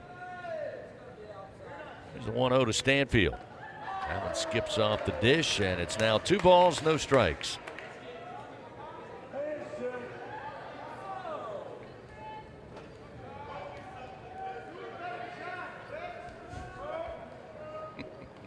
The 2-0 pitch. Look out, Stanfield drops to the deck as that pitch high and inside. Moves the count 3-0. There's a lot of people in this ballpark that have a lot to say, considering the amount that are actually here. It's quite a boisterous crowd. It is. 1:22 a.m. 3-0. Call it strike with the take on. It's 3-1. Yeah, a little reminiscent of like a beer league softball game on a Saturday night. There's a 3-1. Slap to left field. Stanfield drops it down in front of Aaron Downs. His 3rd Bingo Pest Product base hit of the night. And a 1-out single, gets a runner aboard. And we'll see Derek Curiel bat. It's a good swing there from Stanfield, ready for the heater, which is mid-90s. And he got on top of that one and lined it into left field. He's had a really nice offensive start, well, midway through the season here for LSU. Obviously, co-led Auburn in multi-hit games last year and was a proven SEC commodity, but he's really taken a step up, and he's great in that second leadoff spot, to use a cliche, in the 9-hole. With 1 out, the pitch to Curiel inside for ball 1. Now you start looking down the road a little bit. 15-8 LSU leads. Curiel with a knack of finding his way on base with Jared Jones waiting on deck. You can do the math. Here's the 1-0. Missed outside. 2 balls, no strikes.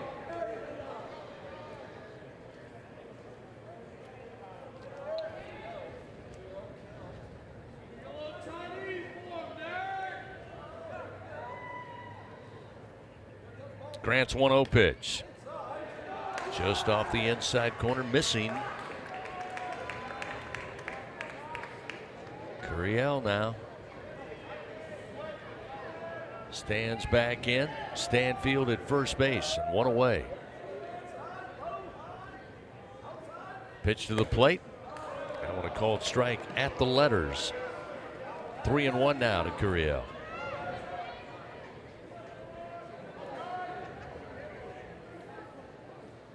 Derek 2 for 4 in that leadoff spot tonight. Been on base 3 times, driven in a run, scored 2 runs. Pitch low, ball 4. That'll put 2 men aboard now with 1 out. And Jared Jones making his way to home plate.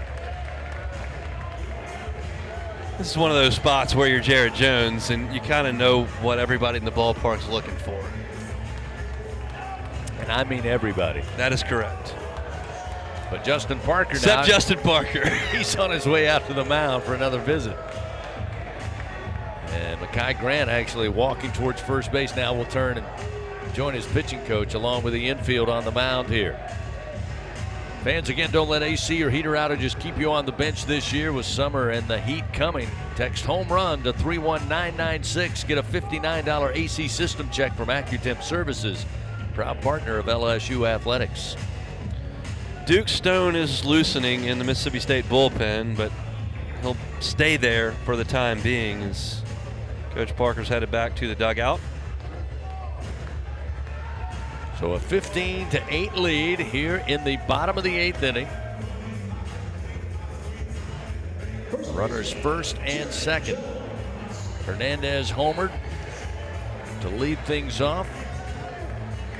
Now Jared Jones, who had the 2-run blast to center field, steps in. See how Grant attacks this. Relies on that mid-90s fastball. And the first pitch. Missed low, maybe inside, off speed, 1-0. Went with the breaking ball there.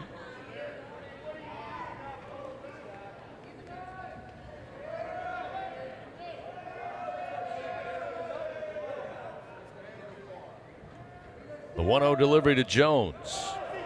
Missed low, they appeal down. He did not go around. It's now 2 balls, no strikes.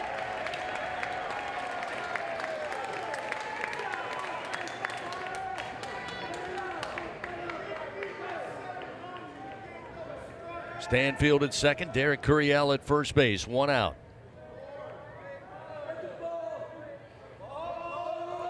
(2-0) pitch, outside, ball 3. Daniel Dickinson on deck for the Tigers here. Now a 3-0 count to Jared Jones. You gonna give him the green light here, Chris? I would. I know you would. 3 balls, no strikes. Let's see if Grant. Nope, he throws it away way outside, goes to the backstop. That'll load the bases as Jones aboard on a walk. So back-to-back walks for Jones, 1 in the 7th, another here in the 8th. Will load things up for Daniel Dickinson. Dickinson 2 for 4.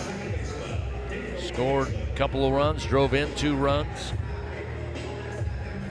Been aboard 3 times, checked that 4 times tonight, and now Justin Parker, a slow walkout. That may be all, and it will be all for Mekhi Grant. With 1 out and the bases loaded, and the Tigers leading 15-8. Another pitching change powered by Sunshine, your hometown John Deere dealer in Louisiana. Back after this, Fighting Tiger Baseball. Winning isn't everything. Wait, excuse me, read that wrong. Winning is everything. Hancock Whitney Bank is supporting today's action because we love to see people win. And we're supporting you with knowledge and support because we want to see you win too. Your business, your goals, your hopes, and your dreams. The right bank makes all the difference. How can we help you win? Visit HancockWhitney.com to find out. Hancock Whitney Bank, member FDIC. It's 4 in the morning when the roaches are on. You need the Bingo Roach Spray. Get ready for a bug-free Louisiana summer with Bingo Pest Control products. Our best-in-class indoor and outdoor solutions are powerful enough to eliminate those never-ending bugs, guaranteed. Visit bingo.com or call 833-GO-BINGO. Bingo keeps pests gone. If you're tired of trying, you should be buying the famous Bingo Roach Spray. At Sunshine, your hometown John Deere dealer in Louisiana, we know that every great game starts with a perfect field. Our equipment, whether it's a mower or a tractor, we can ensure your grass is always game day ready, so you can focus on making memories. Because at the end of the day, it's more than just a game. It's about the community, the joy, and the LSU traditions. Visit sunequip.com to get the best starting lineup of John Deere equipment. Sunshine is a proud sponsor of LSU Athletics. This is LSU Fighting Tiger Baseball on the LSU Sports Radio Network. 1 out here in the bottom of the 8th inning. The Tigers with a solo home run from Luis Hernandez, making it a 15-8 lead over Mississippi State. After the home run, Braswell struck out looking. Stanfield was single to left. Curiel walked. Jones walked. The bases loaded. Daniel Dickinson coming to the plate here to face the new pitcher, Duke Stone for Mississippi State. Duke Stone, freshman right-hander, 6'5", 225 pounds. This is just his third appearance of the season. He's only worked 2 innings on the year, giving up 3 hits and an earned run. He has struck out 4, has not walked anybody. Opponent's hitting .333.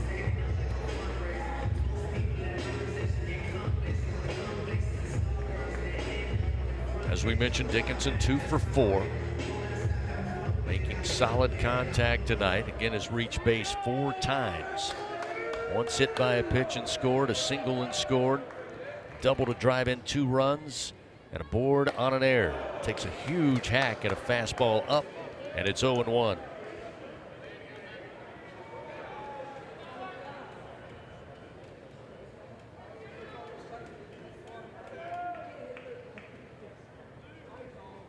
The 0-1 pitch. A little number back to the mound, but mishandled by Stone. It caroms towards second base.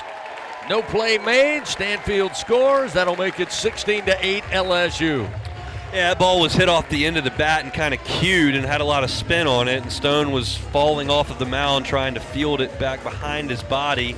Couldn't, and then you saw the spin on it when it hit the ground and took a hard right turn. Just a tough play for anybody to make. And Dickinson reaches base. Milam will dig in, and LSU is potentially 1 swing away from shutting this thing down. Milam tonight 1 for 4. Had a double back in the first and scored. Had a sac fly RBI in the 7th. He'll have Curiel at third, Jones at second, Dickinson at first base. Pitch from Stone way outside as Highfield rises, catches it with the glove. It's 1-0. 6'5" against 5'7" here.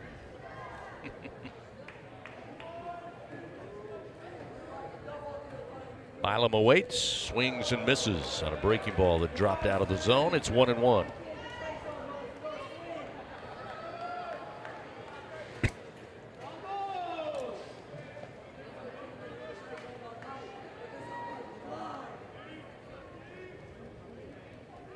One ball, 1 strike. Bases loaded, 1 out. The pitch to Milam. Down in the dirt and outside. That'll make it 2-1.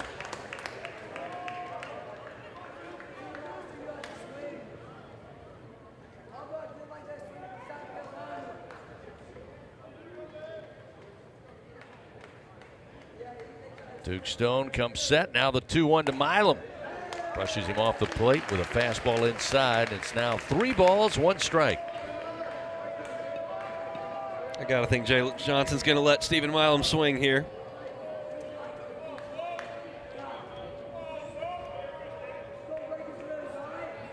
One out, bases loaded, the 3-1. Milam sends it to right field. Coming in on the run, making the grab is Stevens. Tagging up will be Curiel. He will find his way home to make it now 17-8. That ball was scorched to right field, and Jared Jones took off from second base like he was trying to score. And then he realized he needed to get back pretty quickly. It looked like they may be able to double him off. They could not. Curiel did a good job of reading it, getting back and tagging. No harm done. Milam gets the sac fly, the RBI. It's a 9-run lead now, and Jared Jones still represents that potential walk-off run at second base. Ethan Fry, the DH, 2 for 4 tonight. Single with 2 ribby in the first. Base hit in the 4th, a board on a walk and scored. He was caught looking last time in the 7th inning. 9-run lead here in the 8th. First pitch to Fry from Stone, a called strike, 0-1.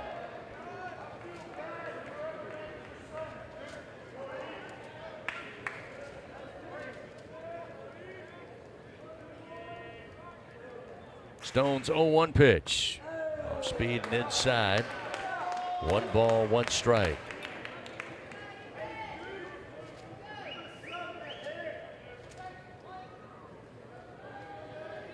Two down, bottom of the 8th.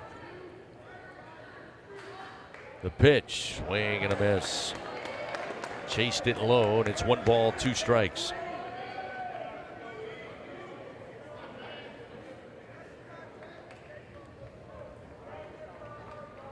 Tigers with 3 runs in on 3 hits here in the 8th. The lead 17-8. The 1-2 to Fry. Swung on in the air. Right field giving chase. Stevens reaches up and he grabs it at the track for out number 3.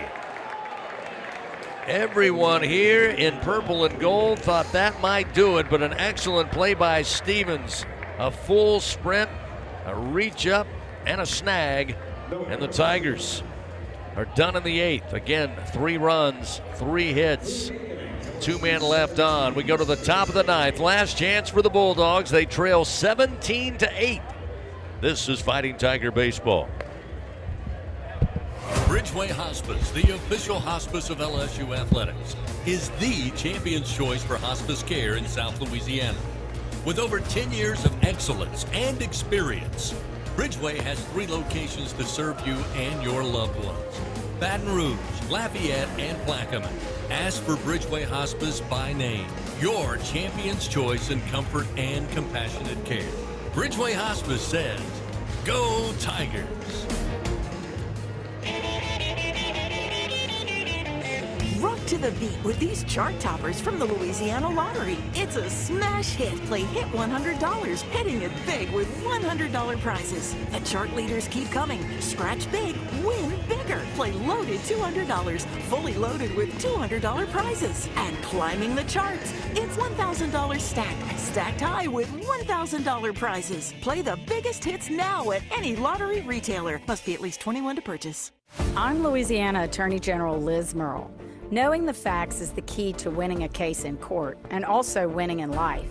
To be a champion, you have to make good decisions, and one of those is to not vape. Vaping can destroy your lungs with toxic metals and chemicals. Some devices contain lead and nickel and even formaldehyde. Vaping can cause severe health problems, so choose to be a champion. Stay vape-free. Paid for by the Louisiana Department of Justice. Live action of LSU Fighting Tiger baseball continues from the LSU Sports Radio Network. So glad to have you staying with us here into the early morning of Sunday. We hit the top of the 9th inning, 17-8 LSU leading. The Bulldogs, a long way to go and only 3 outs to work with. First pitch from Newt to Stevens, a called strike. The 0-1 inside low to even it up 1-1. Stevens in the 7th spot, 2 for 3 tonight. Single and a double, driving in 2 runs.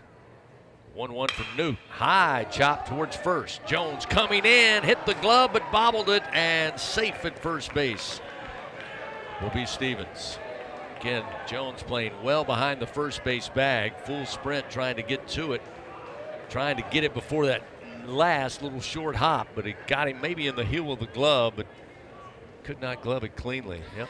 Yeah, he had it on the big hop. It just hit off the heel of the glove, as you mentioned. There's just it's just an error. It's just there's no other analysis to bring to that one. It's a play that Jared generally makes, and on that one he just didn't squeeze it. So with a runner on, and we'll get Highfield, who's 0 for 1. He has reached base a couple of times. In fact, 3 times. Hit by a pitch, scored in the 2nd. Hit by a pitch, scored in the 8th, and a board on a walk left stranded at 3rd in the 7th. First pitch from New to strike, and it's 0-1. Surprised Jones is holding the runner here with a 9-run lead. You want to go back and play some defense. The 0-1 outside, evens it up, 1 ball, 1 strike.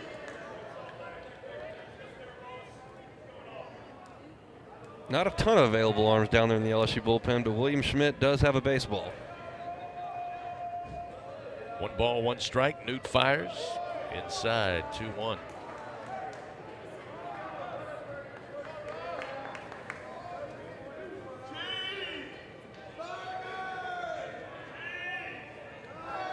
Two balls, 1 strike. Highfield readies the bat with a runner at first. Fastball. This one swung on, lifted high in the air, but out of play left side. Evens it up now, 2-2. If there's one way you're LSU to kind of ease in a bullpen that's trying to figure some things out and the 3rd starter trying to find his way a little bit, it's go out there and score 17 runs, which is what they've done in this one. Nobody out, runner at first, a 2-2 count to Highfield. Newt fires. Highfield fights off the fastball with a foul to the right side.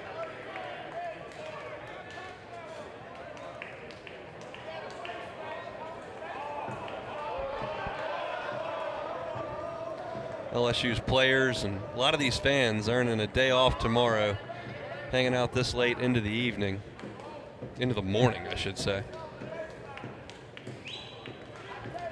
2 balls, 2 strikes is Highfield. Hitless tonight. Here's the 2-2. That's a called strike 3. Fastball from Newt records the first out. 1 down, 2 to go for the Fighting Tigers of LSU here in the ninth. Tigers on the verge of second home SEC sweep in as many opportunities, and when you get a chance to win 3 games over the course of an SEC weekend, it's just a huge help as you kind of aggregate the entire thing together. Of course, they didn't quite get it done in Austin last weekend, but you make up for that when you win 3 at a time at home. Now Dylan Cupp takes the first pitch, an outside corner called strike, and it's 0-1. The Bulldogs shortstop tonight 2 for 4. A double cleared the bases, drove in 3 runs in the second, had another single in the 6th. Was a strikeout victim last time in the 7th inning with a runner at first and 1 out. The 0-1 way out in front, and a foul ball down the third base line, and now Jaden Newt ahead, 0-2. Conversely, for Mississippi State, you fall to 1-8 in league play, and you dug such a deep hole. In this league, it's tough to win games. We saw last year LSU was able to find a way. They started 3-12 and then finished 10-5 the rest of the way, went to Hoover, and were not even close to missing the NCAA tournament. But it just makes things really difficult when you come out of the gate the way Mississippi State has to this point, and they'll have to do some soul searching on the way to Starkville and find a way to start winning some baseball games. Tigers head to Norman next weekend to take on Oklahoma. As we mentioned last night, Mississippi State back at home after back-to-back road trips. They'll have South Carolina coming in to the Dude. Here's the 0-2. Swing and a miss. Got Cup to chase that one off the plate. 2 down, 1 to go for the Fighting Tigers of LSU. Huge strikeout there for Jaden Newt. His second of the night. And for Newt, this is good for him because he's a guy that has had success in the midweek, getting LSU off to a good start, 3 innings at a time or so, and he gets a chance to go out there against an SEC team and has handled himself well. Lucas Buckner will come to the plate for the first time tonight. He entered the game at second base. Third second baseman of the night. Started with Reeves, then Sanders. Now Buckner. The first pitch from Newt, a called strike. It's 0-1.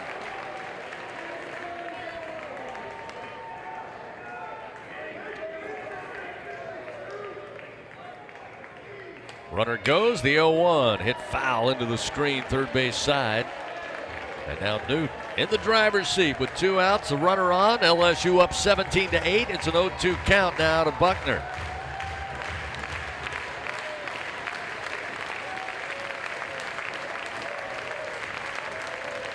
Here's the 0-2, just off the outside corner.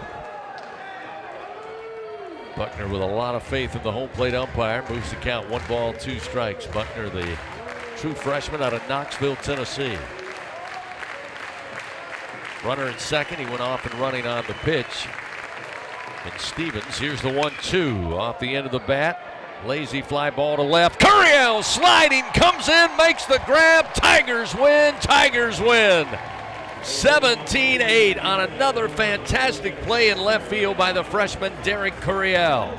With the victory, the Tigers now move to 26-3, 7-2 in SEC play.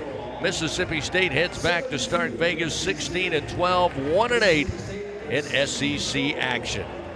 Early Sunday morning, we wrap it up. A 3-game set with a clean sweep by the Tigers with a 17-8 victory tonight that straddled Saturday night and Sunday morning. More coming your way. Thanks for joining us and hanging with us. Your Tigers get the win, 17-8 over Mississippi State. This is Fighting Tiger Baseball.